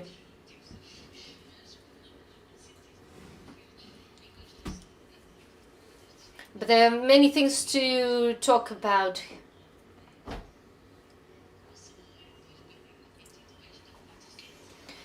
We heard of the law that was passed in the United States quite recently, where it's now mandatory for veterinarians to report suspicions of animal abuse and animal cruelty, as well as psychologists are also obliged to report suspicions of abuse.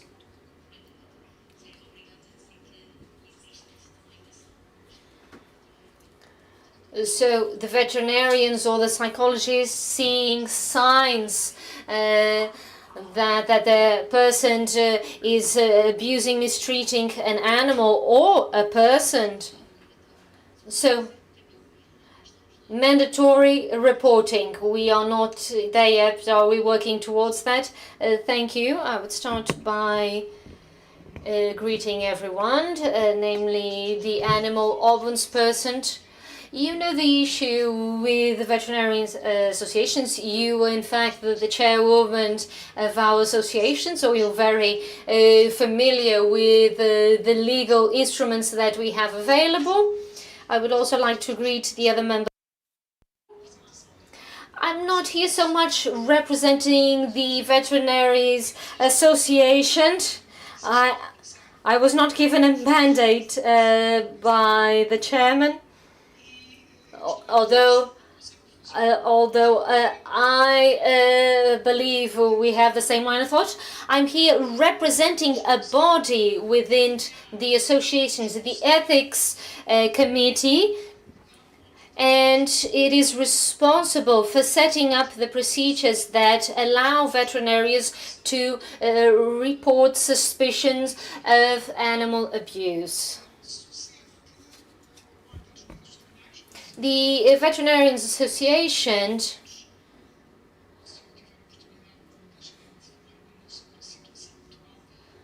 if I have time I can address the current situation, which isn't recent, but right now associations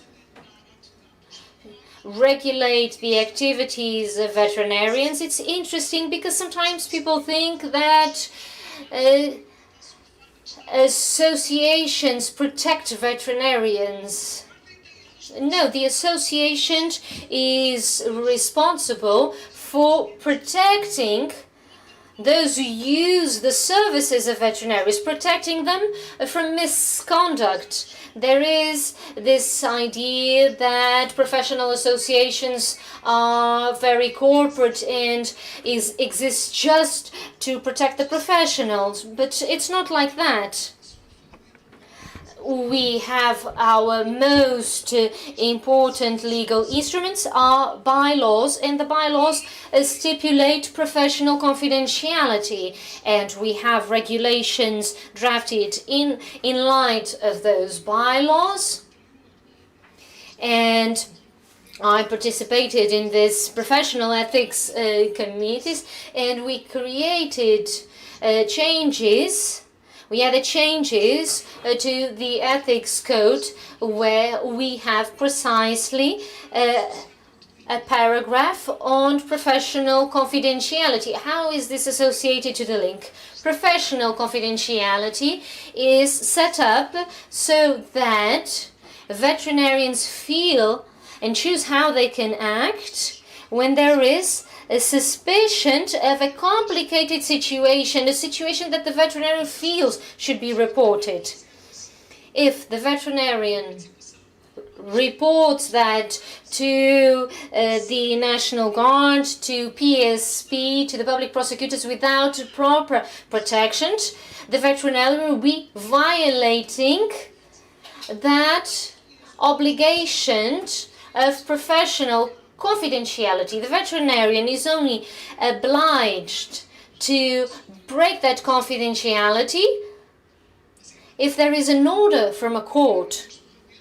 But by creating these tools, we wanted to give veterinarians the opportunity to deal with these complicated situations, to have a specific procedure to use when their conscience, when their professional ethics tells them confidentiality cannot keep me from doing what I must do and report this situation of violence that may affect not just animals but also people. And veterinarians quite often feel obliged to report these situations. And what tools are then available? Veterinarians can submit a request to the Professional Ethics Committee. that is now comprised of 7 members, and then those 7 members will analyze that request. It has to be a well-founded request, and that request will be analyzed and then will authorize or not the veterinarian to break that confidentiality. But we need to take that into account in any future legislation, that veterinarians are bound by professional confidentiality, and also tell veterinarians still there are tools that you can use without breaching that confidentiality. So can you understand very simply how it works? The first rule that says professional confidentiality can be breached and no authorization is needed is if the victim authorizes. Can we imagine here the victim or the one or the perpetrator authorizing? Of course, we're not expecting the perpetrator, the abuser, to authorize something like this. So a request has to be submitted to the Professional Ethics Committee, authorizing them to report this to the proper authorities. It's also probably important for you to know how many requests like this we have received. No more than half a dozen per year. And so I think that DGAV, ICNF, and the association and the animal ombudsperson, we all need to remind veterinarians that these tools are available, and in case of suspicion, they can use it. Why is it that I have an additional concern, which has to do with legislation that is now being prepared regarding professional associations? Quite recently, just 3 or 4 months ago, we have new legislation regarding professional associations. A new way of perceiving how they functioned. And following that, all professional associations are preparing and changing their bylaws accordingly. We present our proposal, then the competent authorities present the changes that they think should be introduced, but one of the drafts being proposed is the possibility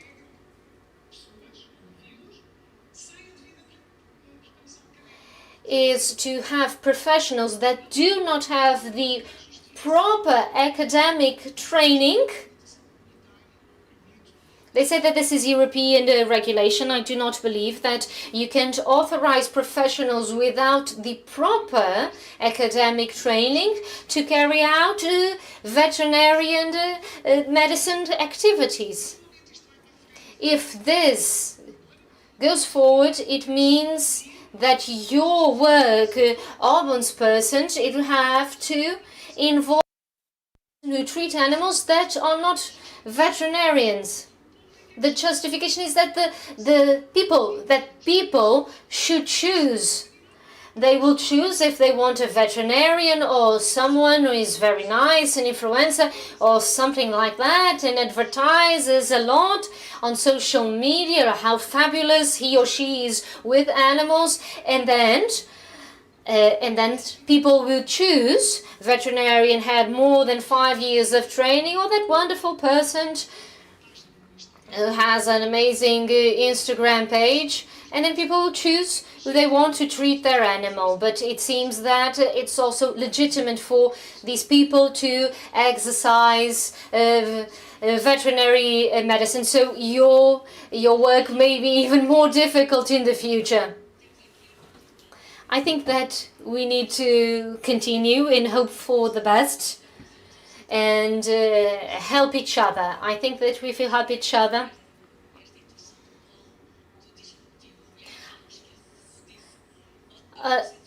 Now I'll be disruptive like Paul.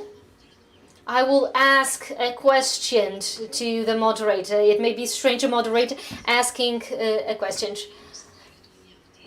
So regarding what Professor Conceição said, and Sana in terms of the necropsies, so trying to assess the damage caused to an animal as a result of animal abuse. And we see that nevertheless, the Veterinary Association doesn't have a lot of requests to reach confidentiality, but from INIA we see that there are more requests for forensic necropsies. So what is your perception regarding this? There seems to be a lot of animals that are forwarded to INAV. Well, it's true. We have to work, and we are better and better, and that makes it easy to give a voice. And we have a request by the court, so it's no longer, we don't need any longer the confidentiality.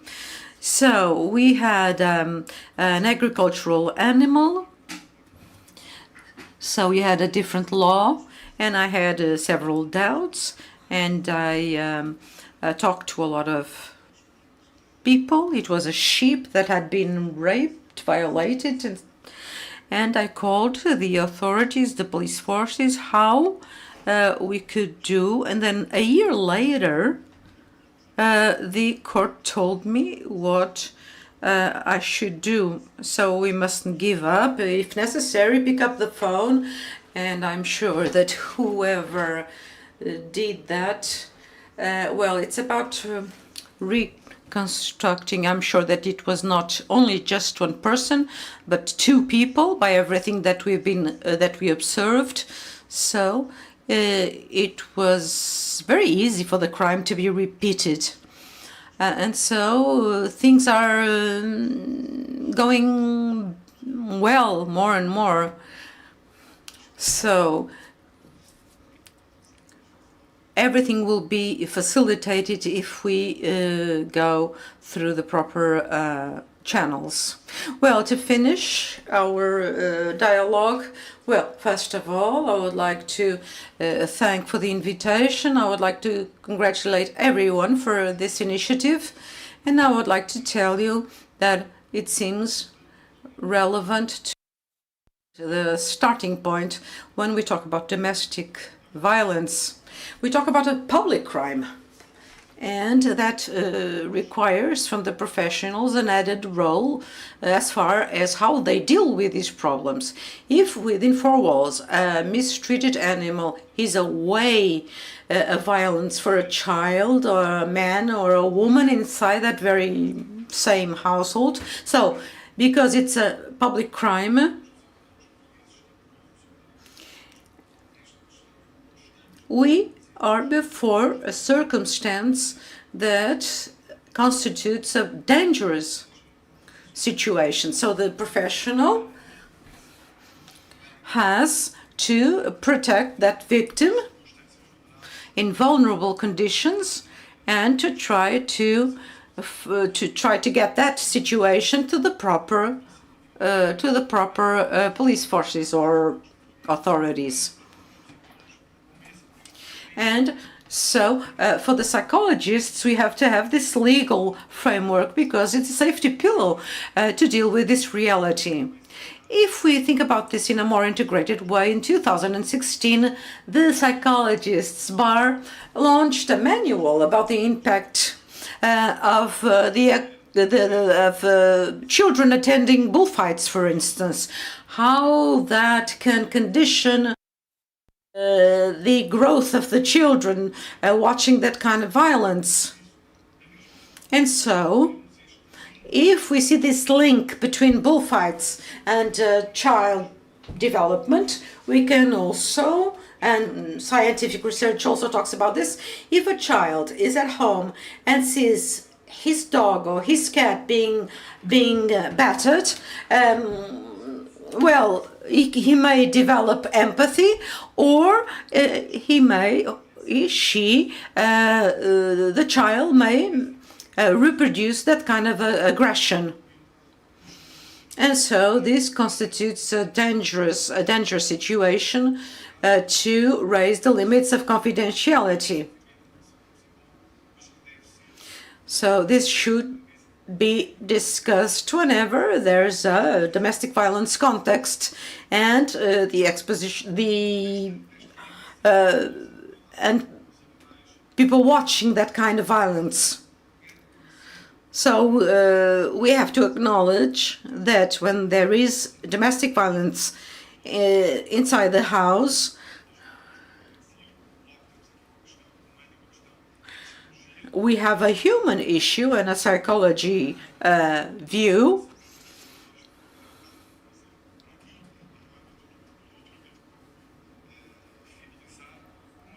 One of the samples is with victims of domestic violence, and the sample is 130 victims, 133, 47 said that there was violence against animals inside the house,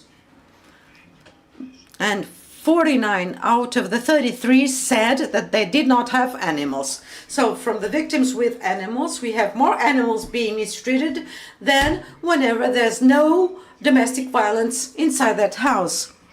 And so when we relate this issue of the cruelty towards animals inside the house, the home, there's a correlation, there's an association between this indicator, this variable, and the intake of anxiety medication.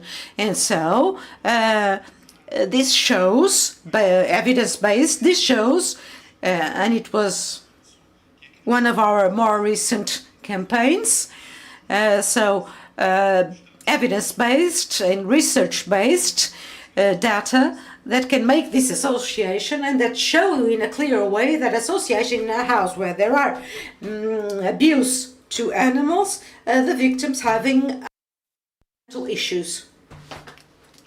David? Well, 1 minute. Besides the domestic violence being a public crime, so animal abandonment is also a public crime. So it's for us, it's an obligation to deal with this, and for the others, it's about ethics. We are talking about children, and it's important to realize that we must educate children at schools, but also the teachers, so that they can see what children go through. So they spend, the children spend school and with teachers, and so teachers have to be trained to understand what is going on with the children, and being able to relate facts to, or relate suspicions to, the police forces.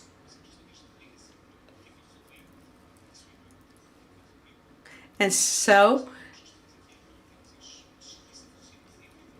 we must have our services working in an efficient way in order to keep this efficiency in order to operate. I would like to add a situation, after hearing all the colleagues of the panel, when the only law that I know that regulates the criminal record is the detention of dangerous animals and potential dangerous animals. So when a citizen wants to start a farm or with the animals and is not obligated, forced to present the criminal record, then he can have those animals. And the same thing happens with people. Well, the other forces don't know about him. So it's important to share the information among all the entities to avoid these situations. Isabel, we are happy with this round table. The collaboration of everybody was relevant. The data were very interesting, and so I would like to thank you. And we must think about things, and we are thinking about these subjects so that we can make the proper decisions. Thank you all.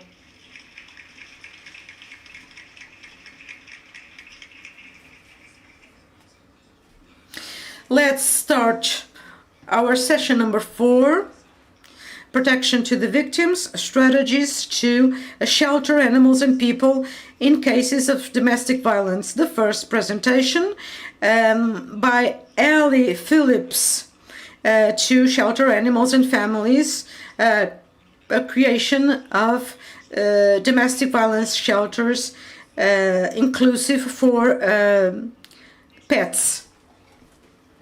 370 vêm com processo criminal atrás. Mas cá está, 200 vêm diretamente clínicas.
Hello?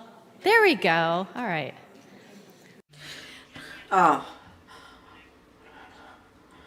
Bom, estou a falar. I'm the founder and CEO of Sheltering Animals and Families Together, which is the first and the only global initiative working to create pet-inclusive domestic violence shelters. So I'm going to talk about this program because I see it as a solution to link crimes. Because if we can get the family out, legged and four-legged, it just helps with everything. With everything that you all are doing, it's going to help. So just a little short story, I created this program after a particularly difficult domestic violence case that I was prosecuting. And I was a brand new prosecutor, so this was like 800 years ago when I just started out.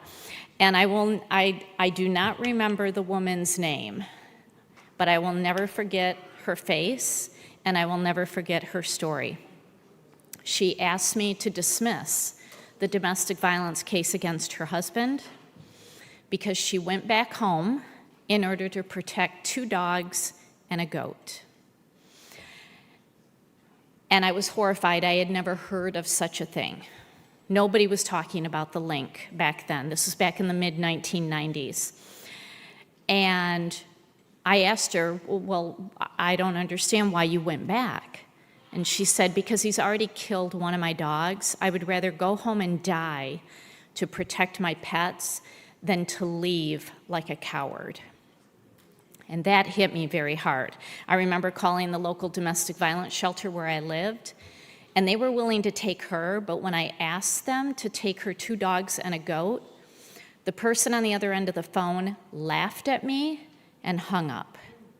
And anybody who knows me really well knows that when I get eerily quiet, run for your life. And even the judge, I was in the judge's office, and she said, everybody back into the courtroom, Allie's going to blow. And I was very angry, and in that moment, this whole concept literally downloaded into my head. And I knew instantly what needed to be done. And so this concept, it took me a while to actually formulate it in writing.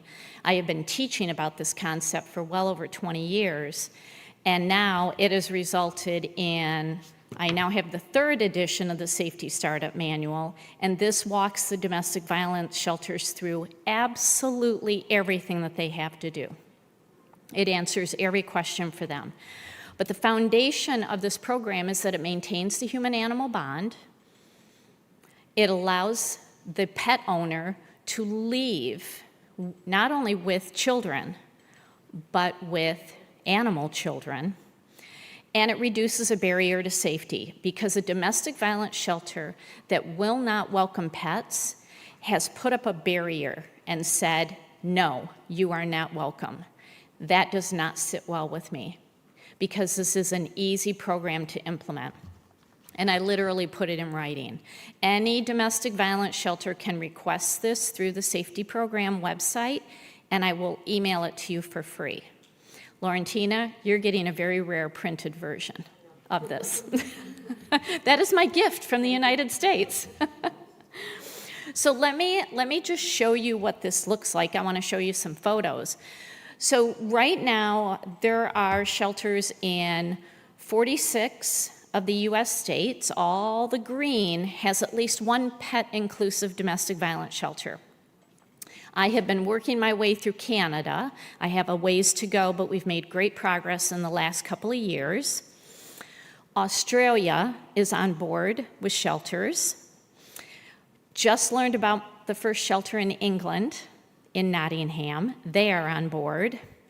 Netherlands, so Rihanna brought me out about 6 years ago. She put on a beautiful conference, and now they are up to 11 pet-inclusive domestic violence shelters. And Spain, Nuria, has been working in Spain feverishly to get more of their shelters on board. So we have a long ways to go, but the safety program is in 6 countries and 46 states. So there's over 300 pet-inclusive shelters. So for any domestic violence shelter that feels that this cannot be done, I have 300 examples of how it absolutely can be done. So these are the objections that I hear. Well, we have concerns about having pets on site. We have concerns about allergies. We don't know how to pay for this. We don't know how to sustain the program. What if a dog bites a child that is a resident at the shelter? What do we do? What if a family leaves the shelter and they leave their pets behind and abandon them? What if the abuser shows up and asks for custody of the pet? I answer all of those questions in this, because there is always a way around all of this. So as an attorney, I call them legal loopholes. I can find a loophole to get through any argument. And this is why I love helping shelters, because for every legitimate question they have, I have 5 answers to get around it. And so part of the safety program is helping them through the phases of implementation. They first have to make a decision. Do they even want to think about this? And that's where they talk to me. And I answer all their questions. I answer all their concerns. And then once they make the decision, let's start implementing.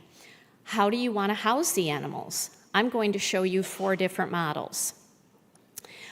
One thing that I recommend is that every domestic violence shelter have a partner in an animal shelter or an animal rescue organization, because a domestic violence shelter is never supposed to become the animal experts. They need an animal partner. They also need a veterinarian, because just when a family arrives in the middle of the night with a dog that is injured, that is not when they go looking for a veterinarian. They need one immediately. I also recommend that they partner with agencies that work with people experiencing homelessness. In the United States, a high percentage of those who are homeless are victims of domestic violence. So that is a natural combination.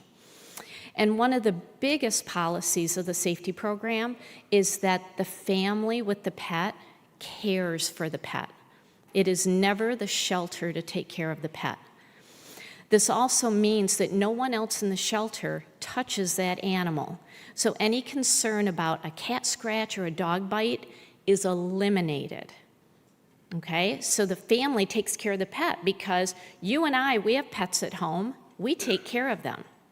This maintains the normalcy of everyday life. So for the family in shelter, you still walk the dog, you are still cleaning a litter box, and you are playing with them and having fun with them, but no one else touches them. So it's these sort of practical steps that I help the domestic violence shelters through.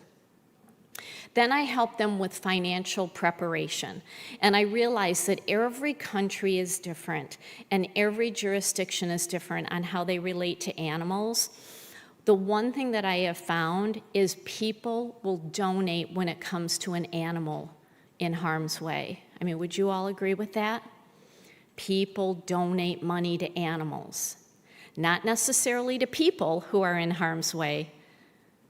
And this is where the domestic violence shelters are making money. They are putting the animals out there in the front to say, we want to house families with pets. They're getting donations. In the US, there's also a lot of grant money, both government and private. But I always work with the shelters to get the community engaged. Use social media. Put information out there. Do you need cat food for the cats on site? Put it on Instagram. Put it on Facebook. Communities love to donate. So I help everybody through the financial phase, and the nice thing I see about this program is it doesn't take a lot of money. And then I help the shelters get ready to welcome the pets on site with forms and checklists and intake forms, as well as the basic supplies to have on hand. And then I help them with transitional housing, because when a family is ready to leave the emergency shelter, wherever they go next also needs to be pet inclusive. Because if there is any break in the chain where animals are welcome, that is an opportunity for that victim to go back to the abuser, and that's not what we want. So let me show you what these look like. So our friends from the Netherlands here, I had a chance to tour one of the shelters in Amsterdam, and it is by far the most perfect setup for housing pets. This is basically an apartment complex that is a domestic violence shelter. How do we deal with allergies? That's a hard floor. It's better than carpet. That is a perfect scenario. Instead of a centralized heating and cooling system, they have a radiator, so that also prevents pet allergens going from room to room. And then the mattresses, most domestic violence shelters will encase mattresses to prevent bed bugs. Well, that's also a great way to prevent pet allergens being transferred to the next pet. So just like you and I might go on vacation with our pet and find a pet-friendly hotel, that is your equivalent of a pet-friendly hotel for domestic violence survivors. In Victorville, California, which is, this program has been around for a very long time, they also put pets in the room. That's the first housing option that we recommend, is putting the pets with their people in the same room. What they did was they built this chain link fence on the outside of their pet-friendly rooms, and then they put little pet doors. So the pets can go outside, they can get fresh air, get a little exercise, but they are still with their families. Housing option number 2 is where the domestic violence shelter creates an indoor kennel. So the family doesn't have the pet in the room for sleeping, but the pet is still technically inside the shelter. So all the family has to do is tiptoe down the hallway and they can see their pet. So in Fort Walton Beach, Florida, they took a room that was full of a bunch of supplies that they didn't need. They emptied it out and they created a pet kennel. And so the families can actually go into this indoor kennel and spend time with their pets. In Ontario, Canada, the Interval House also built an indoor kennel. So the families have a beautiful living room that they can go and sit in with their pet. They can watch television, the kids can play games, and the animals are safely housed in kennels or in cages overnight. Housing option number 3 is where a domestic violence shelter creates a backyard kennel. So technically, the animals are not inside the shelter, but they are in a safe, secure kennel in the backyard. So in Detroit, Michigan, the First Step Shelter built this building right on their property so that they could house animals. And the residents walk about 20 steps to get to that building. So it's not a long walk at all. And this is what it looks like on the inside. There's a nice area to sit. There's a television. You can see the dog kennels there on the left. There's another room that has smaller cages for smaller pets like cats and rabbits. And so they built this with grant money, and their community sustains them throughout the year. Here's another option in Kerrville, Texas. This is an outdoor kennel for dogs, and on the back side of that kennel, it is totally secure, and so the dogs can go in there, they have their food, they have their beds, it's nice and quiet, and then they can come through the doggy door into the chain link fence area and enjoy fresh air whenever they want. The families can also take the dogs out, and there's a play area for them to play around. So I have hundreds of these photos to show how unique all the shelters are in their housing. And some cost more than others. But when you're putting a pet inside the room with their family, I always tell the shelters, you can literally make a decision right now. You can accept your first pet tonight for no money. It is that easy. Or you can spend €5,000 and build something like that. It just depends on what you want. There is a system for everything, and that's what we help them with. And then when it comes to transitional housing, this has been one of the most difficult processes because not every shelter has a next step. But for those that do, we encourage them to allow pets because transitional housing is often rental property. So you're going into a rental apartment or a rental home. And so you have to work with a private landlord to accept pets. So we recommend that pets go with a pet reference letter from the domestic violence shelter to say, you know, Fido the dog was a beautiful dog, so friendly, had no accidents inside the shelter, you know, was very well behaved. Send the pet with a letter, and that can help with a private landlord. So we help the domestic violence shelters, so please get this information out to them. We will help them every step of the way. They can get a free digital download of the Domestic Violence Safety Startup Manual with all sorts of forms and checklists and intake forms. Every scenario that they can imagine has been dealt with. And I'll just leave you with this testimonial from a shelter in Avon, Colorado. And I mean, they immediately implemented and overnight started taking pets because it shows the need in the community. And a shelter that can welcome a family with pets has no barrier to safety, and everyone can end up in a safe place. Thank you.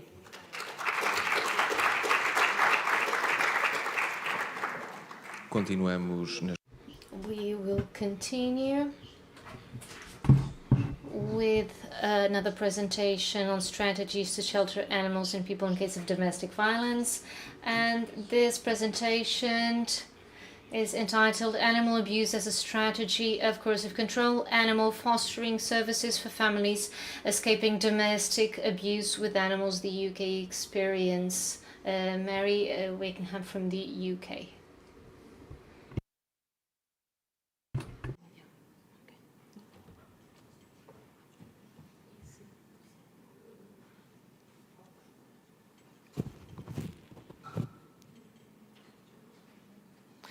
While my slides are just loading, I'll start there. They are.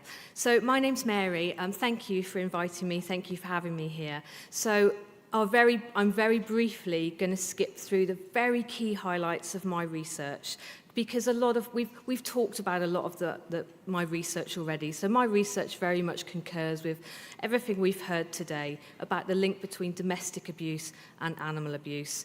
So I've worked in the field of domestic abuse for about 15 years now, following my own experience of domestic abuse, which I'll very briefly touch on it as we go through this presentation. My role has been supporting human survivors of domestic abuse, high-risk survivors of domestic abuse. By definition, that means somebody at risk of homicide or injuries that they will not be able to recover from. And in 2017, I founded the charity Refuge for Pets, which I'm now the Chief Executive Officer of. And we present another option. Absolutely, we want humans to be able to escape with their animals. But in the UK, as I know, I've heard they do in the Netherlands, we also offer animal fostering programs for survivors of domestic abuse. So I'll try not to duplicate what we've already talked about, but I just want to highlight the legislation in the UK, because actually in 2021, we made a huge step forward, and I'm really proud of this. And this is down to my colleagues in some of the big animal welfare organisations in the UK, such as the Dogs Trust. So yes, we have animal welfare legislation in the UK. That's been around for many years and was updated in 2006. It varies slightly. But in 2021, the Domestic Abuse Act was passed in the UK. And for the first time ever, animals are discussed in the statutory guidance which sits in that act. And animals are talked about in the definitions of coercive control. This is a huge step forward. We've been banging on doors for years talking about the link between domestic abuse and animal abuse. My colleagues at the Link Group in the UK that we've talked about, they've been training vets for over 20 years about the link between domestic abuse and animal abuse. But we've been banging on the doors of our social workers, our police officers, our workers in housing, you name it. But all of a sudden, those doors are opening, and it's brilliant. And we're being asked to speak all over the UK, and we're being invited to train professionals. So my advice is just keep going, because those doors will open. I have to caveat this, though. Conviction rates for domestic abuse are still very low in the UK. It remains a hidden crime. We've made so many steps forward, but as Phil mentioned, it takes over 50 incidents for somebody to report, seven attempts to leave. Very low conviction rates, extremely low conviction rates for animal cruelty. Only in 2021, the maximum sentence from animal cruelty in the UK rose from 6 months imprisonment to 5 years. Great step forward. But we have very low rates of convictions around animal cruelty. But we're getting better. We're going in the right direction. So my role as a researcher and a professional is to really work with professionals across the UK to educate them, which is so important, as we've already talked about. But yes, animal abuse in the context of domestic abuse is an act of coercive control, which is a crime in the UK, and it's an act of animal cruelty. We need justice. We need justice for all survivors, people and animals, because animals are victims of domestic abuse too. I'm not going to talk through this, and I'm sorry that you can't read it. Some of you will be familiar with this. It's the power and control wheel. We talked about it earlier, Phil. Power and control is central to domestic abuse. This is the motivating force around domestic abuse, why perpetrators abuse victims. On here, we've managed to include animals. So we've got various cogs around this wheel, which are tactics of domestic abuse, which people may experience. But right there next to using children, we've officially adapted this wheel with the permission of our colleagues in Duluth at the Domestic Abuse Interventions Programme, following my research to include animals. And professionals across the UK are now using this. Because unless we ask about the abuse of animals, survivors might not tell us. So it's really important that we're asking. And this tool is brilliant because actually when you're living with domestic abuse, it's really hard to recognise what is happening to you as abuse and name it as abuse. And this wheel can help our professionals in the field of domestic abuse work through, explain what's happening. It's not your fault. This is part of the pattern of domestic abuse. Very high-level findings from my research. I'm not going to go through the numbers here, but what I just want to highlight once again, and perhaps just to sort of reflect again from this morning, animals experience domestic abuse. There are many parallels between the types of abuse animals experience, the way they're abused by perpetrators, and the types of abuse that people in the household experience. Many parallels between the types of abuse children experience and animals experience. So I spoke to 107 survivors of domestic abuse across the UK, and animals were abused in 94 of those households. They were physically abused, they were threatened by the perpetrator, they were neglected, which quite often include the perpetrator denying veterinary treatment, food, water, access to the right environment. But do you know what was most shocking to me? Animals were murdered by the perpetrator in 13 of those 94 households, brutally and intentionally murdered, directly murdered. By directly, I mean being beaten to death, poisoned, beheaded, you name it.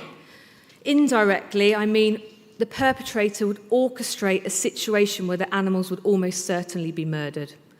One survivor talked to me about how her and her son had to go to the cinema for a mandatory family trip with the perpetrator. He locked up the house, he shut the cats, the rodents and the birds all in a room together and left the cages open. Can you imagine what that family returned home to? Thinking about the threats, we've already talked about it. Those threats, if you leave, I'm going to kill your animals. Here, Helen describes, she was in hospital. The only way she could think to get out of this situation was to attempt to take her own life. We hear it a lot in practice. He came to the hospital. I had a rabbit at the time. He said, I've killed your favourite rabbit, and if you're not back tomorrow, I'll kill the rest. So what did she do? Of course, she went home. Luckily, some nurses on the ward picked up what was going on, and she later received the help that she needed to escape. The children had observed all of that. They knew the rabbit had been murdered by their dad. So what I found in my research and what we've all talked about, it's about that bond. These are the breeds of animals that were abused by the perpetrator in my research. Of course, not always one type of animal was abused. Often many breeds of animals were abused. We could expect to see dogs and cats up here. There are more dogs and cats in UK households. Approximately half of all UK households have animals in. But you know what? It wasn't about the breed of the animal. That's not what made them more vulnerable to abuse. It was about the bond that that survivor had with those animals that made them susceptible to abuse. I'll tell a short story because I know I'm tight for time, and I'll finish this story on the next slide. I spoke to Anne, and I'll never forget Anne.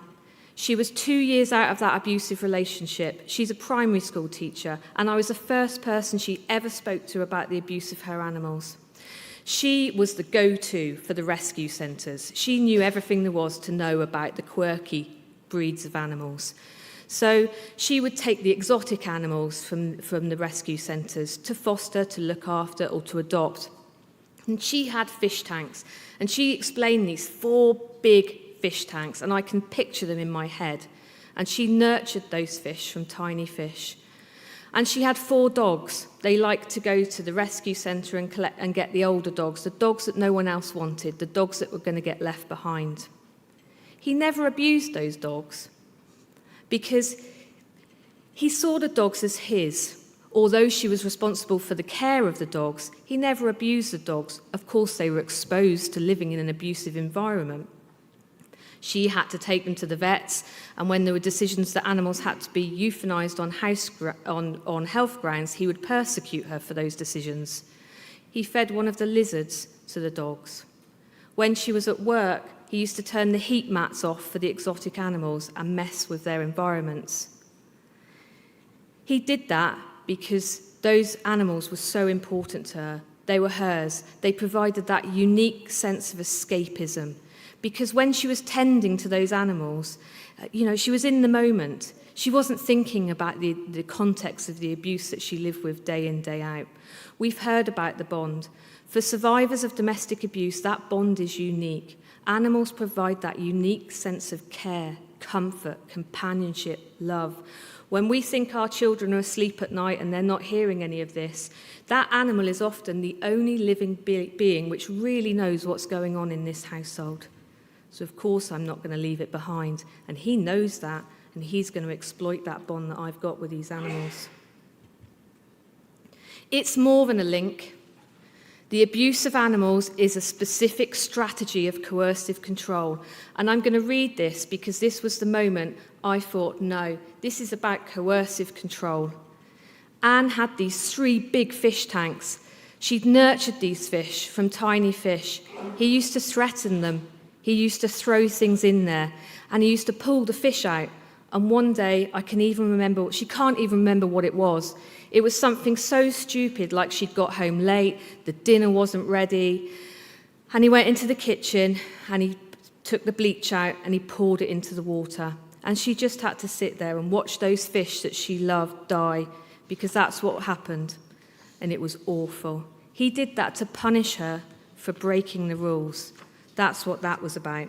It's about punishment, jealousy, instilling fear, compliance, and trapping survivors in that abusive relationship. We've already seen one of my favourite models today, the cycle of abuse model, and I show this because it provides really important context about when animals enter the household.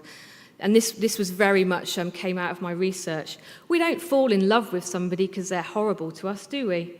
Perpetrators can be very charismatic individuals. The best lovers, they tell us all that we want to hear. And so the relationship goes on. And we have that tension building. There's an incident, the reconciliation, and the calm. In my research, I found that animals were typically coming into the household in the early days. Look at me, I'm a great husband, I'm going to get you that puppy you've always wanted. Or they might come in during the reconciliation stage. Shirley said to me, and I'm going to read her words, if he upset me, he would say, let's go to the shelter and see what animals are there. He sorted out by letting me have animals. He gave permission. He encouraged those animals into the household. Leaving is the most dangerous and difficult time. Can you imagine leaving when you've got 2 dogs, 4 rabbits, fish, 2 kids, no money, no mobile phone? We hear it all the time. Why doesn't she just leave? And that's why, Ellie, absolutely, we cannot put these barriers up for survivors escaping domestic abuse. It is so important that we enable families to leave with their animals, because one of the most common contexts in which animals were murdered in my research, human survivors were experiencing multiple forms of abuse. These really are your high-risk cases, And of course, we don't just support high-risk cases. We work with all survivors of domestic abuse because we don't want cases to get to high risk. But, we really, really do need to make provision for these animals. Because if we don't, and what this slide shows, is people won't leave. Vicky said to me, it sounds like something on the films. It sounds ridiculous. But he said to me, if you ever try to leave, you'll get your horse's head given to you. And for her, knowing what she knew about that perpetrator, that was a very real threat. In my research, 62 families, so 62 of those 94 families, said that their animals delayed them from leaving, made sure that they stayed or returned some didn't answer, a small amount. But actually, it was a consideration for all of the survivors, because some of the survivors did have a way to take their animals with them, which was great, or they had a way to get the perpetrator out so they could remain in the property. Animals were a really important consideration for all of those families. So another wheel, who doesn't love a wheel? This is so we've developed this again. These are the voices and experiences of the survivors that took part in my research. I should say all of the survivors that took part were female survivors. It was females that came forward to take part in the research, and it was always a previous male intimate partner who had been the perpetrator. So we've taken those experiences and we've created this wheel. And the reason we've done this is because in the UK, our domestic abuse professionals don't always follow up. We have a question on our DASH risk assessment, domestic abuse, stalking and harassment risk assessment, which asks, has the perpetrator ever abused an animal or a family pet? And the survivor might say, yep. And then they move on to the next question. Survivors carry a huge sense of shame and blame about the abuse of animals.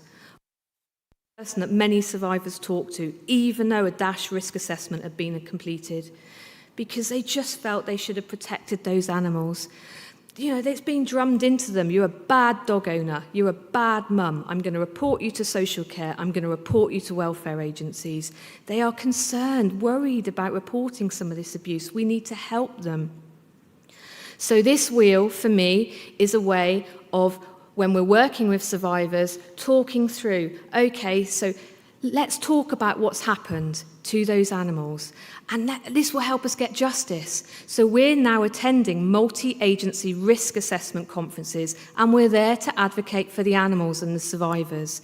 So when they're talking about the experiences of the family, the adults and the children, my role and the role of my team is to say, okay, you've mentioned animal abuse there. So what can we do about this? Does she want to report? Have we got evidence? You know, and what's mum want to do? Is she going to refuge? Okay, will they accept animals? So that's my role, is to really work with professionals to educate them, to make sure that we are factoring animals into the safety plans of survivors leaving, and we are working to increase convictions for animal cruelty or include the animal abuse in the crime of coercive control, because justice is really important.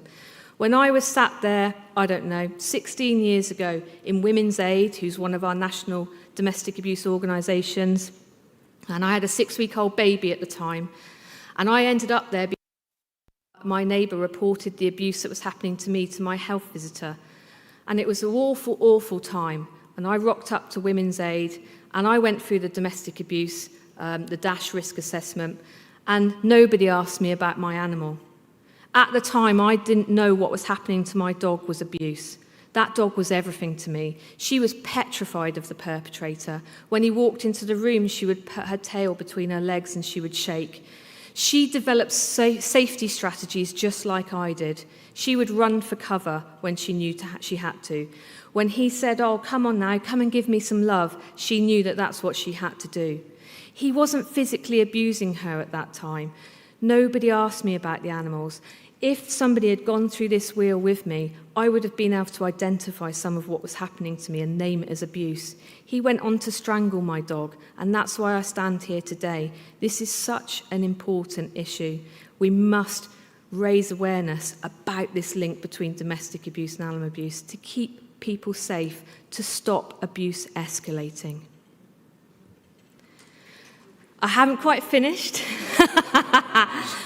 I'm going to show you a very short animation. I'm Chloe, and this is Billy and Charlie, part of our family and my best friends. But life wasn't good at home. Dad was always angry. He would shout a lot and often hurt us. I was always frightened. He used Billy and Charlie to control us.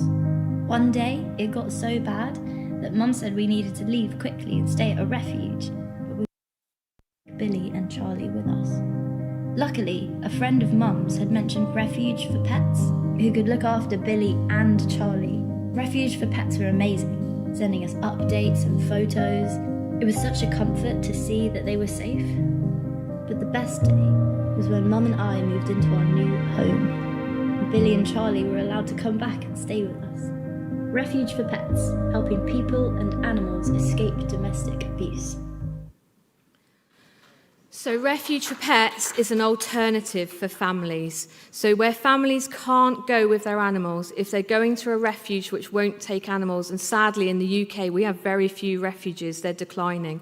Our families are ending up in bed and breakfasts, hotels, caravans, rooms above pubs. They're going into accommodation with prison leavers of other crimes. You know, they're going into safe houses. If they cannot take their animals with them, we will bring the animals into our fostering services. It's not just us.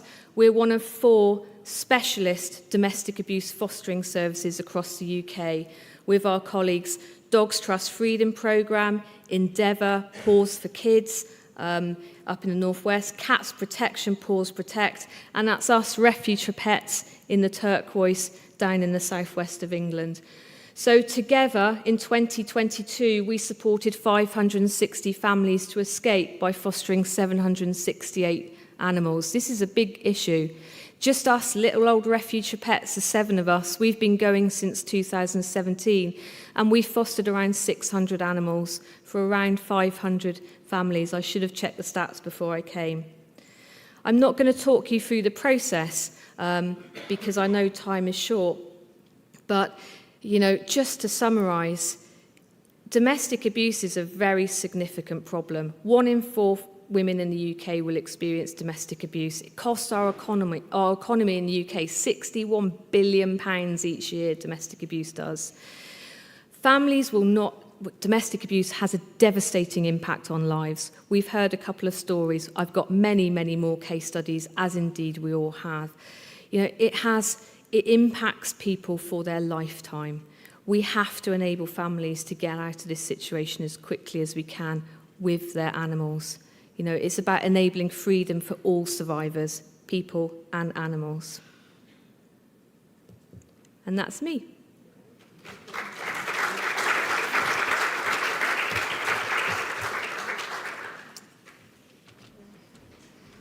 Continuamos para a próxima palestra, abrigar... Now the next presentation, to shelter pets from victims of domestic violence, the Dutch model. Rianne Heijema from the Netherlands. I want to thank the organization for organizing this important conference. It's a privilege for me to stand on this stage with all those, with the people who have so much information about the link, the subject that I'm working on for 13 years now. I'm Rianne Heijema. I'm the founder of the Mendo Foundation. And today I would like to tell you about the work we do in the Netherlands, namely the care of pets of victims of domestic violence and how this all started in the Netherlands.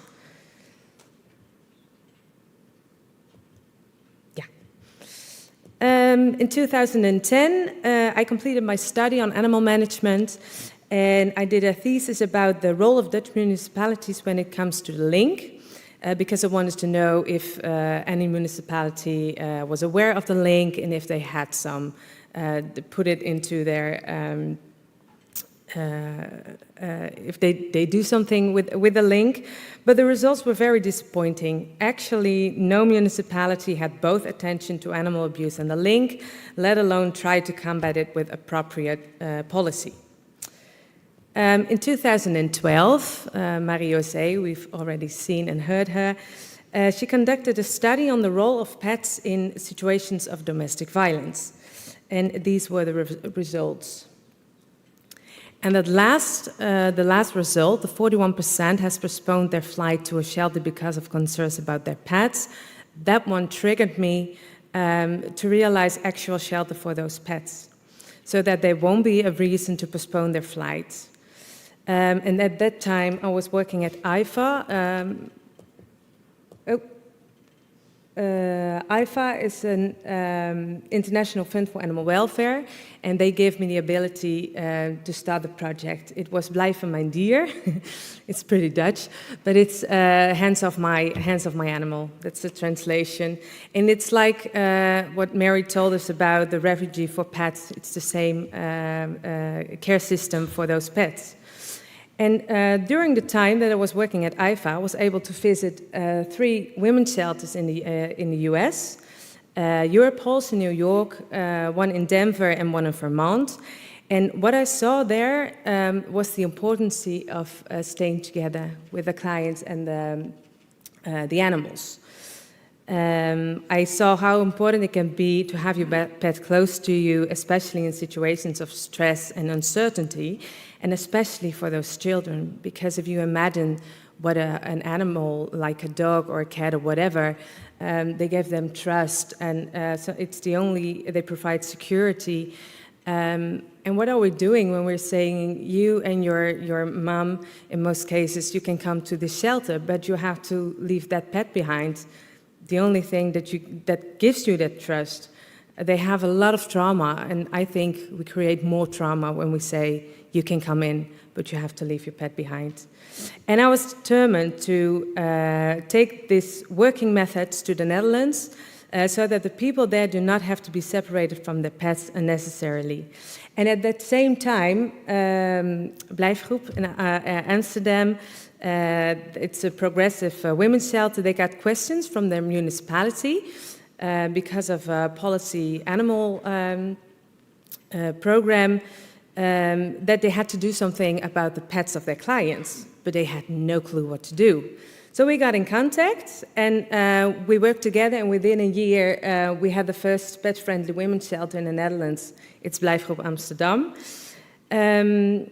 But because IFA implemented the strategy in which pets no longer had a prominent place, and our project was going to grow, we had decided to go further as an independent foundation.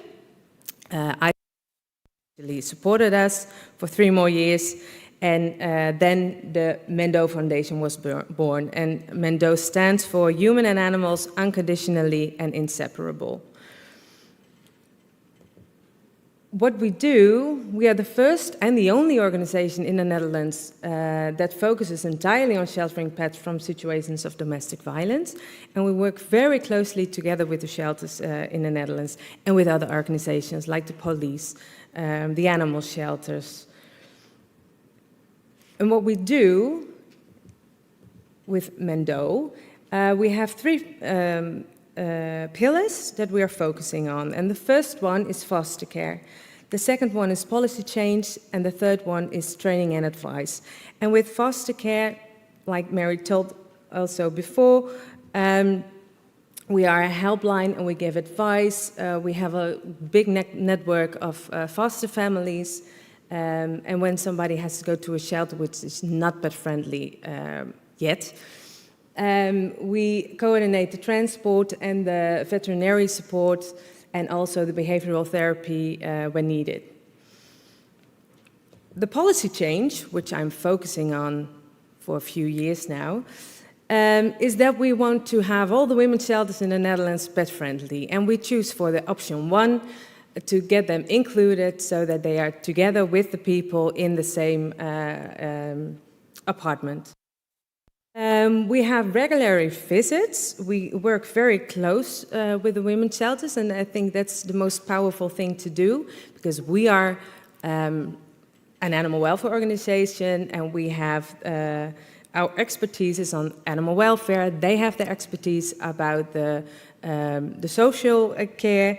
So I think it's very powerful to work together, so that we can meet, we visit regularly so that we can meet the clients and the pets, but also the social workers to see, so that they can see who we are, what we do, and how they can find us. And we give training and advice, and I think that's a very important part. We notice that there's more and more knowledge about the link, but that there's still too much knowledge missing, especially in the social care part. That is exactly the place where people ask for help and they need to know about the possibilities to bring your pet or have it accommodated. And that's why we have set up a training course that pays a lot of attention to the similarities between signs of domestic violence, but also child abuse. And we use a virtual reality training. So you can imagine that you, as a social worker, you put it on, you are standing in a house and you are talking to, you have a conversation with the people there, but in that house we hide all of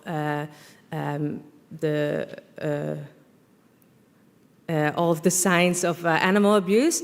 So you can find them and you know how to ask the right questions and what you can do when you see all those signs. But there are also some challenges when you are doing this job. Within foster care, it's about safety of your staff, about the clients. You sometimes have to deal with unsafe situations, and therefore it's very important to ensure that these are kept to a minimum and that all possible situations have been considered. And that we also have our helplines, such as if we go somewhere, that they know what we are doing and that they can help us out if there are some problems. The other one is agreements. I think that those are one of the most important things to have in order, because what if your client decides to go back? We are fostering an animal and she decides to go back into an abusive situation. Are we going to bring the pet back into that abusive situations? No. But what can you do? And also, if a pet needs a medical treatment, does somebody have the financial, can she pay for that treatment? Another thing is the communication, because we are dealing with people at very vulnerable time of their lives, so make sure you always say what you do and do what you say.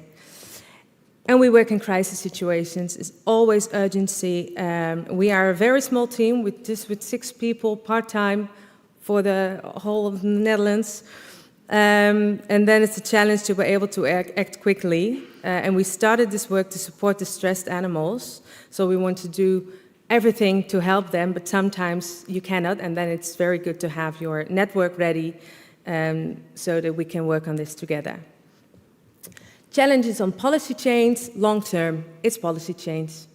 So you have to wait, and sometimes something works, and then you have to celebrate that, but it's the long term, and there's a major difference between the political working methods and the method within animal welfare. Strategy, we are working with people-oriented organizations, and that is very important to keep in mind that you are dealing with people-oriented organizations, because they will always have the clients in mind. They will therefore also approach everything in the interest of the clients. And then when you start talking about pets, they won't be interested anymore. But when you talk about the importance of pets to their clients, then it gets more interesting. And unfortunately, it's not a priority, and I'm afraid that it will never be. And therefore, we have to have that focus, and we have to push, like you said, we have to push. Another thing in the Netherlands is that we are decentralized policy. And that means that in addition to the central government, there's an independent bodies that fulfill legislative and administrative tasks. The structure of local authorities in the Netherlands is standardized by the Provinces Act and the Municipality Act. And provinces and municipalities are therefore allowed to decide on certain matters themselves, which means that we have to go to every municipality in the Netherlands to talk to them and to create a cooperation with the women's shelter and the municipality and other organizations, which is very labor-intensive process with the 6 of us. But when you have arranged all this and a shelter location has been pet-friendly, you know what you are doing it for. And therefore I want to show you this.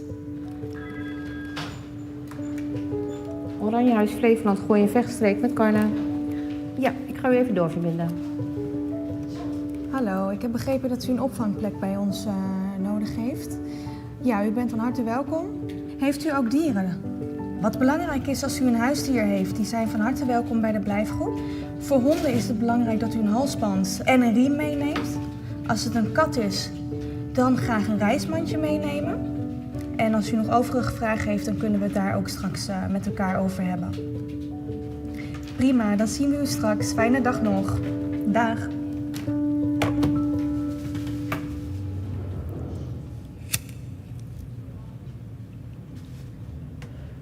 Ex-resident of the Women's Shelter. Nou, hij was heel bang voor mijn ex. Is hij nog steeds, denk ik. En als hij dan iets deed wat niet hoorde, bijvoorbeeld een schoen of een slipper meenemen zijn bench in, nou, dan vloog de hond wel even door de kamer. Ik weet ook nog een keer dat mijn ex heel hard tegen me begon te schreeuwen. En ik schreeuwde terug. En dat hij naar mij toe kwam om te kijken of het allemaal wel oké was. En dan, normaal gesproken, denkt een dier als er geschreeuw is van ik trek me terug. Maar hij was echt bezorgd door mij, merkte ik daaruit. Dus toen had ik wel zoiets van tijd om weg te gaan. Hoi. Nee, we hebben geen post. Alsjeblieft. Ik denk dat er wel 15 tot 20 politiemeldingen op dat adres stonden. Mevrouw was heel vaak zwaar mishandeld, neus gebroken. En daarnaast was er sprake van verslavingsproblematiek bij die meneer die haar mishandelde. Ja, we vonden de zaak zo zorgwekkend dat wij gewoon op alles hebben gezet om te kijken naar opvang. En toen bleek al snel dat mevrouw daar niet naartoe wilde. Ja, omdat haar hond niet mee kon. En dat ook wel een reden was waarom ze ook heel lang in die relatie was gebleven. En dat was eigenlijk het enige wat ze had. Dus wij hebben toen gekeken. En toen bleek dus ook niet bij die opvang die ze kon krijgen in Amsterdam, dat daar een hond mee naartoe mocht. Dat hebben me ook tegengehouden. Dan zal ik weggaan, ga ik naar de opvang. Weet je wel, tot op een gegeven moment dat ik moest voor de veiligheid van mijn kinderen. Want ze haalden mijn kinderen uit huis. Snap je? Dus dan denk ik, ja, waar gaan die katten naartoe? Waar ga ik met die katten doen? Eerst hebben ze 6 weken daar in het huis gezeten. En dan moet je hem afwachten of iemand ze eten geeft.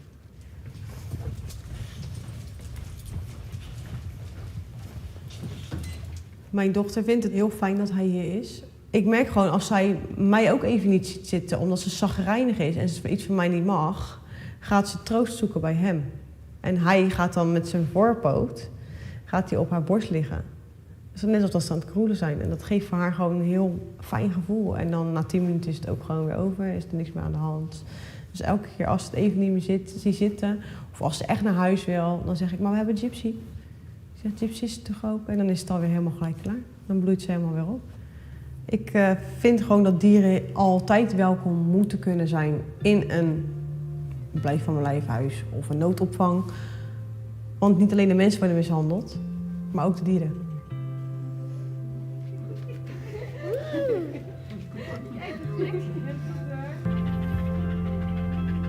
Toen ik hoorde dat hij wel bij me kon komen, toen was ik echt super blij. Want ik denk van ja, dan heb ik hem weer bij me en hij heeft al zoveel meegemaakt. Ja, dan heeft hij in ieder geval een beetje rust en stabiliteit ook. En ik denk alle vrouwen die zich tegen laten houden om weg te gaan, terwijl ze zelf en het dier ook heel erg lijdt, moeten toch gewoon de stap doen.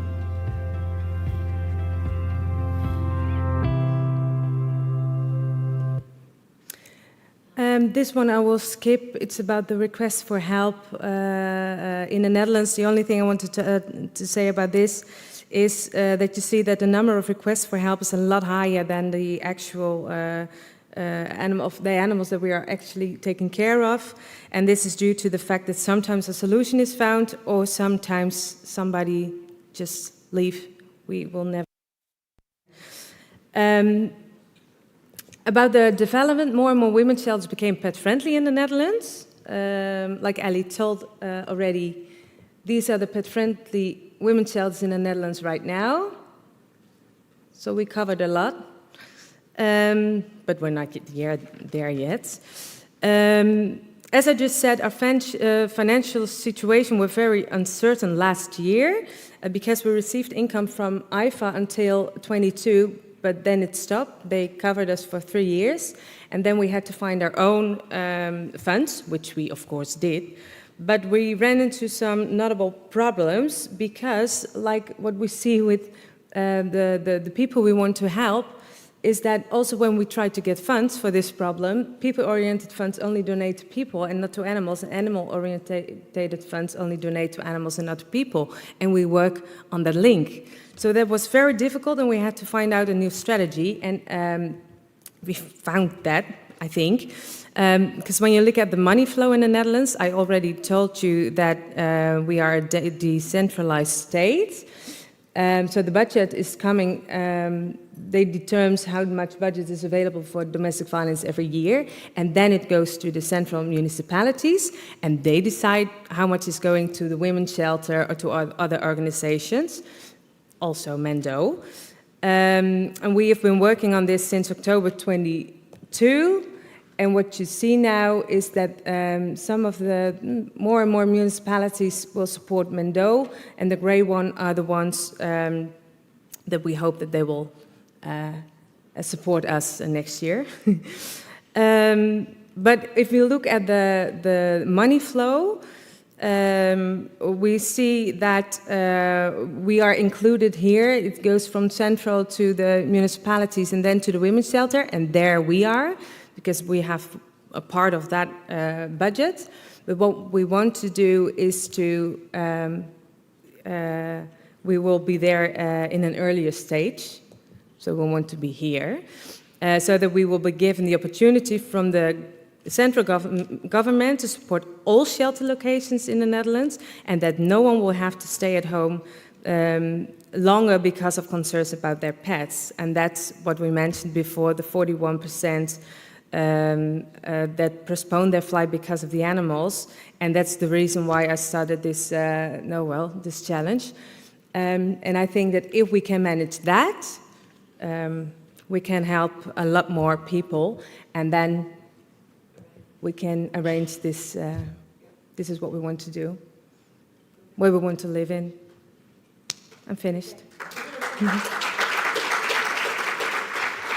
Oh, last thing that I want to say is, if somebody needs information from us, how we do it, what we do, papers, whatever, I'm happy to give that.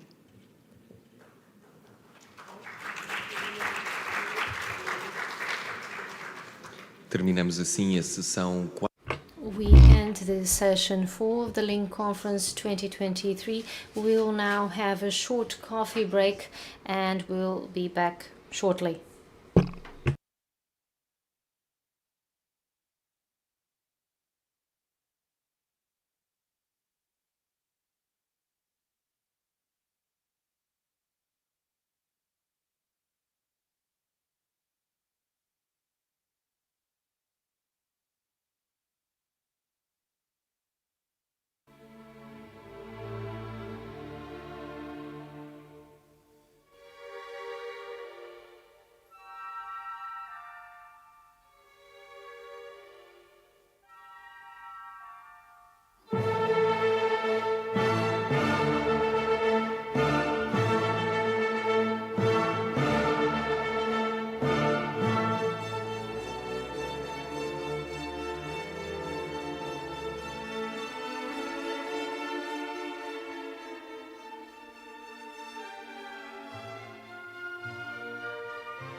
Vamos então voltar. Let's resume session 4. Now focusing on VO Pet by Nuria Carroll.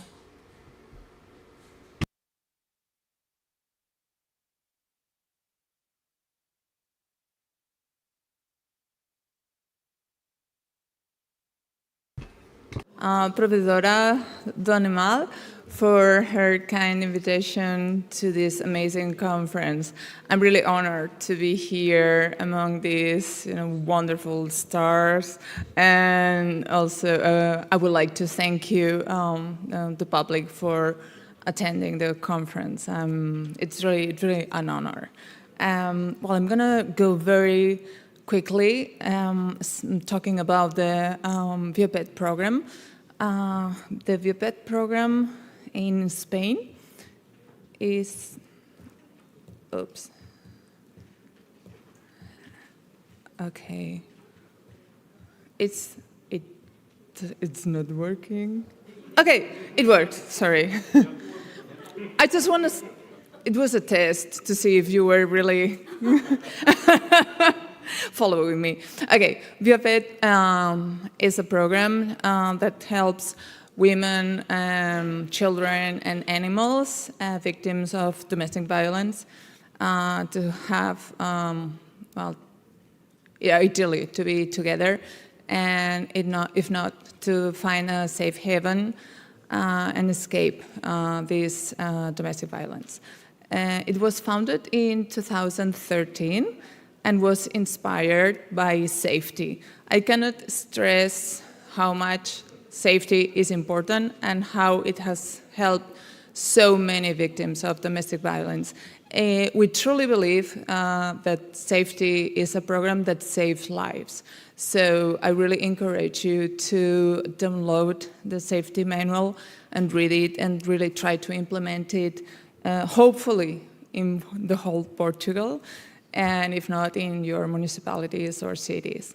So in the beginning of our early years, we started to have very high-profile cases, and this was a very high-profile case that appeared in the link letter. I also encourage you to subscribe to the link letter, and that's that's the end of publicity. Here, it was a woman that was living, well, because she wasn't allowed to enter a women's shelter, and she was a high-risk domestic violence victim. She wasn't allowed to enter a shelter with her dog, who had saved her literally from being stabbed to death. So she ended up living in a tent. So it raised, it really outraged the public outcry. And so VIOPET offered to help and coordinate with social services, law enforcement, and we finally found a solution for her. And it was a really big example of the human-animal bond to the extreme, that she was really risking her life and because she didn't want to leave her dog behind. Because it was not just a dog, as many people would say. So the big change came with the Ministry of Equality and the Ministry of Social Affairs when they included VIOPET in the contingency plan for the COVID pandemic in 2020. That meant a lot, because it meant that VIOPET was given a budget, a very important budget, and it was being taken by the government. And it became a nationwide program, so it was really important. So also we kept our philosophy in mind that because it was nationwide, we couldn't leave our, for instance, rural areas underserved. So we made like an agreement with animal sanctuaries, like Mary was saying before, because women, we began to detect that they had bonds with, not only with companion animals or cats, dogs, and hamsters, because they had bonds with other animals, like hens, geese, sheep. So when we encountered these cases, we had these agreements with animal sanctuaries, so we would be able to provide them as quickly as possible a solution. So we have this telephone number, which is the telephone number where the victim can call directly the law enforcement, social services, which are the main, here we have the statistics, the main operators that call to this number. And they can also contact us via social networks, also email, etc. But the fastest way is really the telephone number. We'll see what happens with these figures, because I have great news about a change in the Spanish legislation that was passed last March. There was a change in the Spanish criminal code. It was considered, well, that was already in the past criminal code. It was considered aggravated animal cruelty if animal cruelty was perpetrated in the presence of a minor. That was already in the criminal code. But in this past reform in March, it was added that was aggravated animal cruelty if it was perpetrated in presence of a vulnerable person, or if it was committed to coerce, intimidate, stalk, or cause psychological damage or suffering to partners or former partners. So it was the criminal code now acknowledges the link. So I'm very proud to say that I help a little bit with inspiring the legislators. Also, very important, now we have in Spain the first federal animal law that was also passed last March. And this is why I said that we'll see what happened with those figures, because one of the points says that it requires that women's shelters facilitate access to animals. So now it is required by law. I can also say that I inspired a little bit this. And also, just for you to know, the Spanish Civil Code now recognizes animals as sentient beings, and also in case of divorce or separations, the judge decides on the animal's best interest.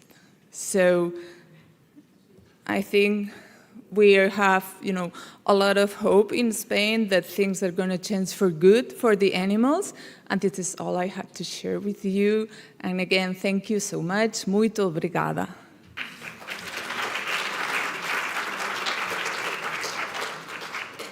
Avançamos agora para a última mesa redonda. Now, the last round table of the conference, the link, protection of the victims, strategies to shelter animals and people. Where are we and where do we want to go?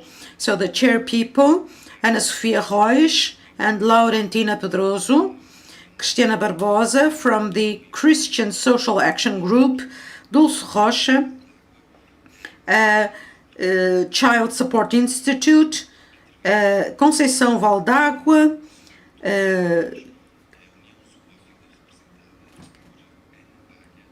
Rodrigo Livreiro, Animalive, Tomás Pires, Ana Palha, Maria do Céu Sampaio, Susana Santos, and Alexandra Pereira representing the Nature and Forest Conservation Institute.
Let's have one more round table. Thank all the participants. And I have one question for you, or two questions. If in your daily life you identify link cases, and if you can together do better and more to protect people and animals, namely to help animals stay with the people. Good afternoon. It's a pleasure to be here for the second time. But this year, I believe we brought a different dynamic.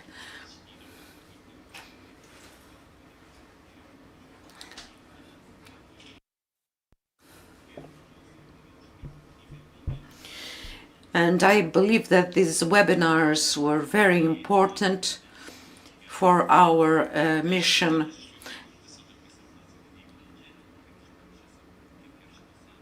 So I represent the coordination of the citizenship where domestic violence is included. So the link is very present, and we have been trying to move with some different measures so that the link between animals and people victims of domestic violence, or animals victims of domestic violence, because they live with domestic violence victims. How must we protect them, and how should you protect them? And to foster, we have the foster homes, and it's not easy for them to foster animals. And due to a lot of prejudice that we have, and including myself, of what may be the problem.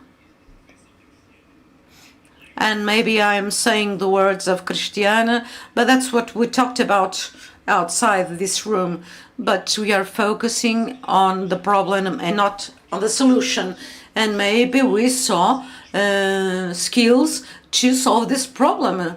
And we do what everyone should do to focus our attention on the victim, no matter if it's a person or an animal. And when we shift our attention, so we start to think in a different way. So it's a challenge that we have. And we will try to find the best solution, because this has to do with money. I mean, our American colleagues said that money was not important, but it is important. It has an impact on how it organizes itself, and so we have to find a way. And of course, it's a social responsibility. We don't have to wait always for the government, for the state to find a solution. We must do it also. We must do it ourselves too. So the structures in civil society, and I'm not only talking about the non-profitable structures, I'm talking about everything, including companies. So to find the best sustainability solutions, and to understand through what was said by our friends from other countries, that it is possible with measures that sometimes are not difficult at all. And so that's what we are going to try to do. And this challenge is up to us. And not forgetting everyone who is a part of this panel, and what links and what partnerships can we establish in formal terms. Let me tell you the following. So we have 3 protocols with 3 municipalities of the country for them to become, to facilitate the fostering of animals of victims of domestic violence, because the victims don't want to leave their partner due to the things that he or she may do to their animals. So far, no organization has asked for our help, so that these local authorities could foster the animals. So no one has reached us to solve their problem so far. These are the data. And the network with 200 structures, so the first response line plus 39 foster or shelters, and no shelter has requested our help to solve this problem. And so we must think about how we do the identification, these signals that we must give to people for them to reach out and ask for our help. And so we must do the identification, and I would like to say something else. Please never use the deontological code of any bar or association to deny the complaining about a public crime. We must do it all the time. We must. That's an excuse not to act many times facing these kind of situations. So we must understand what is the value which is at stake. It doesn't mean to finish any kind of contract with the people. It's the other way around. It's to say that it implies that if we are before a crime where which is life, the life of people, which is protected in the Portuguese Constitution. So when we talk about domestic violence, it's a public crime, and we all have the obligation to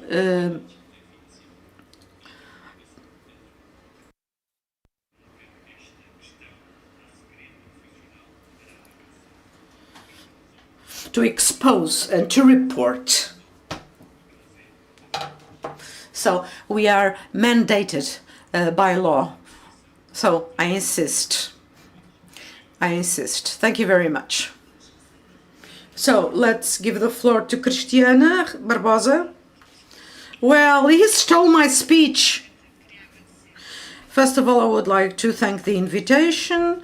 I'm representing an entity which acts in domestic violence with a response both to adults and children, which is GASC, so the Christian Social Action Group, which works in the region of Barcelos in the north of the country. So we are talking about violence, and violence, there's a connection. So the importance not to close our eyes of the kind of violence that it's not, it's none of our business. And so in concerning domestic violence, we must intervene in a network.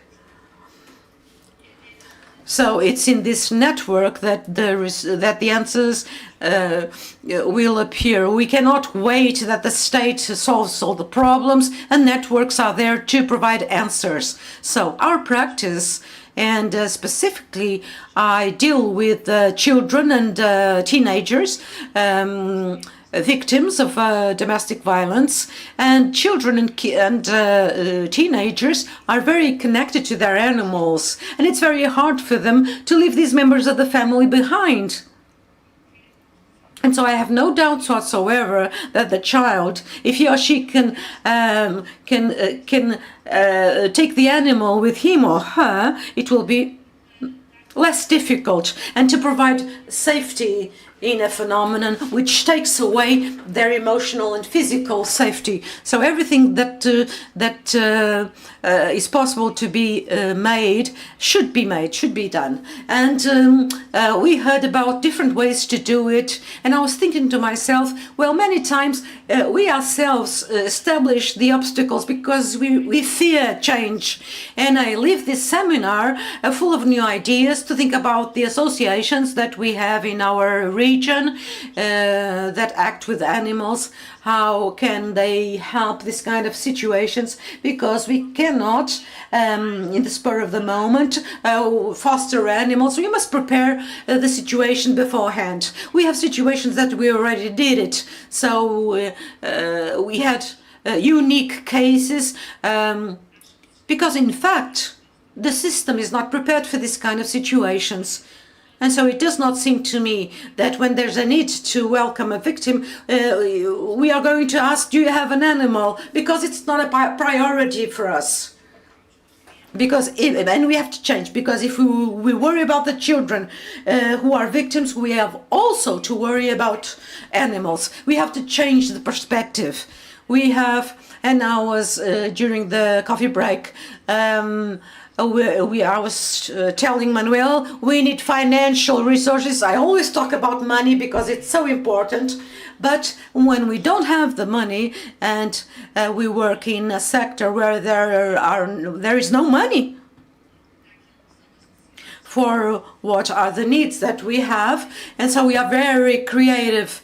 And if we focus on the animal and on the importance that that animal has to that person and the promotion of the well-being of that person, because these things must be dealt together. And so I believe that quite easily we will start to see small changes. Well, we started with adult victims. Now we are focusing on children, on kids. And the mistake many times is to do this not at the same time. We have victims, then we had to make an intervention with the abusers, the animals. And so we have many difficulties because we find that we lost our way, but it's the other way around. I mean, domestic violence is extremely complex, and we alone cannot solve it. We need everybody. It's a social problem. It's a public health problem. And so I should stress the importance of the network, because we close ourselves in the network that we know, but there's another network that it's there. And so I leave with these bright new ideas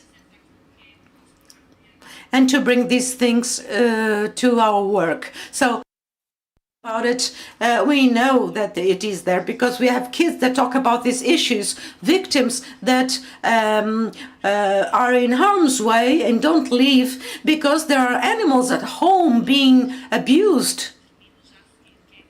And then there's another question, who owns the animal? I mean, who is the holder of the animal? The abusers usually are the holders of the animals, are the owners of the animals, so that the victims cannot leave home. And so the teams must have more experience and information about them, but they must resort to the network to solve them. And that's about it. Certainly, Nuno agrees that it's essential to work as a network.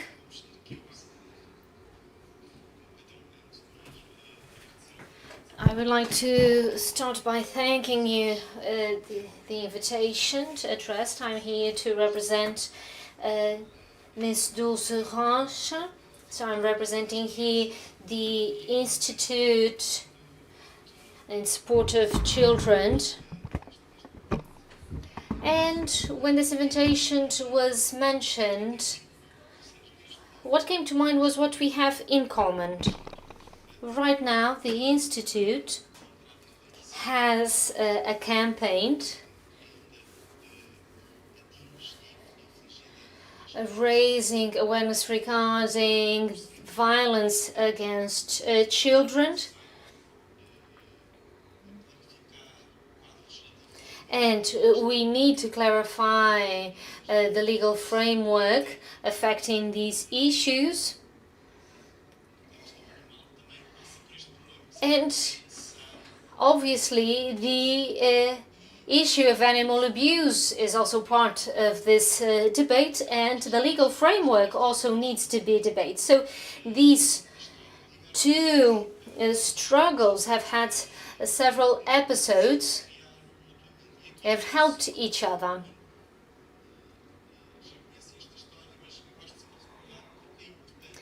And there's a story I would like to share. You probably already know it, but the story case of Mary Allen, which was mentioned, a 10-year-old child who in 1874 in the US was abused by an adoptive mother, and in court the mother was sentenced, was convicted using the legislation that already existed at the time, protecting animals, saying if at the time there was legislation protecting animals, and if Mary Ellen was part of the animal kingdom, logic determined that this child also needed protection. We're talking about the 19th century. And this issue remains.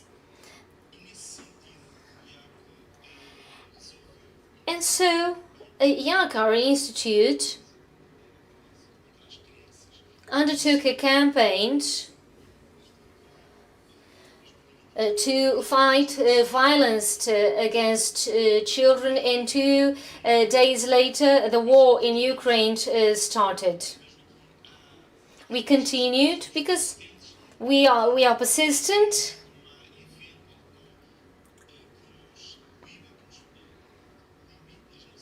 And so no event will limit us in our actions when we believe that we should fight for a cause. And the campaign is just about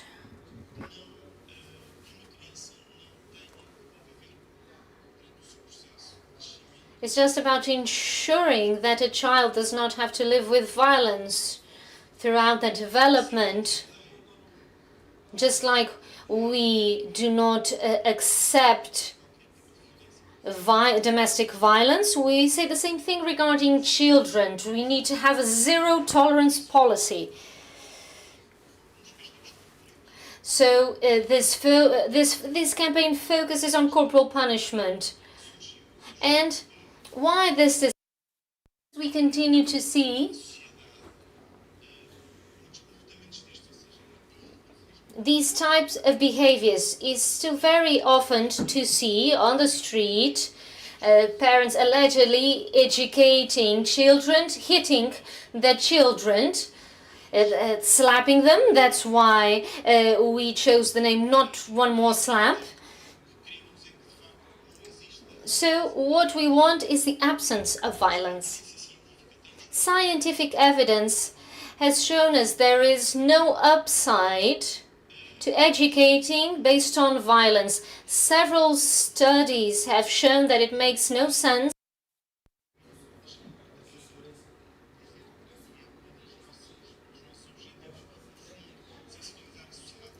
So raise awareness to this and to convince the doctrine and well, this has been criminalized, of course, but this behavior still exists. And case law still accept moderate violence to educational purpose, and we do not agree with this idea. We think it's incorrect, so we organize this campaign.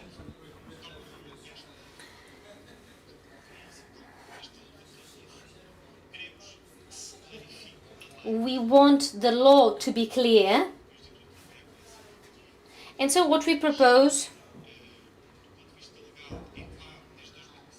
it's been clear from a legal standpoint that violence against children is a crime.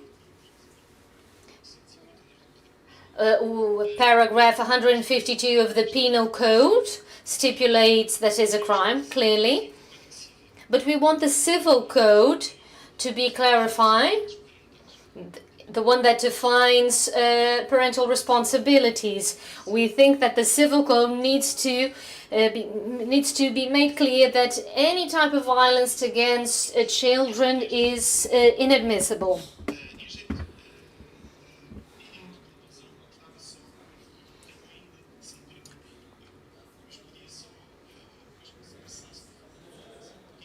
I have a short video to show at the end of my intervention, if you indulge me.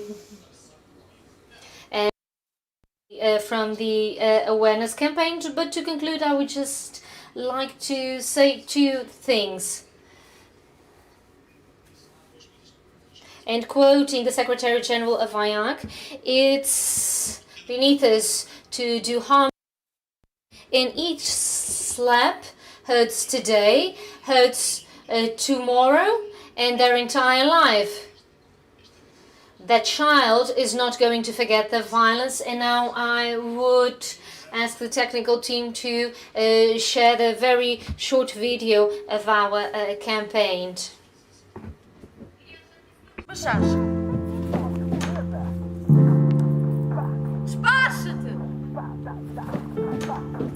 Mas quantas vezes é preciso gritar para tu ouvires? Olha esta sala, olha o estado desta sala. Digo a sério, está... Miguel, tu fazes-me perder a cabeça, eu já não sei o que é que falar.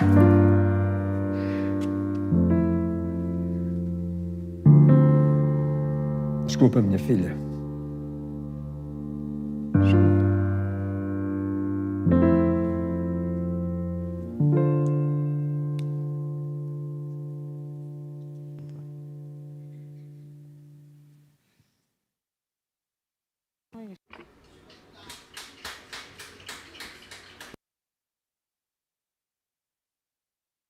Thank you, Nuno. Now let's bridge it to the animal victim, Tomasz.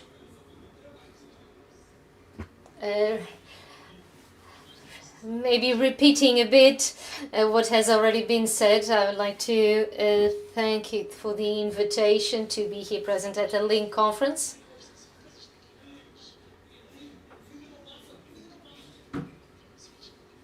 So, I would just like to clarify that the acronym for my institution means IRA actually means Animal Intervention and Rescue, so that there are no negative connotations associated.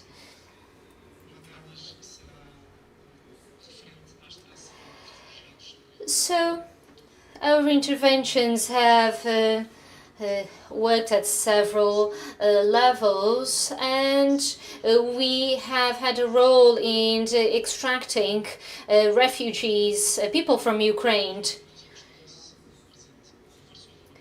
Any other institution, any entity present in Warsaw and Poland was refusing to transport refugees with their animals. And obviously the people were refusing to move because they did not want to leave their animals behind in Poland or in Ukraine. So what we had at the time, we had a bus, and it went to Warsaw and Lviv to bring to Portugal those refugees and their pets.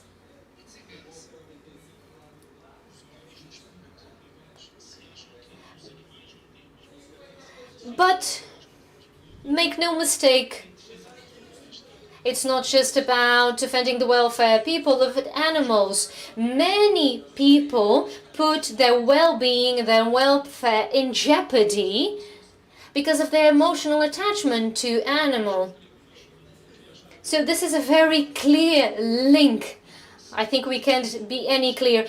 A person who refuses to leave a country at war because of not leaving the pet behind, if you don't really reflect on this, well, because of thinking, no, it's just an animal, and think that human life is more important. No, I believe that we are doing the right job. Of course, human life is important, is priority number one, but civil society is putting itself animal welfare. So we need to look at this from a different point of view. It's not a laughable issue. We need to take it seriously. In even more concrete situation, recently, we don't have an official protocol with APAV, the Victim Support Association. Our institution has a lot of reach in terms of social media, and so we can send our message and reach a lot more people. I'm not trying to minimize the reach of a governmental agency. But of course, people were already worried about the rights of animals, monitor and are informed by social media.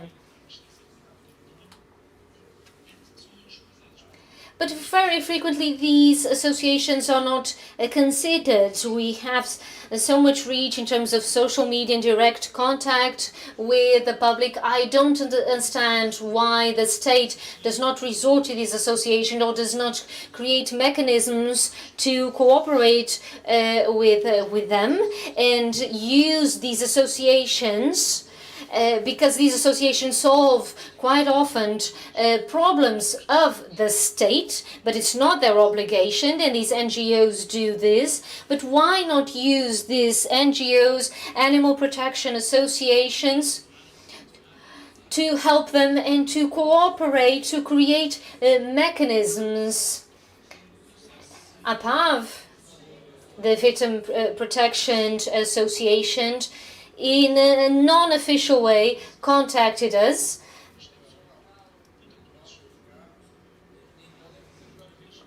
a first time requesting support because there was a victim of domestic violence refusing to abandon the home of the abuser because the shelters would not take the animals.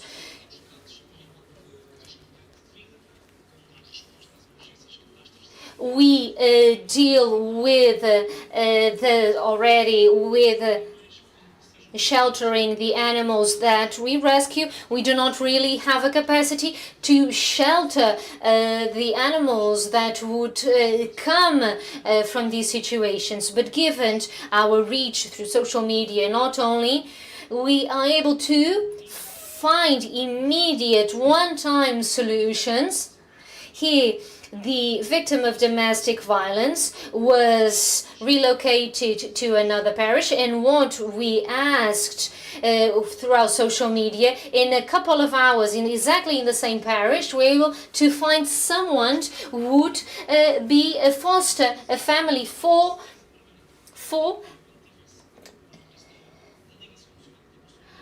that animal, so that throughout all of this process there could be contact between the pet and the family. So, and we know that the emotional bond that exists between animal and people help victims overcome these situations. I don't know why there isn't more interest on part of the state or focusing on this topic of animals and creating mechanisms or using the mechanisms that already exist in animal protection associations, NGOs, and funding them. If we had the financial resources to have more infrastructure and more national reach, we could have more response to proper follow-up of these people. So instead of debating the importance of animals and if there is a link between people and animals, I think it's clear, absolutely obvious that there is. And so what we need is a reassessment on part of the state in terms of animal protection associations and use them or task them to help them with the response that the state is not providing. Thank you, Tomás. Rodrigo, would you like to share the view of animal life? First of all, I would like to thank for the invitation. Well, as a representative of the animal life, I've been doing a different activity. We are an association of social support.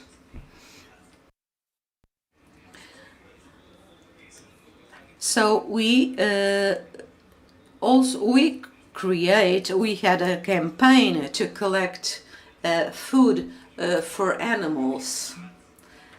And now we have a big difficulty. People who have animals at home and need help for those animals. And at that time, we realized that no institutions were able to give support to these families and to these animals. And so we've been growing as a team in the field of social service, and we realize about the complaints that want to keep their animals and they have no one to resort to. And so we face that problem every day. We talk to social workers, etc., and they think sometimes that Animal Life is a solution, but we are not a big institution. We have no ability to provide that response. So it's important to understand that when one compares the social and the animal areas, so they do not have the same capacity of resources, and so they must not have the same responsibility. And animals and human beings, well, they are two living beings. They eat, they need shelter, and so things should be the same for both, but it's not. And so we think that institutions must change their opinions and must start to think that animals are as important as people. And so we are saying that quite often the first person who exposes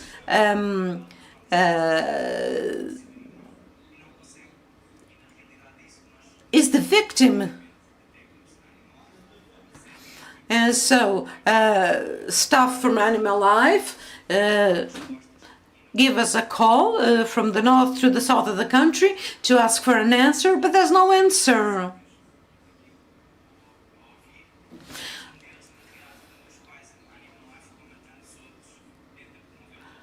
Animal Life tries to promote a relationship with some institutions, and we had the opportunity to see today, because the animal associations, their financing is related to municipalities.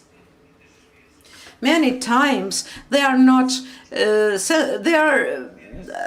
aware of the real problems. So how can we make a local authority aware? Even if when we try to demonstrate that we need to act, but they don't have the resources. And so the municipality of Matosinhos devalorized completely trying to do, and it happens all around the country. We became sustainable because people are interested in our work, but I think that it's important that the institutions acknowledge the work that the associations carry out.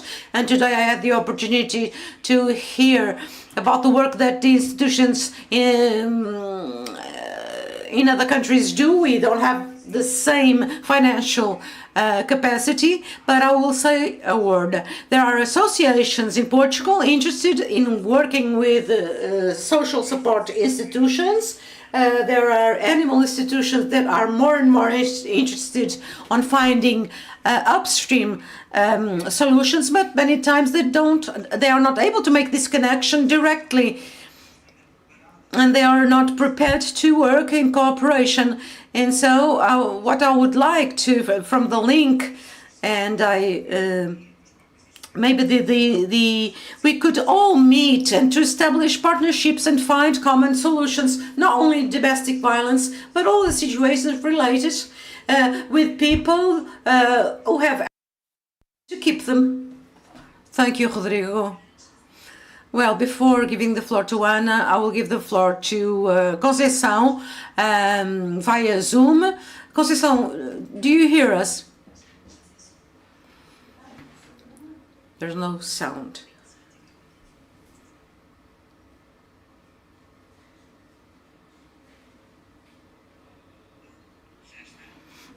Yes, we can hear you. So, good afternoon. I would like to greet all the members of the panel and all the participants, and I would like for the invitation by Laurentina Pedroso to participate in this round table. And I would like to congratulate her for the organization of this event, which is, as far as I'm concerned,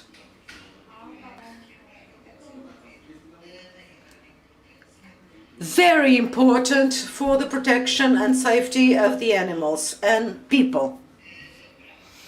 La Pravi, since its foundation, has always worried about warning about the connection between violence against people and violence against animals, and tried to solve the problem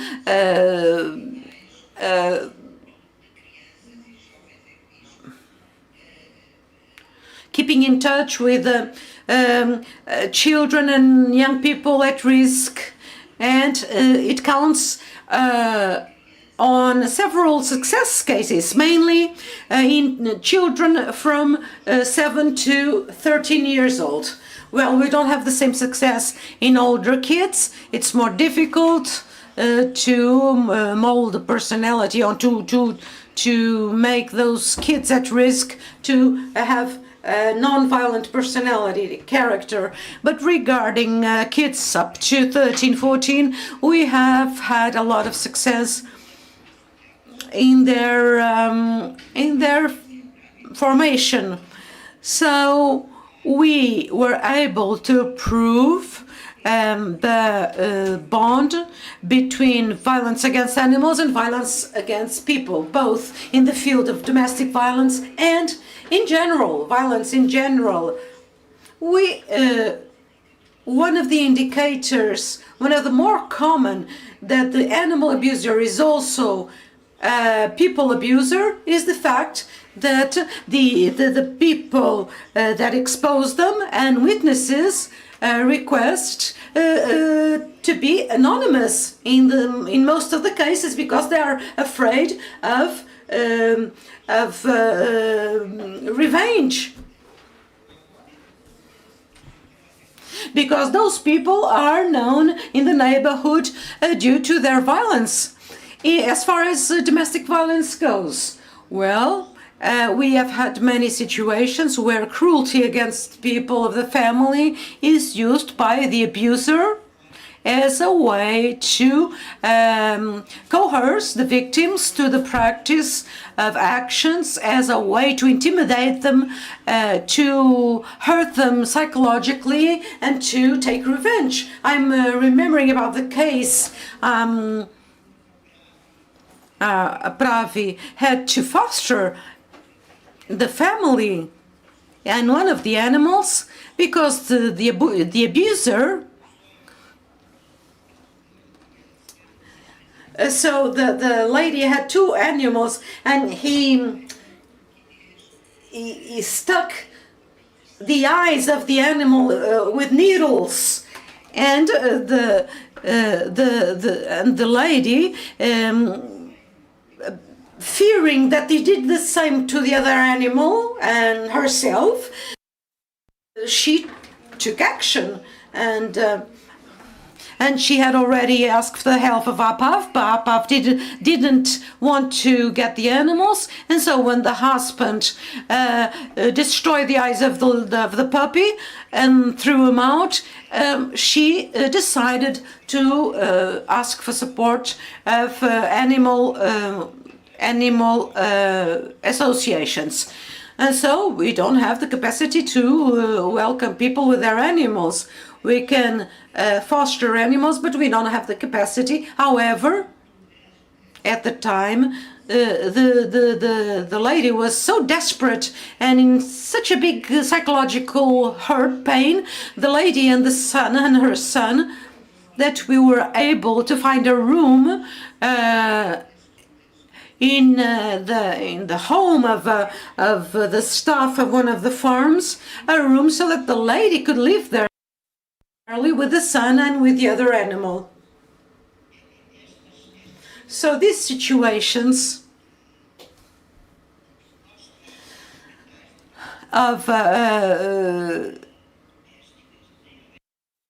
mistreat of domestic violence are not taken into account as they should, neither by the authorities, nor by the courts, nor by the institutions that should foster victims. And it's a shame, because to take into account those facts, that cruelty against animals is to act to stop at the same time the violence against animals and the violence against people, domestic violence. One of the more malignant consequences of domestic violence is that many victims keep the relationship with the abuser because they love their animals, fearing that the abuser can hurt them because they cannot take the animal to the shelter and they refuse to abandon the animal. And so to force the victims to separate themselves from their animals or to give them to a kennel or to a shelter is another way of psychological violence against the victims of domestic violence. So it's necessary to eliminate the animal suffer psychologically, many times physically, with a separation from the people they love and the loss of the comfort they were used to, and the victims suffer psychologically because they know that their animals, that the animals they love, many times as adoptive, as members of the family or as friends, they are suffering without any comfort.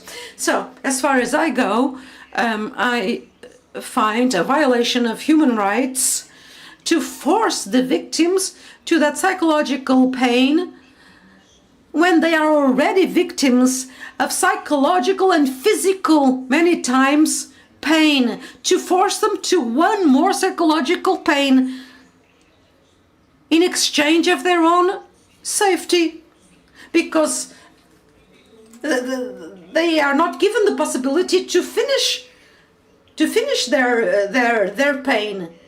So it's not surprising that the victims, for the love of their animals, prefer to stay at home with their abusers than just to leave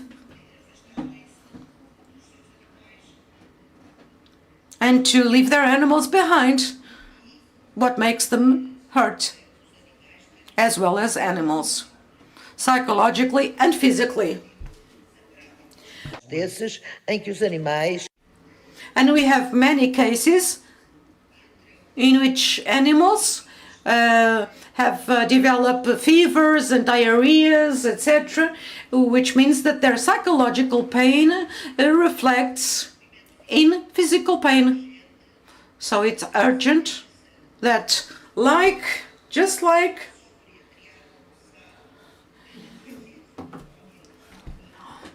what happened in Santo Antonio in Lisbon, other local authorities of the state may create shelters or adapt the shelters, the existing shelters, to allow victims to keep their animals with them.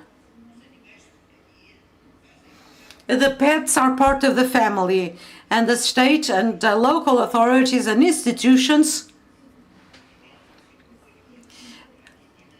that support the victim cannot forget about this, as it has been happening.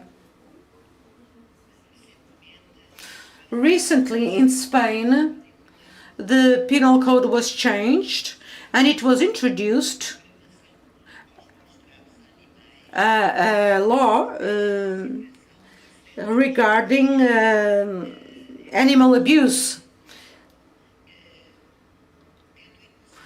taking into account the link between violence against animals and violence against people.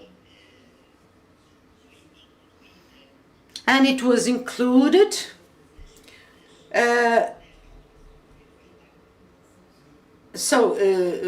the punishment became bigger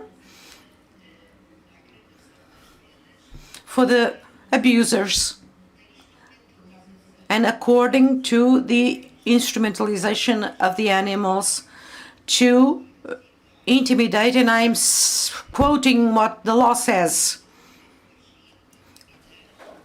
to intimidate and to harass, or to create psychological damages to people.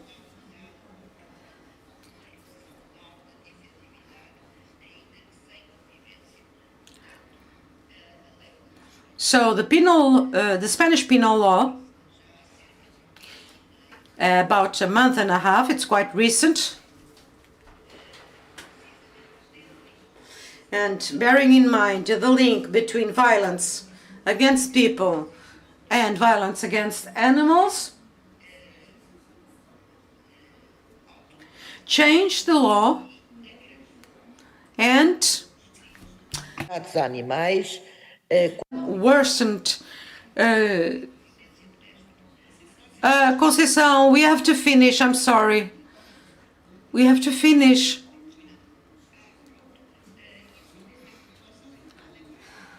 So, in our penal law, that is not referred to, but we have something that says that to mistreat the animal,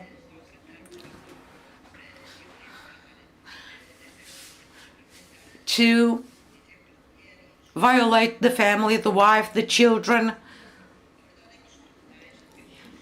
The truth is that the courts never apply that law in Portugal.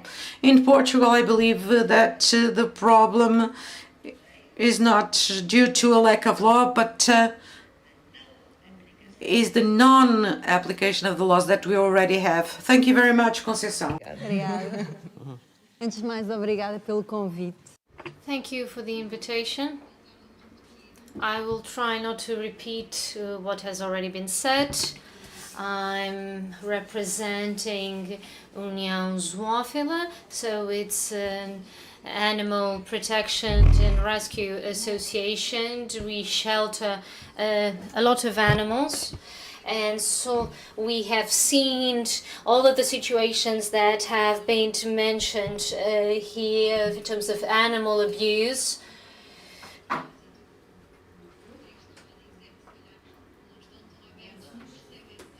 So have maybe agencies that are more close to the community, and shelters and associations replace the state every day. We called upon to intervene in many situations of rescue. But shelters in Portugal, animal shelters face a problem mostly of overpopulation, from dogs to cats to exotic animals. That's why sometimes animal shelters cannot welcome and shelter everyone in these situations of people very in serious distress, and we cannot always report or help. Sometimes social workers or the institutions resort to us, authorities, they resort to us to leave the animals with us, not with the link that we all have here to work as a network. And with our experience and openness in connection to the community, I think we can play a very important role. We have heard very interesting examples. even the shelters for women, just like Ms. Conceição Valdágua mentioned, that we see often when we welcome these animals, we shelter them, their immune system, their health condition worsens because they're separated from their families. And with this, our role close to the community, try to understand what happened, we also resort to Rodrigo to help us and veterinary hospitals who work with us. I see that also for women, we can cooperate, but there is an issue that was mentioned by Martha this morning, very interesting. When there is abuse, when there is violence, and we see that person is not in conditions to have an animal and is banned from having an animal, we don't have that. We see quite often that we sometimes rescue 120 cats, and a few years later we are rescuing another 100 cats and exactly the same person. So there is no registry, there is no ban, and so we face these situations. And sometimes we have no place to shelter the animals, so the animals will have to remain with the people that are abusing them. And because of overpopulation, if we work and if we act before that, I don't think that other countries are better than us in the sense that they don't love animals more than we do. It's not about loving animals or not. We all want the problem solved. Those that really love animals, but those that don't have that empathy. Now we have an effort with funds, but we continue to see the problem of overpopulation. If we have a set of coordinated strategies that will allow us to reduce the number of animals that we have through nurturing programs, then associations can play their role, can help, and also help the people that are facing these problematic situations. And I think that's also the role of associations. Thank you, Anne. Joanna, to conclude the round of associations. Thank you. I would like to thank on behalf of Ms. Maria do Céu, representing the Portuguese League of Animal Rights. I obviously would agree with what Anna has just said. I would maybe add that the situations that we face daily now, in case we have 300 animals with us, cats, dogs, farm animals, exotic animals. We have a lot of situations where we have animals that supposedly were taken by the court, but they are with us. We are the ones sheltering them, and these lengthy legal proceedings means that animals are not with people that could provide a loving family, and they're taking up the space of other animals that would also need our help. So animals that cannot return to their owners, cannot be put up for adoption because they still have an owner legally. And the issue of chips that chipped, and quite often the adoptions and chips are intentionally done on behalf or under the name of someone, because that person already has that idea that that animal will in the future be used as leverage. And we have several cases being tried right now that fit this bill. And I've been working with the League for 15 years, and animals who suffered a lot of abuse, domestic violence, and their owners ended up being, and the animal cannot go back to that person who was the victim of domestic violence, or obviously was the abuser, and are there in limbo waiting for a decision. And we have animals who end up dying. They spend the rest of their life there where they could have been in a better place. They were. It's difficult to have the animals taken with victims of domestic violence to the shelters. I don't know if we can find an easy solution, because we need, of course, financial resources. It's an important part. Maybe these shelters wouldn't mind have an alternative to welcome the animals, but many of these associations, these shelters, simply do not have the resources to ensure this type of space that is needed to have the animals. We continue to try and do our best as possible with the infrastructure that we have and within the reach of our financial capacity. Since we have no support from the state, we're very interested in a better coordination.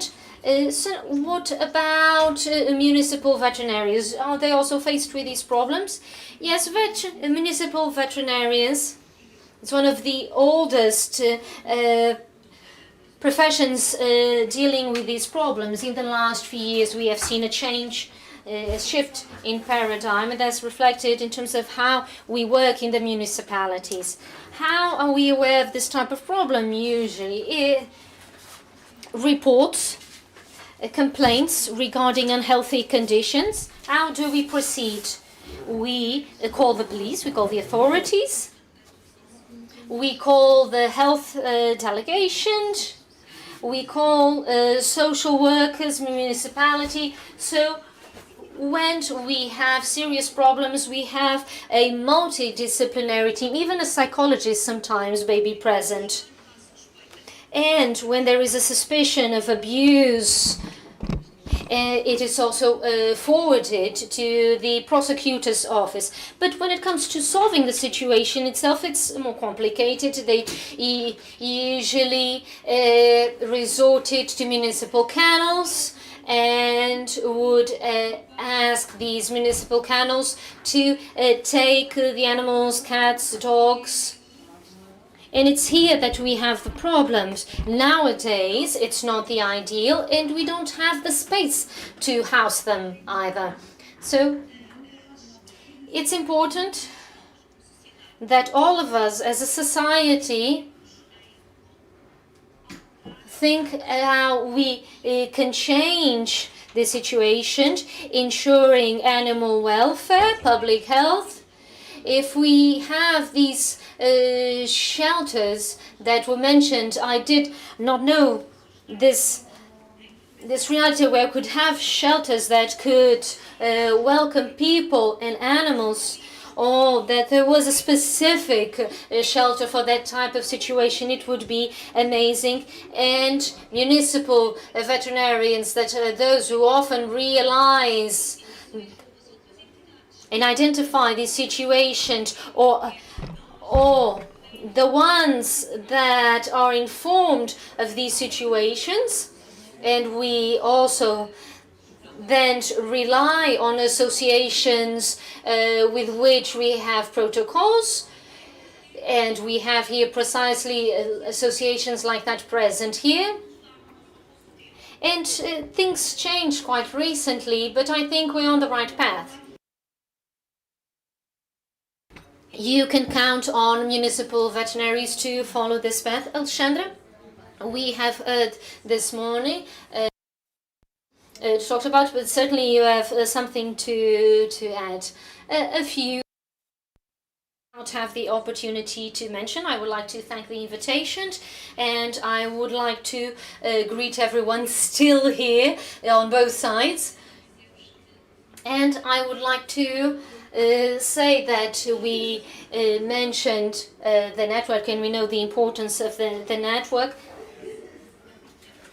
And we know that when it comes to animal support, is quite efficient. This is even more serious when they first aligned. And I'll give you an example. The case of interventions involving hoarders, animal hoarders. One of the first cases was precisely drafting a guide to draft intervention plans for animal hoarders. When these situations are detected, the first line of intervention is the municipal veterinary. When we know that the problem is that person, and then so the recurrent situations have also been mentioned. The situations is not properly treated. We know that here there is a reincidence rate of almost 100%. So ICNF drafted this guide to work with animal hoarders, and we are implementing it now. And we are working towards implementing the measures for not just for hoarders. The network is essentially always the same, but for all situations of vulnerability, namely for victims of domestic violence. But here talking about reinforcing this network, it's not just about financial level, it's about training and other aspects. 4 notices were published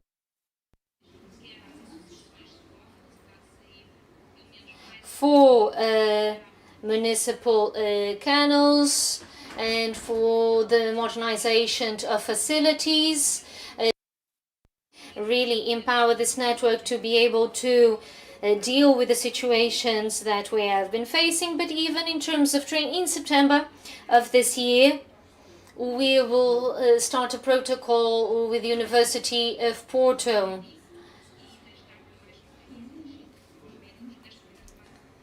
And now just for municipal veterinaries to address this and other topics that require empowering these professionals. Just another brief note. Besides the existing structures, CROs and animal protection associations, we know that still altogether we're not a lot, and so we need to strengthen it in other ways. And so the legal framework of animal well-being, subject to public consultation in the near future, will also be relevant. And so which will be soon, so that we can handle in this network. I would only like to give you 2 remarks. So CNF has been monitoring all the housings for animals and also breeders and hunters, and to find the MO and the needs that exist in these structures, and to be able to create responses. And we made an app only with civil protection, but later on to more entities that provides us in a certain area the housings available. So whenever we have a disaster and we have to know how many animals we have in our region and the capacity of shelter, of housing for those animals, but that can be applied here to know what is our response network. So that stage is concluded, and at this point it's only with the civil protection. And I would like to finish with a brief note, and that has to do with pets are not only cats and dogs. We have a whole kind of exotic animals for which we don't have any answer. Many people think that the recovery centers are the centers where exotic animals go. No, they don't go there. So the parrot, the turtle, etc., don't have any kind of response. And so that's what we are working on. And I can give you an example. Quite recently, a few months ago, we got thousands of exotic animals, victims of abusers, and we were able to get new housing, new homes for these animals. So we took the animals right away. After a few days, they were apprehended from a horde, 80 exotic animals. But all this takes away the response capacity of the institution for other kinds of animals. I mean, we have to deal with the exotic animals with our help, but the merit is not ours. But anyway, we are looking very actively, we are looking for a solution, and these financial supports are for that.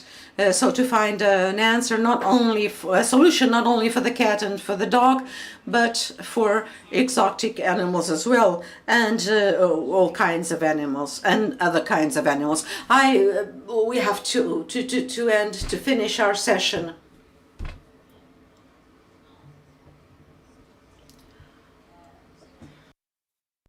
I had the opportunity to visit in the United States a shelter that got women with their animals, and I was surprised by the simplicity. I thought we were talking about very heavy, expensive structures, very elaborated, but they were quite simple. And as a veterinarian, I mean, so we had a bathing area for the hygiene of the animals. But a simple thing any clinic has. The place, well, the animals were with the women in their common spaces. When they left, they had a common gauge. Those extra cages when, and they are quite fine. The animals were put there not to disturb the other people.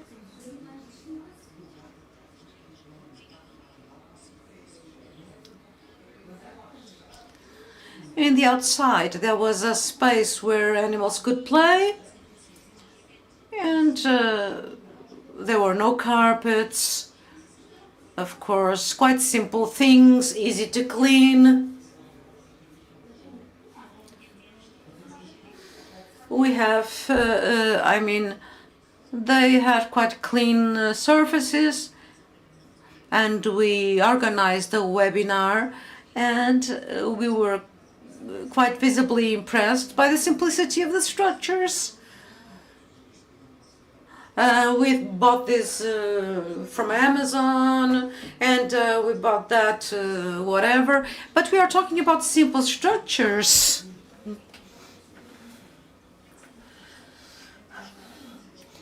we have to create infrastructures. No, we are talking about simple pragmatic things adapted to each situation. And I was very motivated, and I think that Manuel was too, and also Cristiana. We talked about, we don't need a lot. We have to change our train of thought. I mean, we think that it's complex, but it's not. So these actions are also to work these ideas because it's simple. And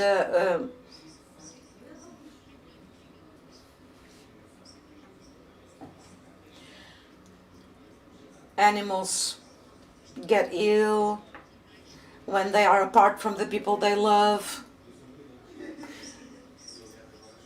One thing is an association helping an animal that she went to the street and got from, and another thing is an animal who used to live in a house with a family. So completely different things. We are trying to help each other out. Sometimes we think that things are complex, but they are not, they are simple.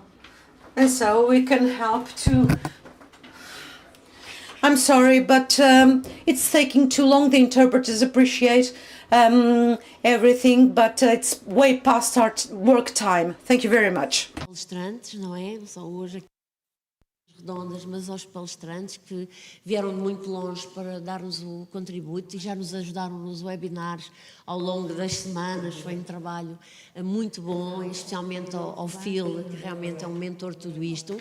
E agradecer, desculpem, e agradecer também ao Sr. Ministro do Ambiente e ao Ministério do Ambiente e da Ação, ao Ministro do Ambiente e ao Ministério para... obviamente, todo o apoio que tem dado para que estas situações se possam organizar. Portanto, sem apoio superior e sem a vontade política de ajudar aqueles que estão a tentar encontrar as soluções técnicas, não vamos a lado nenhum.